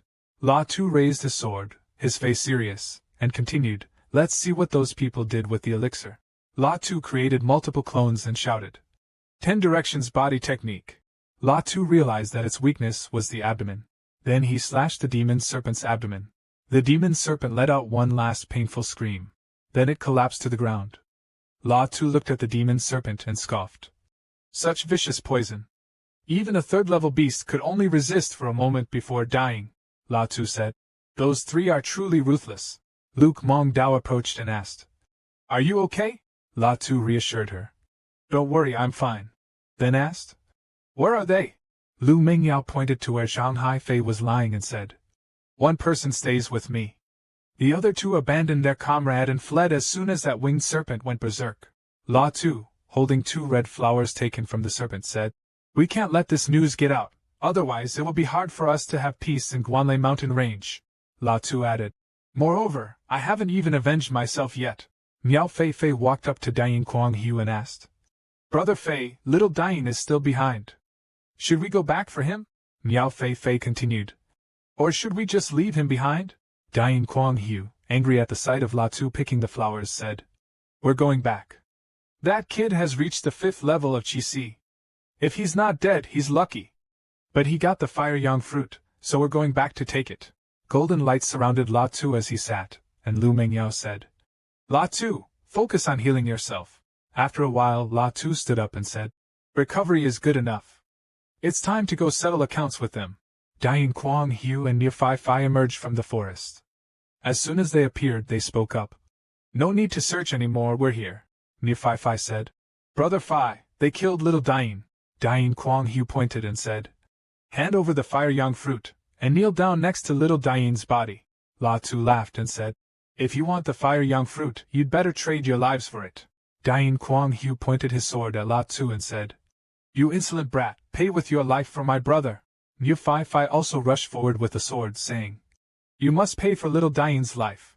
Luke Mong Dao's eyes gleamed coldly as she looked ahead. Luke Mong Dao slashed Niu Fai across the shoulder, causing blood to splatter. Her face turned pale. Then Miao Fei fell down. Dian Kuang-hu looked surprised and asked what happened. Dian Kuang-hu was shocked, thinking, damn it, this kid defeated the green-winged snake with his own strength. Dian Kuang-hu flew up. La Tu chased after him and said, don't even think about running away. Dian Kuang-hu frowned and looked back at La Tu, saying, damn it, you still want to pursue me to the end. He threw some kind of golden ring towards La Tu, laughing and saying, kid, obediently get trapped here. The ring emitted golden rays surrounding him, but La Tu still gripped his sword, frowning. Dian Kuang-hu stopped running and stood still, approaching the place where La Tu was trapped, saying, kid, you're strong, but I'll spread the news that you have the Fire Sun fruit, and soon you'll be hunted by the other experts in the Guanlei mountain range. La Tu said you won't escape. In the blink of an eye, La Tu appeared behind Dian Kuang-hu, making him turn pale and shout. What? La Tu stabbed Dian Kuang-hu in the back with his sword, causing blood to spurt out. Immediately after, Dian Kuang-hu collapsed to the ground. Holding the blood-stained sword, La Tu murmured. So this is the Guanlei mountain range? It's truly chaotic. La Tu looked at Dian Kuang-hu's body and said, Mong Dao, let's leave here first, in case these three have comrades. La Tu continued. Moreover, the fire spirit fruit is crucial. We can't let this information leak out.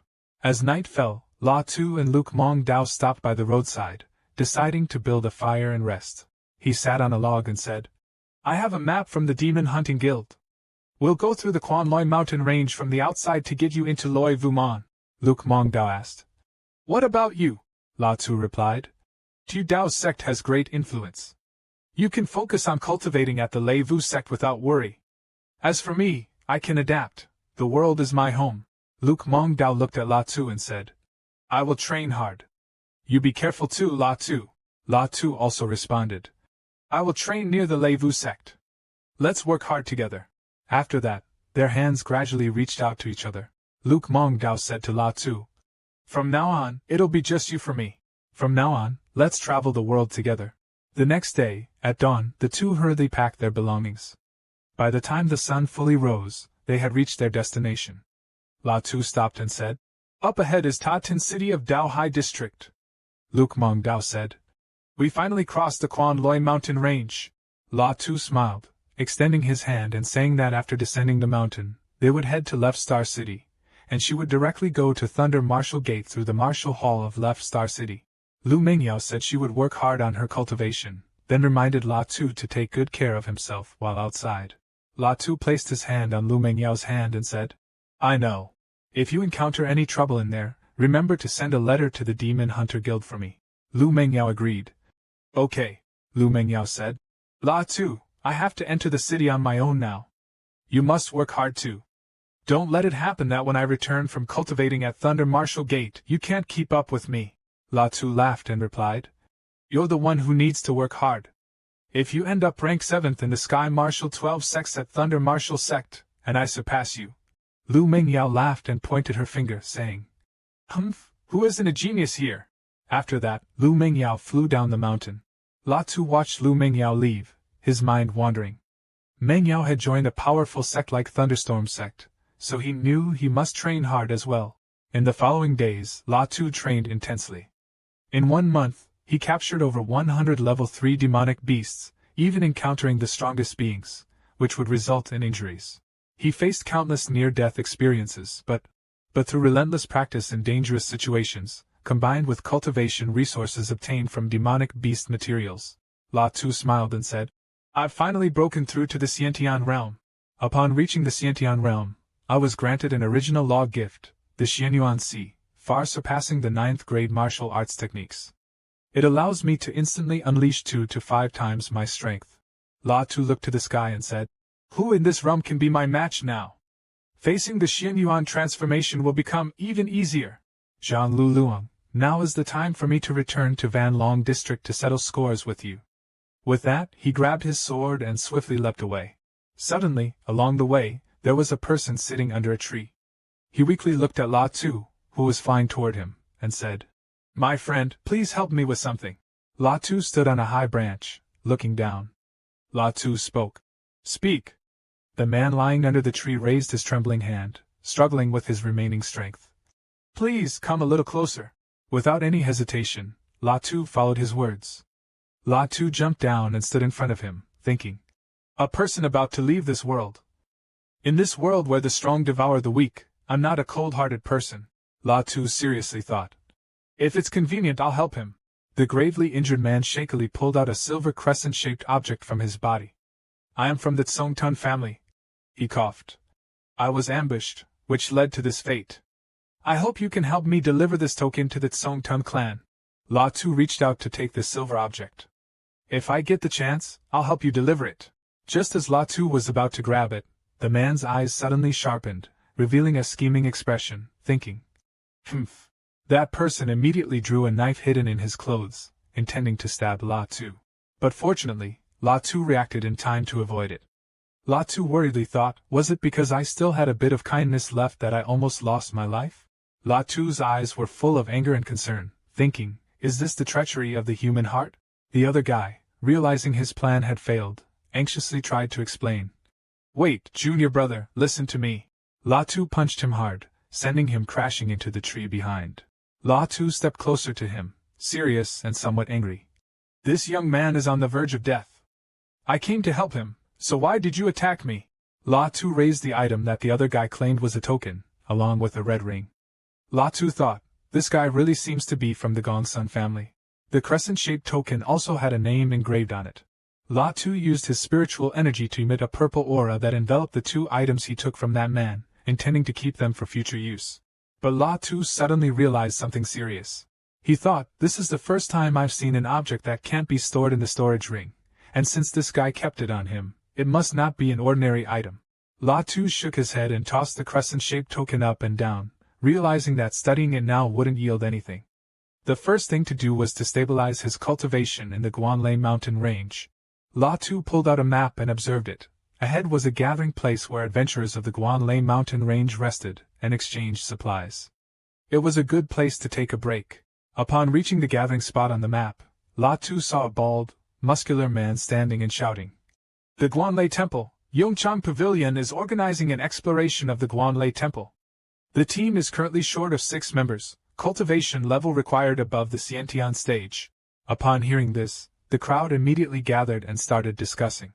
It's very rare for the 3 major forces of Yongchang Pavilion to seek outsiders to explore the Guanlei Temple. Yes, I've heard that the Guanlei Temple is very dangerous, but it's also said that even experts at the Martial King realm have gone there to comprehend the Tao. The man continued. Dark purple indicates a dangerous area.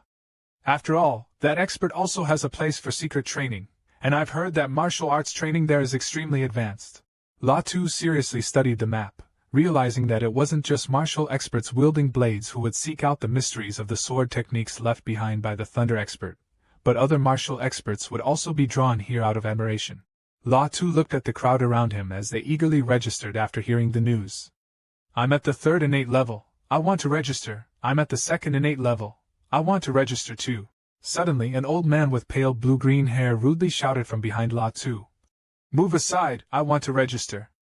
If you don't want to register, then get out of my way, brat. The old man with pale blue-green hair tried to push La Tu aside, but La Tu caught his hand and held it tightly. Who said I wasn't going to register? La Tu flung the old man with pale blue-green hair backward, sending him flying into 2 men in brown and purple robes standing behind him. The man in brown and the man in purple witnessed this but didn't fully understand who was right or wrong.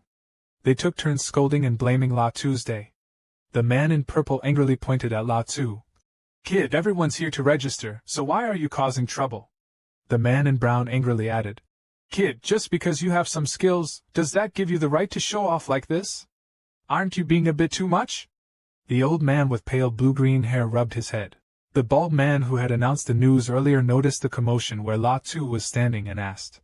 What's going on over there? His question startled the man in green, and the man in blue-green turned to look. La Tu looked at the crowd in front of him and thought. Ha, clearly he was the one who acted first, yet now I'm the target of everyone's attacks. La Tu, being cautious, raised his hand to place it on his shoulder, ready to draw the sword on his back. The old man with light sea-green hair raised his hand. Everyone, let's teach this arrogant kid a lesson and throw him out. Many of them rushed towards La Tu. La Tu's face darkened, and he seriously drew his sword, slashing at the 2 who were about to gang up on him. The man in the brown robe had half of his hair cut off. He looked at his head in shock, feeling uneasy. The sword was so fast, I thought I was dead. A man with green hair witnessed the scene and marveled at La Tu. This kid's strength is formidable, we must not carelessly offend him. The man in the brown robe backed away in fear. How can someone so young have such powerful swordsmanship? The old man with light sea green hair behind him was also somewhat worried and scared. The bald man, who had witnessed everything, also noticed La Tu's swordsmanship. He happily approached La Tu, crossed his arms, and laughed loudly. Ha ha, a very fast and sharp sword. Young brother, are you interested in joining us? We have 3 more as well. La Tu clasped his hands together to show his sincerity, looked at the bald man, and said, It's an honor to obey. The others gathered around La Tu, discussing. Who would have thought this kid would also be chosen? The bald man crossed his arms and looked at La Tu. With such strength, the Yongchang Pavilion will also actively recruit you. The bald man continues shouting out recruitment notices, and there are 2 more spots available, prioritizing those with high cultivation. La Tu stands behind, watching the bald man, and immediately, 2 people with green and brown hair step in front of the bald man, and La Tu raises his hand, saying, The 2 of us. The bald man happily folds his arms, looking at the 2 of them. Please follow me. The Vinsong team is ready ahead.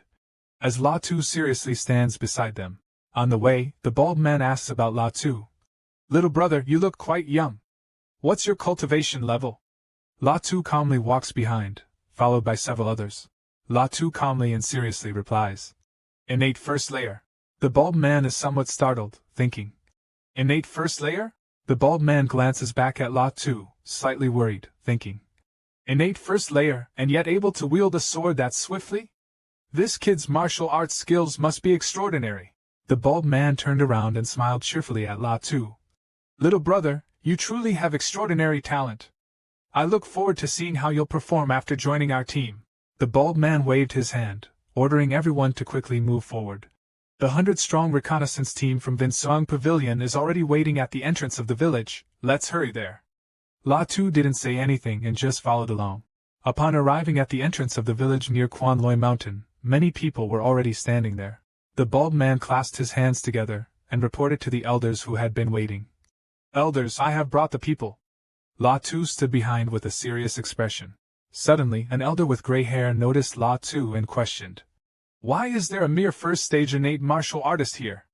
Never mind, let them join the team. Beside him, there were 2 other elders. A black-haired man suddenly stepped forward, pointed at La Tu and shouted. You should leave the team voluntarily. Conveniently, I have a friend nearby. You can make room for him. La Tu arrogantly crossed his arms and stared at the black-haired man. Why should I give up this spot for your friend? The black-haired man, unaware of his own rudeness, showed disdain toward La Tuesday. He stepped closer, pointing at La Tu's face. With your level of cultivation, you dare question me here? My friend was in seclusion nearby, and now that he's broken through, he's coming over. Are you sure you won't step aside? La Tu stood with his arms crossed, watching the black-haired man with irritation. At the same time, a man dressed rather neatly, with a green gem on his forehead, appeared at the Guanlei mountain range in front of several elders, holding a sword. The man with the green gem on his forehead clasped his hands and greeted the elders. I apologize for my late arrival, paying respects to the 3 seniors and the brothers and sisters of Yongchang Pavilion. I just finished my seclusion training. The man with black hair, seeing his brother arrive, hurriedly ran over to the man with the green gem on his forehead, pointed at La Tu and said, Brother, all the spots in the 100-man team are taken. This kid took your spot. The man with the green gem on his forehead disdainfully pointed at La Tu, who stood arrogantly, and laughed. Just a mere first-level innate brat. The 3 elders standing nearby seemed contemplative. On the other side, La Tu stood there with a displeased expression and said, Just a trash of the 3rd-level innate. The people outside, upon hearing such words, angrily cursed. Arrogant brat. The man facing La Tu also got angry, pointed his sword directly at La Tu and said, You bold brat. La Tu drew his sword, his expression calm. Before the other person could react, they were struck and thrown against a tree. He gritted his teeth and said, You're good. Outside, an elder watching remarked that if La Tu hadn't shown mercy, that sword strike would have ended the man's life. Everyone was astonished by La Tu's swordsmanship. Someone exclaimed, Is there really someone with such a fast sword?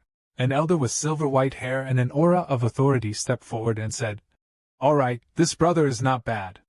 With a quick sword like that, he can take down 4th or 5th levels. Everyone, get ready to depart." The group obeyed the order and hurriedly set out. Latu sat on his horse, thinking to himself, "No wonder it's one of the 3 great powers. The wealth of the Yongchang Pavilion is truly imposing." Latu said that this was a spirit beast of the 3 realms that had been tamed. To domesticate and nurture it, its value on the market would be over 1,000 primeval stones. The leader at the front stopped his horse and shouted, "Those at the front, dismount and proceed on foot into the mountain range." Someone brought supplies to Latu and said, "Sir, these are the materials allocated to you." The man in the lead said, "Enter the mountain range in groups of 5. If you encounter spirit beasts, just follow the previous route to reach the Thunder Temple. Everyone move out." Latu killed a giant, brightly colored spider. He looked at the spider's body and said, "A 3rd-grade spirit beast, living in colonies, and its venom is extremely potent." Seeing someone die from the venom, Latu continued, "Even an innate martial artist would struggle to survive if bitten." The leader spoke up. "Everyone take a rest." He said that within just half a day, 12 people had died and 20 were injured. Things are not going smoothly. One person among them urged everyone, saying the sky was getting dark and there was a resting place ahead. Everyone should hurry. Thatch lamb, in the middle of the night, everyone took turns guarding and keeping the campfire burning. Latu was standing guard near a large pillar with ancient carvings when a loud noise was heard from above.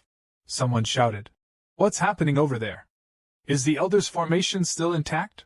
A massive Qilin charged towards them. Someone shouted, "It's a purple Qilin, a sacred beast." The fierce purple Qilin leaped down near the campsite, radiating an overwhelming and terrifying aura. The person standing next to Latu cried out in fear, "This demonic energy is too powerful for us to handle." The man at the front of the group stepped out of the camp and said, "How could we encounter this guy here? He shouldn't be here." Latu prepared to draw his sword and thought, "The Tu Lan Sutong beast, a 4th-level demonic beast equivalent to a martial grandmaster at the spirit refinement stage. Why is it appearing here?"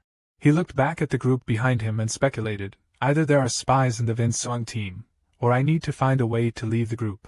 The man at the front looked at the approaching Qilin and said, "Although we've set up a formation to conceal our aura, it's ineffective against a beast of this level, only being at the 3rd level."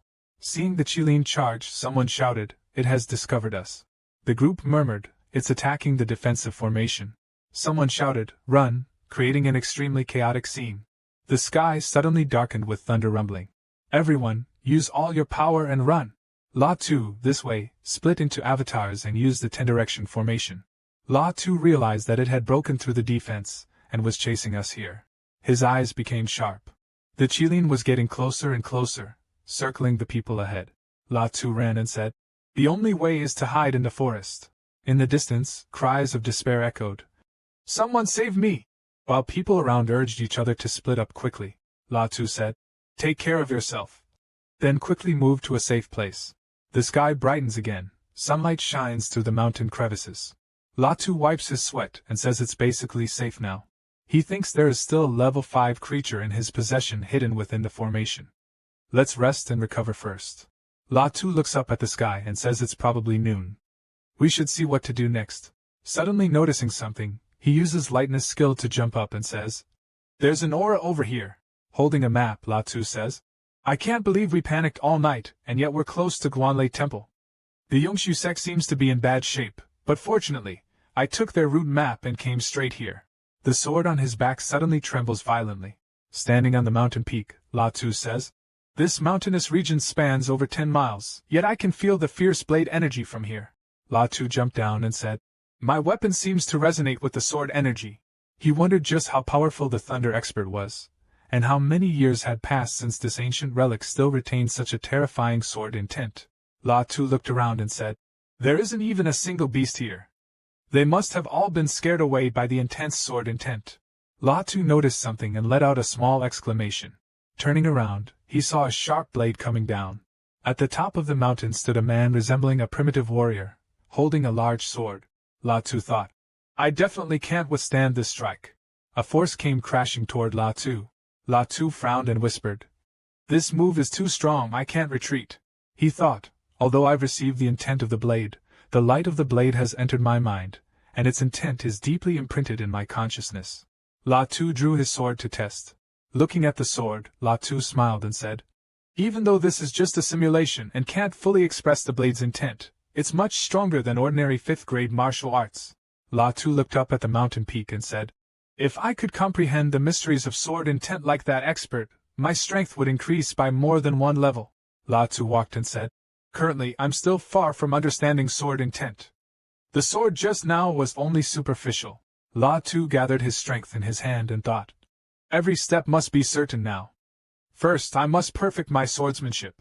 La Tu closed his eyes to focus and thought, "After that, it won't just be simulated moves, but the understanding of my own swordsmanship." I recall the scene of the man I just met, who said that martial arts is a harmony between martial skill and one's mental state. My age is not yet enough to achieve that state of mind or experience such a level of swordsmanship. It seems I can't rush it. Suddenly, an old man appeared and spoke. "Are you the young one who dares to come to Thunder Temple to comprehend the essence of the blade?" The old man, with a profound meaning, said, "You've got some nerve. Keep trying. I hope to see you at the mountain peak." He said, then used the technique to leave. La Tu said, "In this place, one can walk on air. This man must be at the martial king level, unlike me who only dares to comprehend the essence of the blade here." La Tu silently thought, "Although I can't fully emulate the essence of the blade, I can still learn a bit, which is enough to deepen my understanding of the way of the sword." La Tu drew his sword to experiment, and the sword technique emitted a force not to be underestimated. He focused.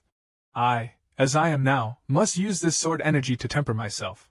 On the mountain, 2 men were already standing there.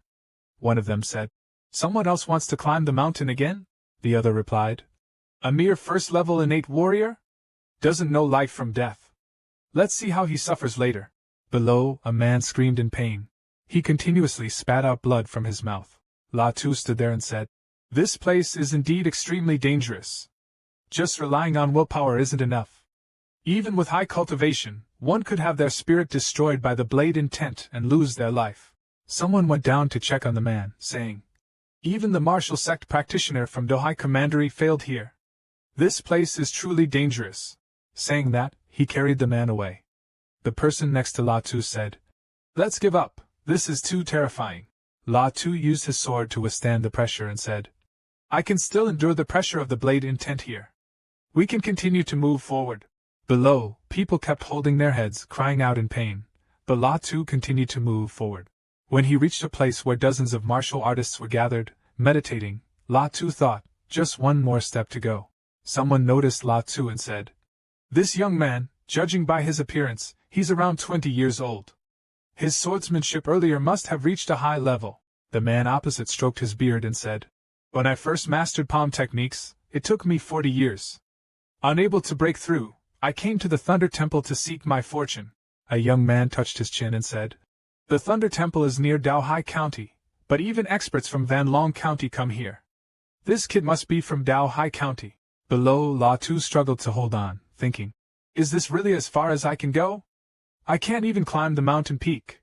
La Tu resolutely used the technique and said, "I refuse to accept this. This is not the end of my training." Sweating, La Tu said, "Whatever techniques I have left, I'll use them all." A surge of energy poured down. La Tu laughed and said, "Haha, so that's how it is." Someone outside saw this and said, "This kid suddenly laughed. Could it be that the blade intent here is about to crush him? What a pity." La Tu raised his sword, facing the blade intent head-on without fear. A huge explosion erupted, dust and smoke filled the air, surprising everyone. They saw La Tu standing there unharmed. Someone said, 20 years old, first stage of innate swordsmanship perfected, a prodigy unseen in 1,000 years. The men outside couldn't believe it and said, "Impossible." Someone called out to La Tu and said, "Young brother, I see your swordsmanship is perfect. May I ask which senior you learned from? Do you belong to any sect?" Someone stood up and continued, "Young brother, your talent is impressive. If you're willing to join the Gongsun family, I can offer you 10 Xiantian pills, 1,000 chi stones, and a set of 6th grade martial arts techniques." A woman also stepped forward and said, "Our Tianwu sect is the strongest sect in the Haido County. If you're willing, I can make you an inner disciple," she continued. "Apart from the conditions offered by the Gongsun family, as long as your cultivation reaches the 3rd stage of Xiantian, You'll be eligible to learn 7th grade martial arts techniques, onlookers remarked. This kid struck it rich. Another responded sympathetically. 7th grade martial arts techniques. Many experts in the Shinwu sect don't even have access to them, others also said. I wish I could agree on behalf of this kid right away. La Tu clasped his hands in thanks. I appreciate the seniors' kind offers, but I haven't decided to join any sect for now. Everyone was surprised and gasped. Several people shouted, Is this kid crazy? He actually refused 7th grade martial arts techniques. The woman who approached earlier asked which senior the young man had learned from.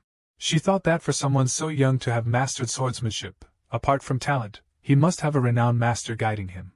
Moreover, being able to resist the allure of 7th-rank martial arts suggests his master is also a formidable figure.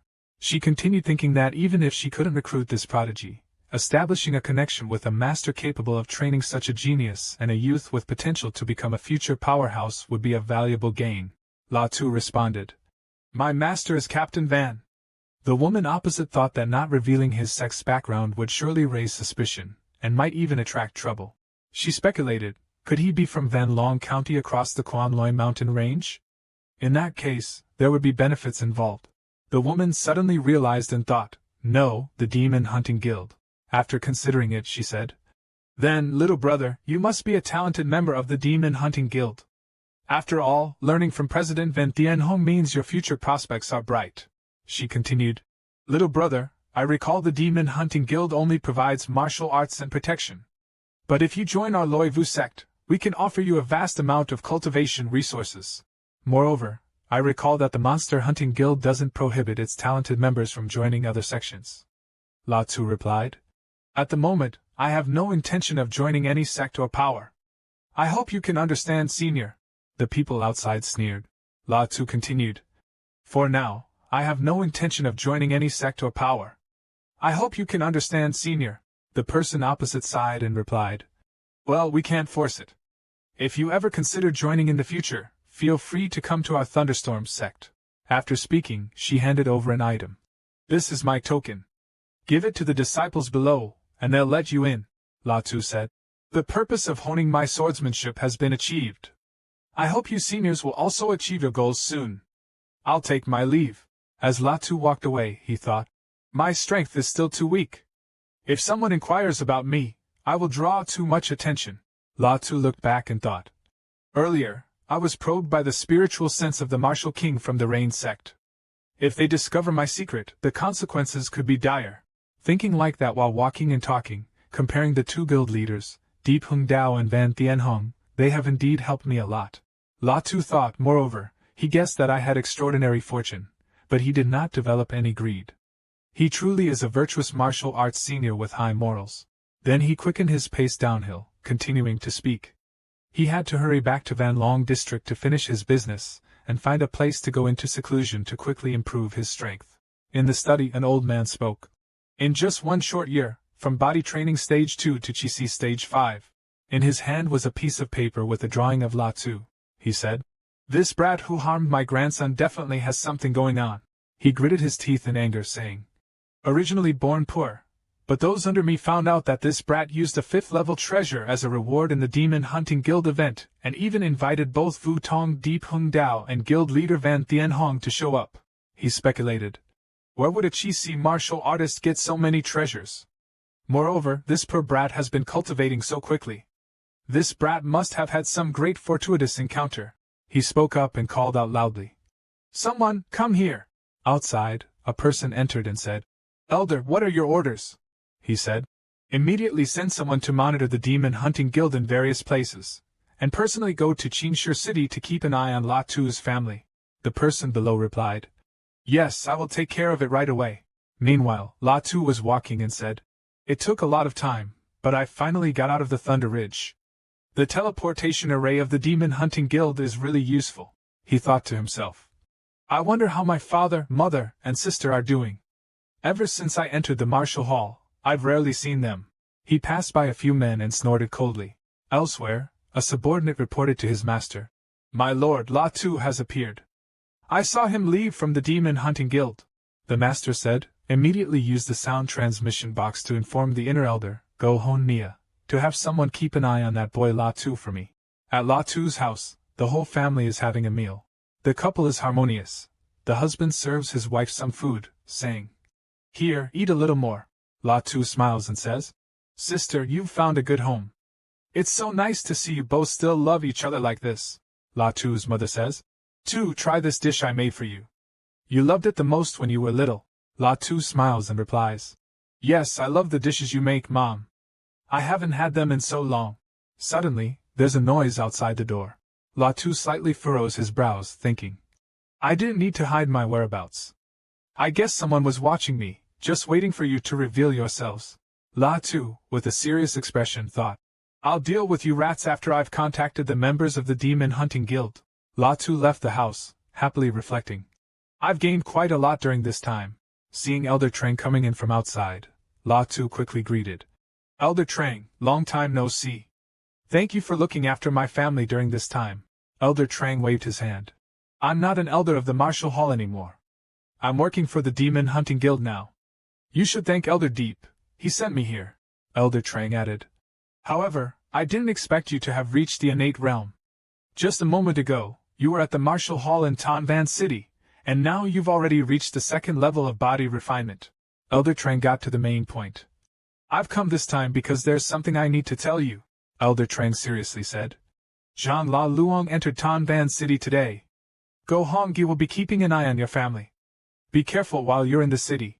Then, Elder Trang left, and La Tu solemnly thanked the senior for the warning. La Tu saw that Truong Lu Luong was sent by Ka Hung Nia, who knew full well that it's a fight to the death between us, yet he still sent you here. "Just as well, I'll finish you off first." La Tu sighed, but Ka Hung Nia is now at the Martial King level, and also an inner elder. He's still my greatest threat, the most difficult thorn to remove. Dealing with them, I can only rely on the Demon Hunter Guild. La Tu arrived at the Demon Hunter Guild. As soon as he pushed the door open, he saw Deep Hung Dao and Elder Trang. Deep Hung Dao spoke as soon as he saw him. "Innate realm before 20 years old, La Tu, you are truly a heaven-sent genius who can receive a mid-tier imperial rank," La Tu respectfully replied. "This time it was thanks to Elder Deep's assistance. I am truly grateful." "Guild Master, with your authority, what kind of special missions can you issue?" Deep Hung Dao responded. "Low-tier imperial rank, at most, you can invite a martial king. If you meet the requirements for a martial rank, you can invite a martial general." La Tu was surprised. "Martial general? Does our Van Long unit have such powerful experts?" "From what I know, the strongest cultivation in our unit is Elder Van Tianhong, at the 4th layer of the Martial King," Deep Hung Dao confirmed. "Our Van Long unit certainly doesn't, and neither do any of the 13 units. But on Bat Shuyan and with the nation, there are such experts. As long as you can offer something that interests them, the guild can help you invite them." Deep Hung Dao pondered. "I'm very curious about what opportunities this brat encountered that allowed his cultivation to advance continuously. Last time, he was able to produce a treasure with a 6th grade technique." La Tu refused. "The brat is truly tempted, but I can't afford to invite a martial lord." Deep Hung Dao and Elder Trang remained silent as they listened to La Tu's explanation. "Even if I had the means, I could never do it at this time. I can't just rely on others." Suddenly determined, La Tu thought, "But I have a 5th-grade treasure in hand. This time, I must eliminate the threat completely to avoid future troubles." Outside, La Tu spoke to Elder Trang. "To assess the top-level genius, I'll trouble Elder Trang and President Deep. At that time, we can go together to Van Long City to find President Van."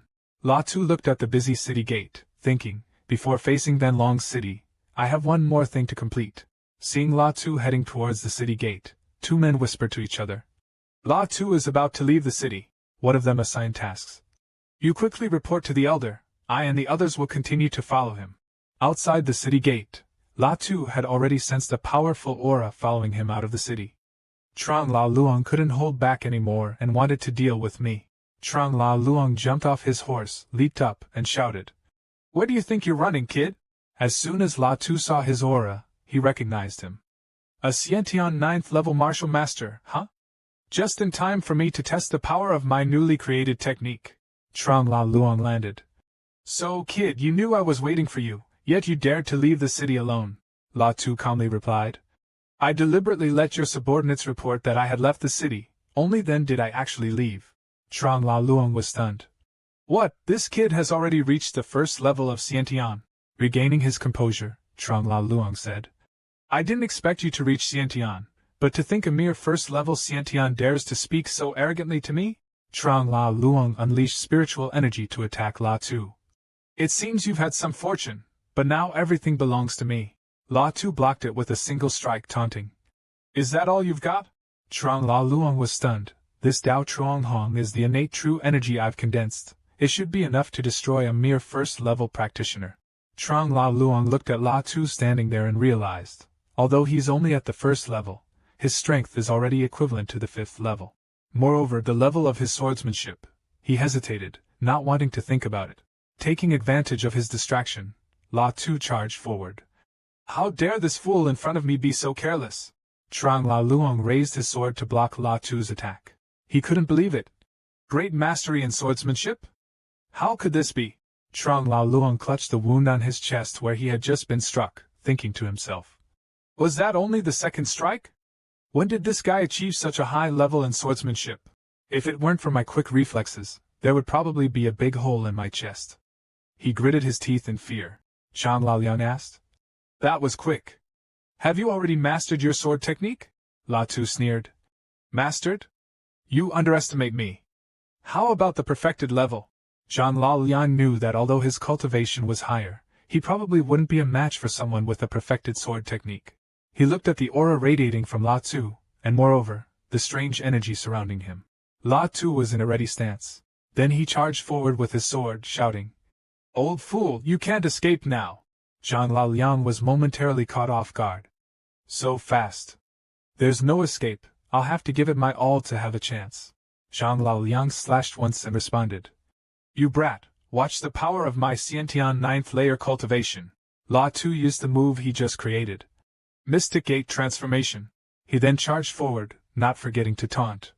Old fool, taste the move I just created. Zhang Laoliang, still brimming with energy, replied. Is it that formidable? Before Zhang Laoliang could attack, La Tu had already struck him. La Tu looked at his sword, thinking. Mystic Gate Transformation can double my strength, combined with the perfect quick sword technique. La Tu observed Zhang Laoliang, who had fallen to the ground, and continued. This power, in an instant, can it really destroy a Grand Martial Master of the Xiantian 9th layer? La Tu sheathed his sword behind his back, thinking. With my full strength, I'm confident enough to challenge a martial sect expert in the spirit refining realm. Haha, but I shouldn't get too cocky. La Tu glanced at the nearby rock and said. Elder Deep, why don't you come out? Deep Hung Dao cleared his throat. Then, stepping out with authority, he said, You little rascal, you never cease to amaze me. Not only did you easily kill the 9th-ranked Zhang Laoluang, but you also detected my presence. La Tu humbly replied. Haha, I was just pressured to continuously train hard. But I would appreciate it if Elder Deep could keep this matter, especially my departure from the city, a secret. Thank you for your silent assistance, Deep Hung Dao responded. I didn't expect you to figure things out so quickly. I've already discussed it with President Van, so hurry and go inside. Inside, Van Tianhong told La Tu. As expected, you've reached the Xiantian stage. Earlier, when I spoke with Lil Deep, I couldn't believe it, Van Tianhong asked. Since you've dealt with Zhang Laoluang, what are your plans for the next step? La Tu straightforwardly replied. I want to issue a mission, Van Tianhong asked skeptically. Your target is Kahonia? La Tu summoned the sword stored in his ring and replied. Yes, the reward is a lower-grade Earth-rank sword, worth a battle, La Tu firmly stated. I don't want my family to be in danger, so this time I return to eliminate future threats. Deep Hung Dao asked Van Tianhong. A lower-grade Earth-rank weapon is worth more than 10,000 lower-grade Yuan Qi stones. Chairman, how many can you buy? Van Tianhong sighed. This is worth over 100,000 Yuan Qi stones, enough to tempt an 8th-level martial king. Young one, your wealth is truly beyond my imagination. Finally, Van Tianhong agreed and took the swords. All right, I'll help you send out this mission, Van Tianhong said. Quickly give me your demon hunting badge and wait while I assess it. Outside, people were discussing. Have you heard? Something happened with the overlord of Chiu Dao Man in Van Long County. La Tu silently listened, learning that Kahon Nia, an elder of their sect, had been killed at the mountain entrance. La Tu was delighted. The powerful figure who took on his task had already made a move. La Tu looked up at the sky, knowing that both Trong La Luong and Ka Hon Nia had been dealt with. He no longer needed to worry about the safety of his sister and parents. La Tu held a golden invitation in his hand. In a month, it would be the grand wedding of Lung Guin and his sister. Only after attending the wedding could he leave with peace of mind. Then La Tu continued on his way. A peaceful life wasn't suitable for the path of martial cultivation. His journey from now on would lead him away from everyone. He couldn't let them be put in danger. Then Thien Hong handed La Tu a token, telling him that he had now become a mid-level genius of the royal rank. He asked if La Tu had anything else to take care of today.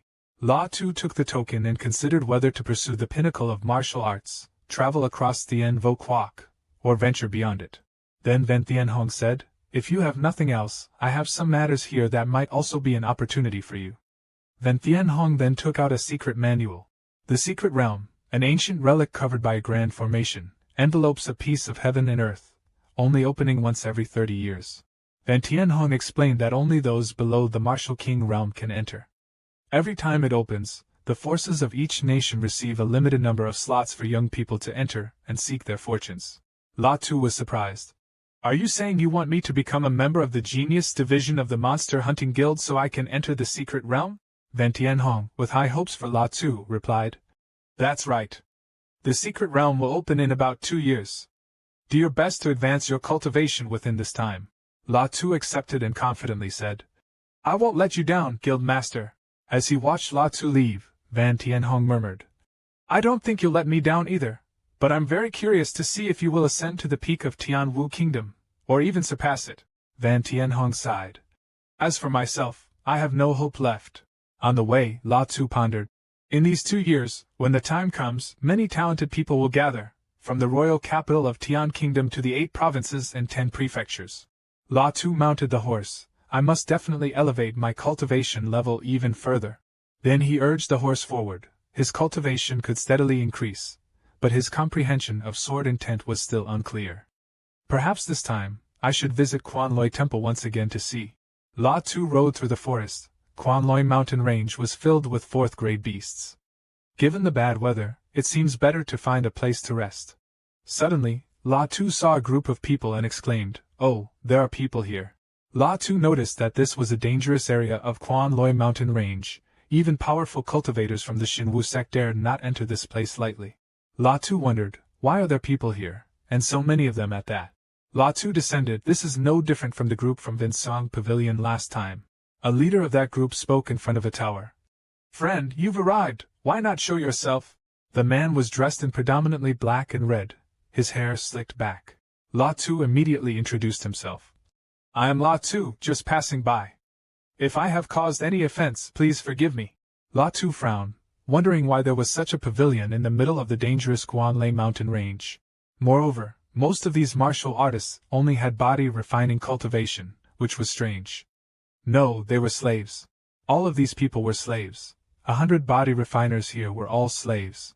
And what was the purpose of bringing them here?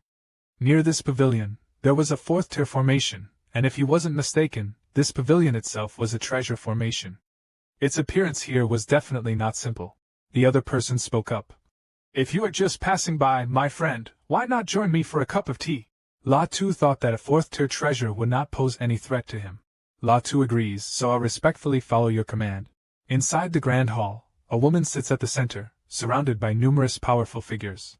The woman gazes down sternly. Around her neck hangs a jade pendant. La Tu feels like he's seen this pendant somewhere before. The proud woman says nothing, only hums in acknowledgement. Someone steps forward and points directly at La Tu. "How dare you be disrespectful in front of my lady?" La Tu quickly tries to defuse the situation. "Sorry about that. But that guy didn't spare me," he rushed over. "Kid, if you don't know what disrespect is, then open your eyes and apologize now." La Tu, despite the danger, explained, "I was just momentarily distracted and staring." "Do you even know what manners are?" La Tu quickly dodged and continued, "Do you think I don't want to fight?" La Tu landed a palm strike, sending that asshole flying. The crowd was in an uproar. What the heck?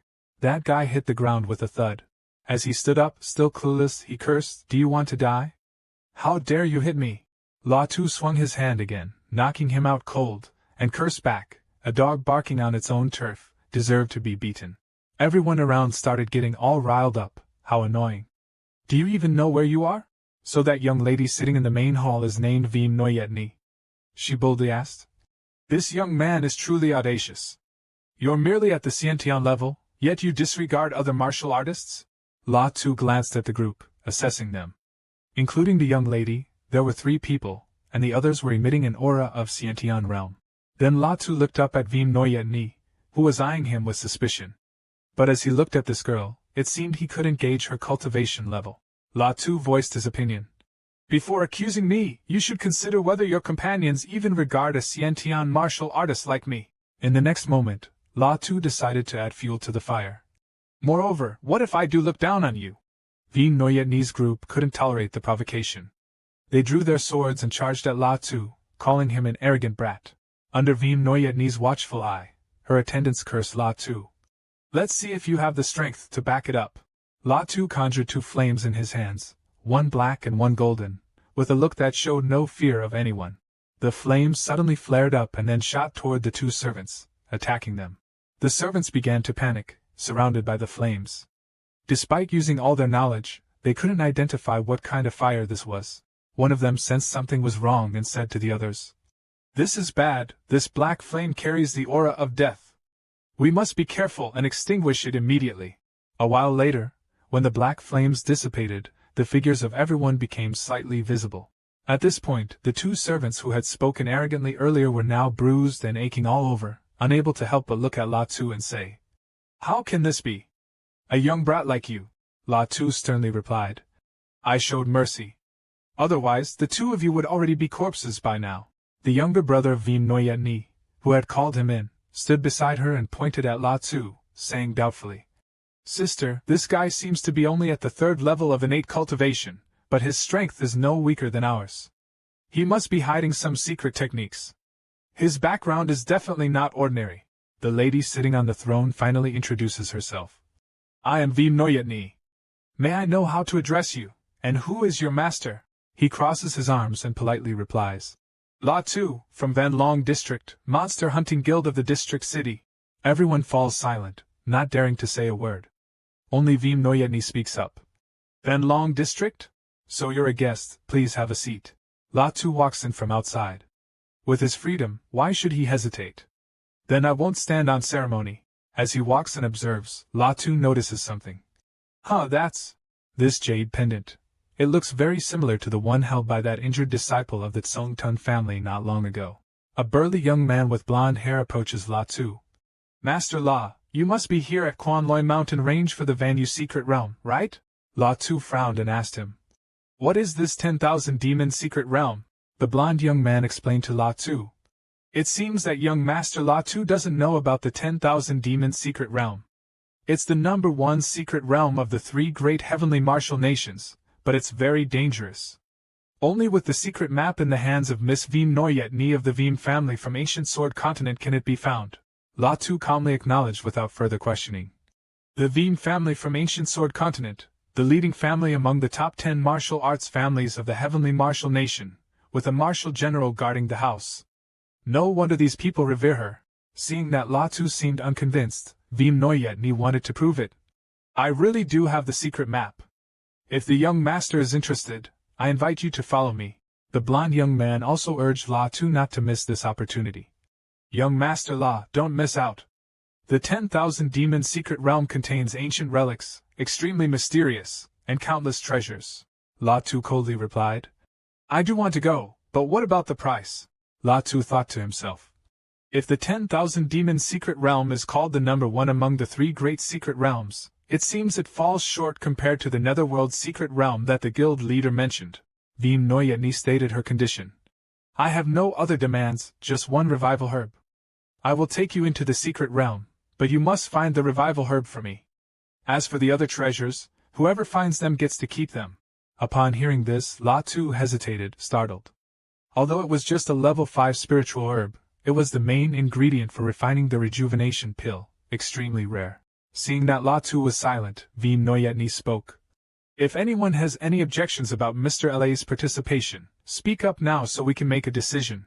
A man made a suggestion. "We don't know the danger level of the secret realm, but I'm willing to let the powerful Mr. La join us. Veem Noyetni replied.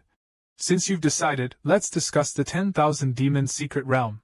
Veem Noyetni briefly but clearly explained. The secret realm is divided into 7 areas from the outside in. The soul-reviving grass I need is located in the 3rd area. La Tu spoke up. Miss Veem, what about those martial artists? To open the 10,000 demon secret realm, a sacrifice is needed. Upon hearing this, Veem Noyetni's face darkened. She continued. That is their mission. La Tu's eyes were filled with disappointment and alienation toward Veem Noyetni. To open the secret realm, she killed hundreds of people, yet she didn't care at all. Veem Noyetni may look gentle on the outside, but her heart is truly wicked. 2 days later, in the forest, everyone gathered around a large lake. Veem Noyetni's younger brother asked. Miss Veem, there's nothing special about this place, could it be? Veem Noyetni confidently affirmed. Yes, this is indeed the entrance to the 10,000 demons secret realm. She grabbed the necklace she was wearing. La Tu also sensed something unusual. He instinctively lifted his shirt, his expression quite surprised. Oh! Seeing a white object flying out from within him, La Tu was confused. The moonlight jade pendant is actually flying out? Veem Noyetni seems displeased with La Tu. Oh, so half of the twin jade pendants ended up in your hands? La Tu responds. I got it by chance, but I don't know what it's used for. Veem Noyetni tosses her jade pendant up and says. Since both jade pendants are here, there's no need to use blood to open the secret realm. The 2 red and white jade pendants rise into the air. Veem Noyetni instructs. Everyone get ready. Once the secret realm opens, enter immediately. The 2 jade pendants catch each other's signal, and instantly merge together. Seeing the divine power illuminating the sky, La Tu can't help but exclaim. This jade pendant holds such immense energy. Veem Noyetni ascends and calls down. Everyone, quickly enter! We are entering the secret realm. La Tu and several others leap up at once, following behind as Veem Noyetni urges everyone. Let's all go together. La Tu followed along, hoping this trip could help improve his strength. The deep pit was filled with firepower and water pressure.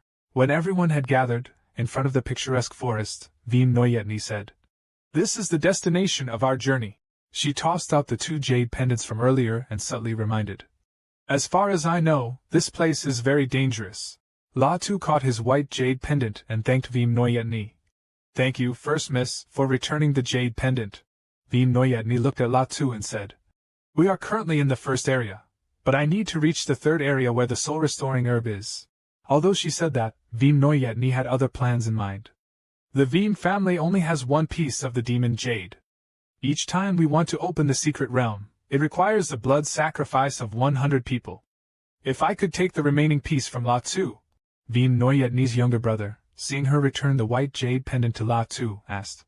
Did you really just give back the 2nd piece of the double moon demon jade? Yue Yen brushed off his words, saying. Just follow the plan. Seeing La Tu standing there, dazed and naive, falling into the trap so easily, Yue Yen only apologized in her heart. This is the secret realm of my Yen family. Besides, we only need his spirit jade, not his blood trace, to enter the 3rd level. Sorry, La Tu, Yue Yen spoke up. Everyone follow me. Ahead is the spiritual medicine of the 2nd level. Feel free to collect them. A while later, leaving the ordinary people to face the giant ant monsters, Yue Yen and her sister, along with La Tu, said, Let's keep going. After a while, La Tu also successfully killed a large tiger. When its body had no more life, La Tu used his black flame power to take the most precious part of the tiger, obtaining a marble-sized bead with a tomato-like color. He exclaimed, Oh, a star gem. La Tu wanted to ask Yue Yen's group. Hey, have you guys ever encountered something like this when fighting demonic beasts before? Yue Yen smiled and said, Your luck isn't bad at all.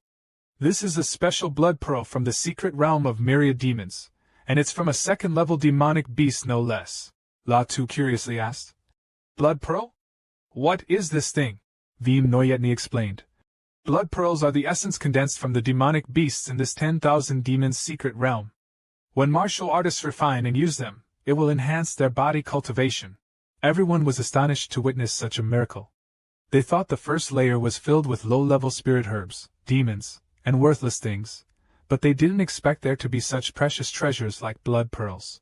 But at this moment, La Tu grew suspicious. Why would Veem Noyetni bring an outsider like me into a secret realm with such valuable resources? Outside, in the Kwanle mountain range, 3 elders hovered in the air, uncertain of that cunning girl's intentions.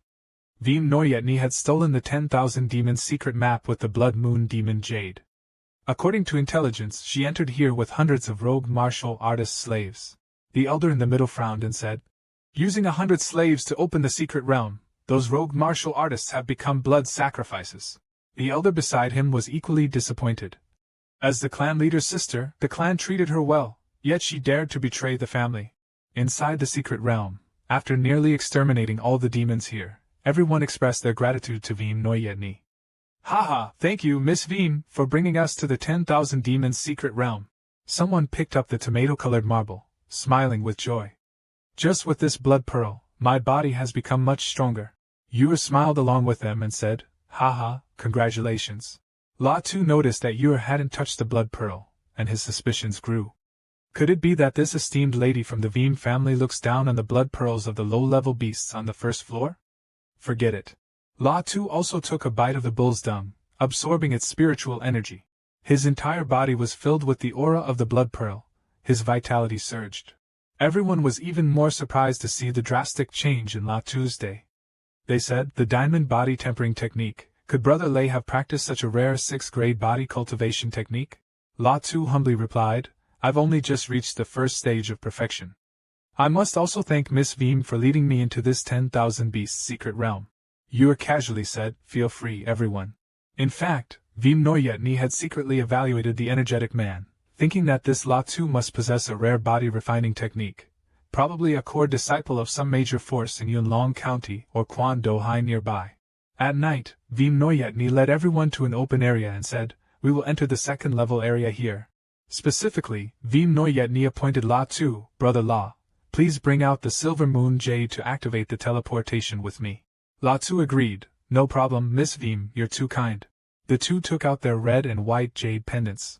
The 2 pieces of jade floated up, but La Tu sensed something was wrong. Something's not right.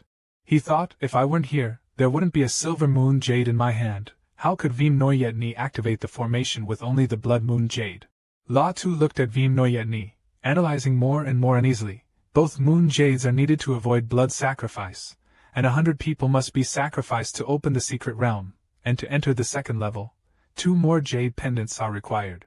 At this point, La Tu suddenly realized something. Unless Veem Noyetni intended to perform a blood sacrifice from the start, then the person for the blood sacrifice. The image of Veem Noyetni appeared in La Tu's mind. He was certain that the most suitable candidates for the blood sacrifice were the innate martial artists she brought along. The blood essence from an innate martial artist far surpasses that of over 100 body-refining warriors. Noticing La Tu's tense expression, a man stood up and asked, "Brother La, is something wrong?" La Tu smiled lightly and replied, "It's nothing, I'm just amazed by the profound array patterns in this secret realm." Veem Noyetni reminded everyone. "Everyone, prepare yourselves. I'm about to activate the formation to enter the second level." La Tu watched Veem Noyetni's back, finding her more and more unbearable. She truly is cold-blooded, appearing as a fragile and noble young lady, yet she so casually disregards the lives of so many others. In the desolate forest, the trees were withered without even a single dry leaf. Everyone followed each other's footsteps. La Tu glanced around at everything and couldn't help but say, "Each tree looks like a corpse. It's truly eerie." Yueshin Veem also started to feel uneasy about La Tu's day. She thought, "It seems like this kid has figured out my previous plan by activating the teleportation array just now." La Tu said to Yueshin Veem, "Since we've already reached the second level, first return the jade pendant to me." As soon as Yueshin Veem released the jade pendant, as if planned, a hand snatched La Tu's jade before him, playfully saying, "This Silver Moon Jade now belongs to me, Huang Veen's son." A blond man stepped forward to take La Tu's jade pendant. He smiled and said, "My cultivation is at the 8th level of innate, the highest here. Since the spirit jade is so important, it's best if I take care of it." La Tu reached from behind, reclaiming what was his, while reminding the ill-tempered Huang Veen's son, "Have you asked for my opinion?" Huang Veen's son immediately made a move, unleashing his strength to attack La Tu while threatening, "Kid, hand over the spirit jade now." La Tu drew his sword and used the Xiantian technique within an inch, leaving no room for Huang Veen's son to shine. All the accomplices behind couldn't get close to La Tu either. They were puzzled. How can he be so strong? Isn't La Tu just at the 3rd level of innate? They looked at the blond man trembling in front of La Tu, their words becoming increasingly softer. A master of the 8th level, Hong Vin's son, was. Hong Vin's son couldn't move his limbs, only trembling slightly and whispering. You! In the end, he collapsed, not forgetting to ask. What's the background of this young man? La Tu said. Besides having immense strength, could it be that this young man also possesses an earth-rank battle sword? Isn't that something only a martial king could have? Seeing the expression on that female leader's face, La Tu thought to himself. Veem Noyetni isn't surprised at all. She's not simple. The eldest daughter of the Veem family quickly spoke. Everyone, the second area is full of 3rd-grade beasts. Compared to us, born martial masters, we must all be careful. A determined disciple spoke up. The higher the level of the beasts, the better the blood pearls they will produce. Another person chimed in. Let's head out quickly. Brother La may be on another level, but his harvest makes me envious. Zhang Shuhai stroked his chin thoughtfully and said, on the 1st floor, it was just him and Huan Yuan Shan who got the most blood beads. This time I won't lose to Brother La. The eldest daughter of the Veem family led the group. Everyone, follow my footsteps closely. The 2nd floor won't be as easy as the 1st one. She frowned and said. You must not let greed cloud your judgment. La Tu was a bit stunned when he saw it, and he thought to himself. Wait, what is this? Lights quickly appeared before them. La Tu frowned again and thought. The white life lights represent beasts, but there are hundreds of them. The figures of the beasts appeared. 3rd-level beasts, and even dozens of peak-strength beasts, all within my sensing range. Just how many 3rd-level and peak-strength beasts are there on this 2nd floor? La Tu prepared for battle. With Xiantian transformation and my swordsmanship and cultivation, I can fight an advanced martial master of the 9th rank, but with so many 3rd-level beasts I fear. The beasts roared and charged at them. Everyone isn't holding back either. The disciples quickly shouted. Hurry, take their blood beads! A disciple spoke to La Tu.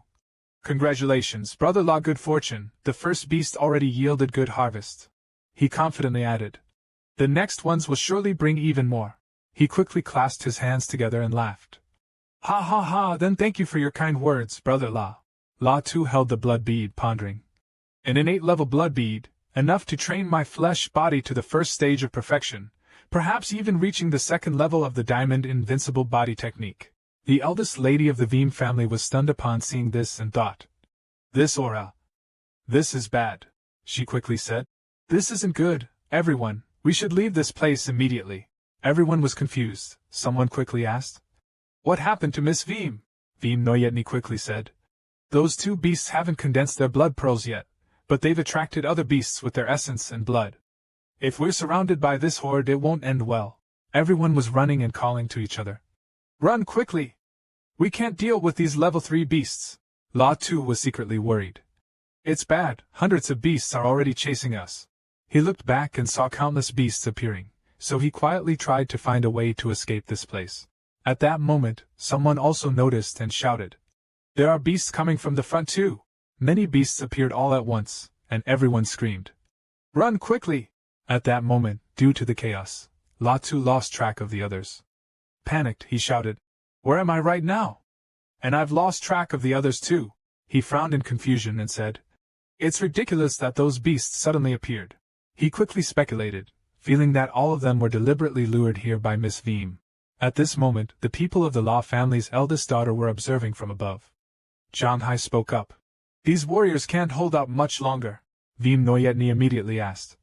Where's La Tu? Don't tell me he was devoured by those monsters. Zhang Hai quickly responded. I can't sense his presence. She moved while speaking. You two wait here for me. If anyone is lucky enough to escape, take them out. The 2 of them quickly responded respectfully. Yes, ma'am. At this moment, La Tu was still fiercely fighting. He exclaimed. These monsters, when will they be wiped out? He thought to himself. I have to break through the siege of these monsters. Suddenly, La Tu was ambushed, but luckily he dodged in time. He almost died from the sneak attack. He silently resolved to find a place to recover. At this moment, inside a certain cave, La Tu weakly coughed, cough, cough. He quickly tore his own clothes. Even though my strength can rival that of innate beasts, under the attack of hundreds of them, I was just lucky to escape their encirclement. He sighed as he looked at the blood bead in his hand. What a pity, daring to harvest blood beads under the siege of hundreds. If not, I'd have at least over 30 by now. La Tu quickly sat down and thought to himself, I must absorb the blood bead quickly and recover as soon as possible. At this moment, he exhaled a breath of blood energy. This beast's blood energy is being transformed into my own, but its presence will make my blood energy chaotic.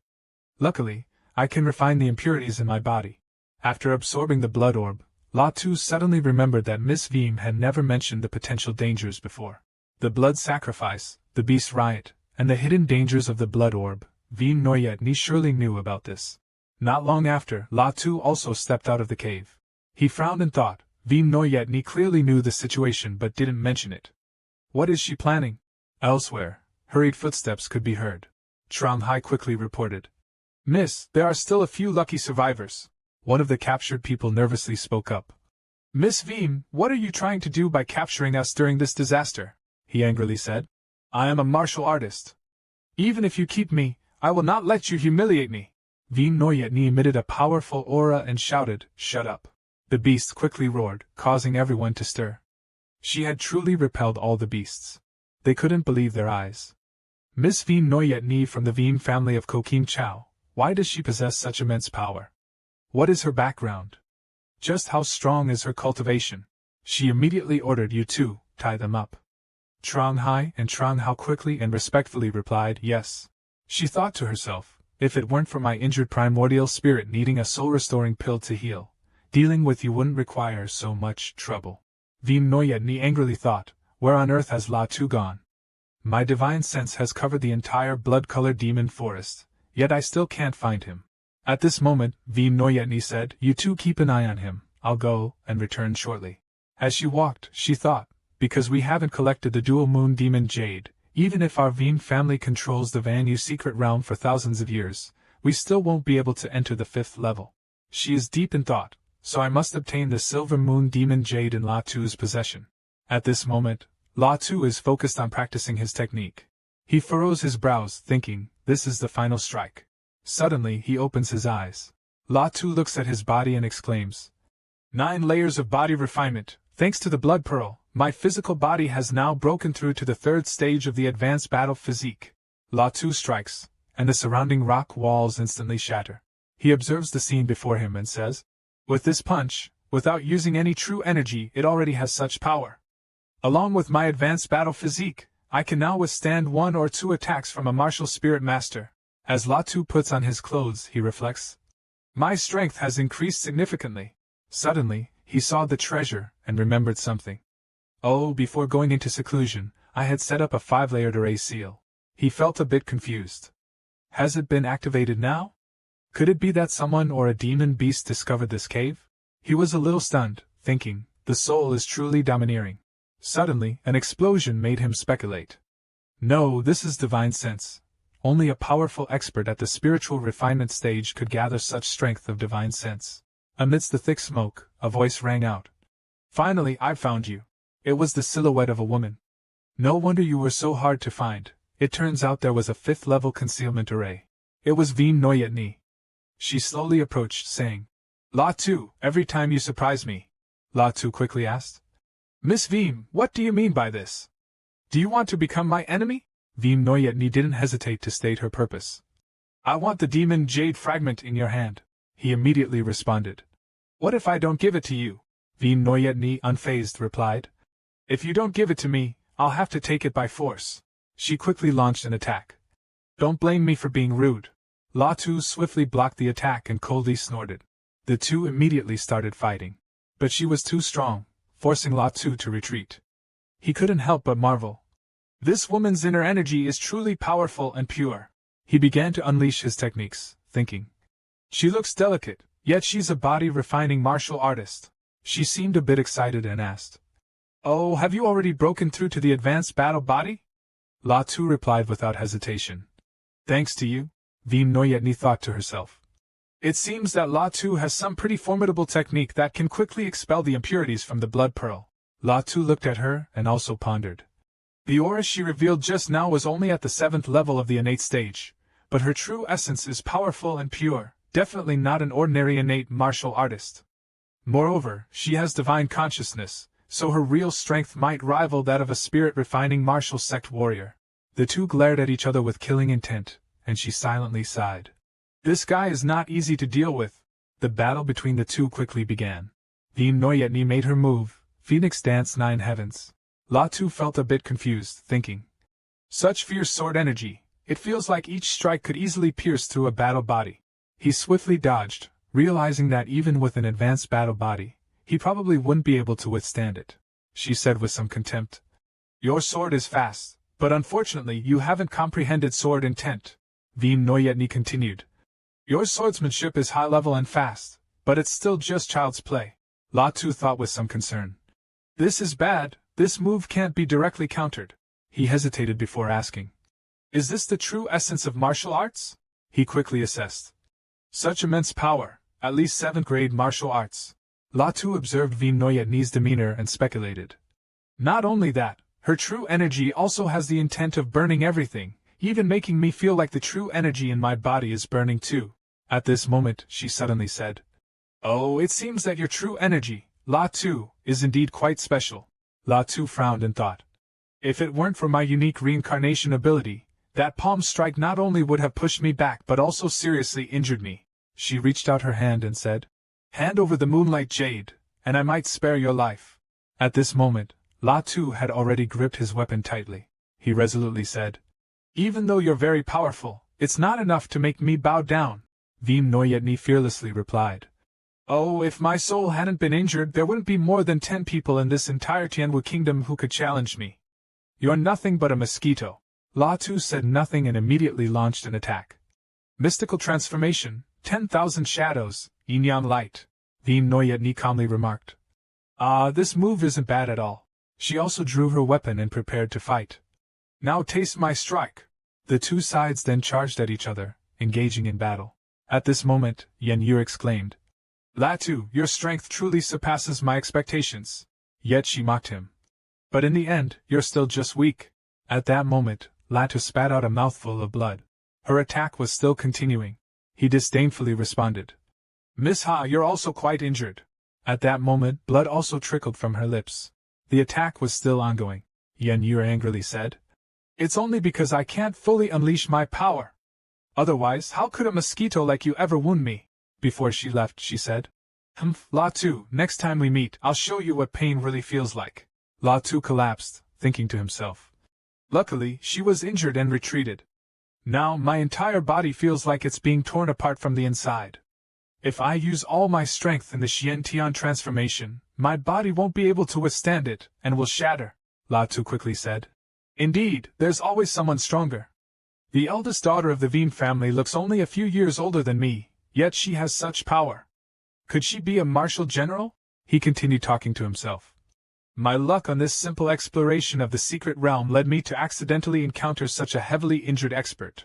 Latu looked at his hand and said, Sigh, but she was also seriously injured this time. At this moment, his body was healing its vital energy. He sat down on the ground, thinking about his next steps. I need to heal quickly and then find a way out of this 10,000 demons secret realm.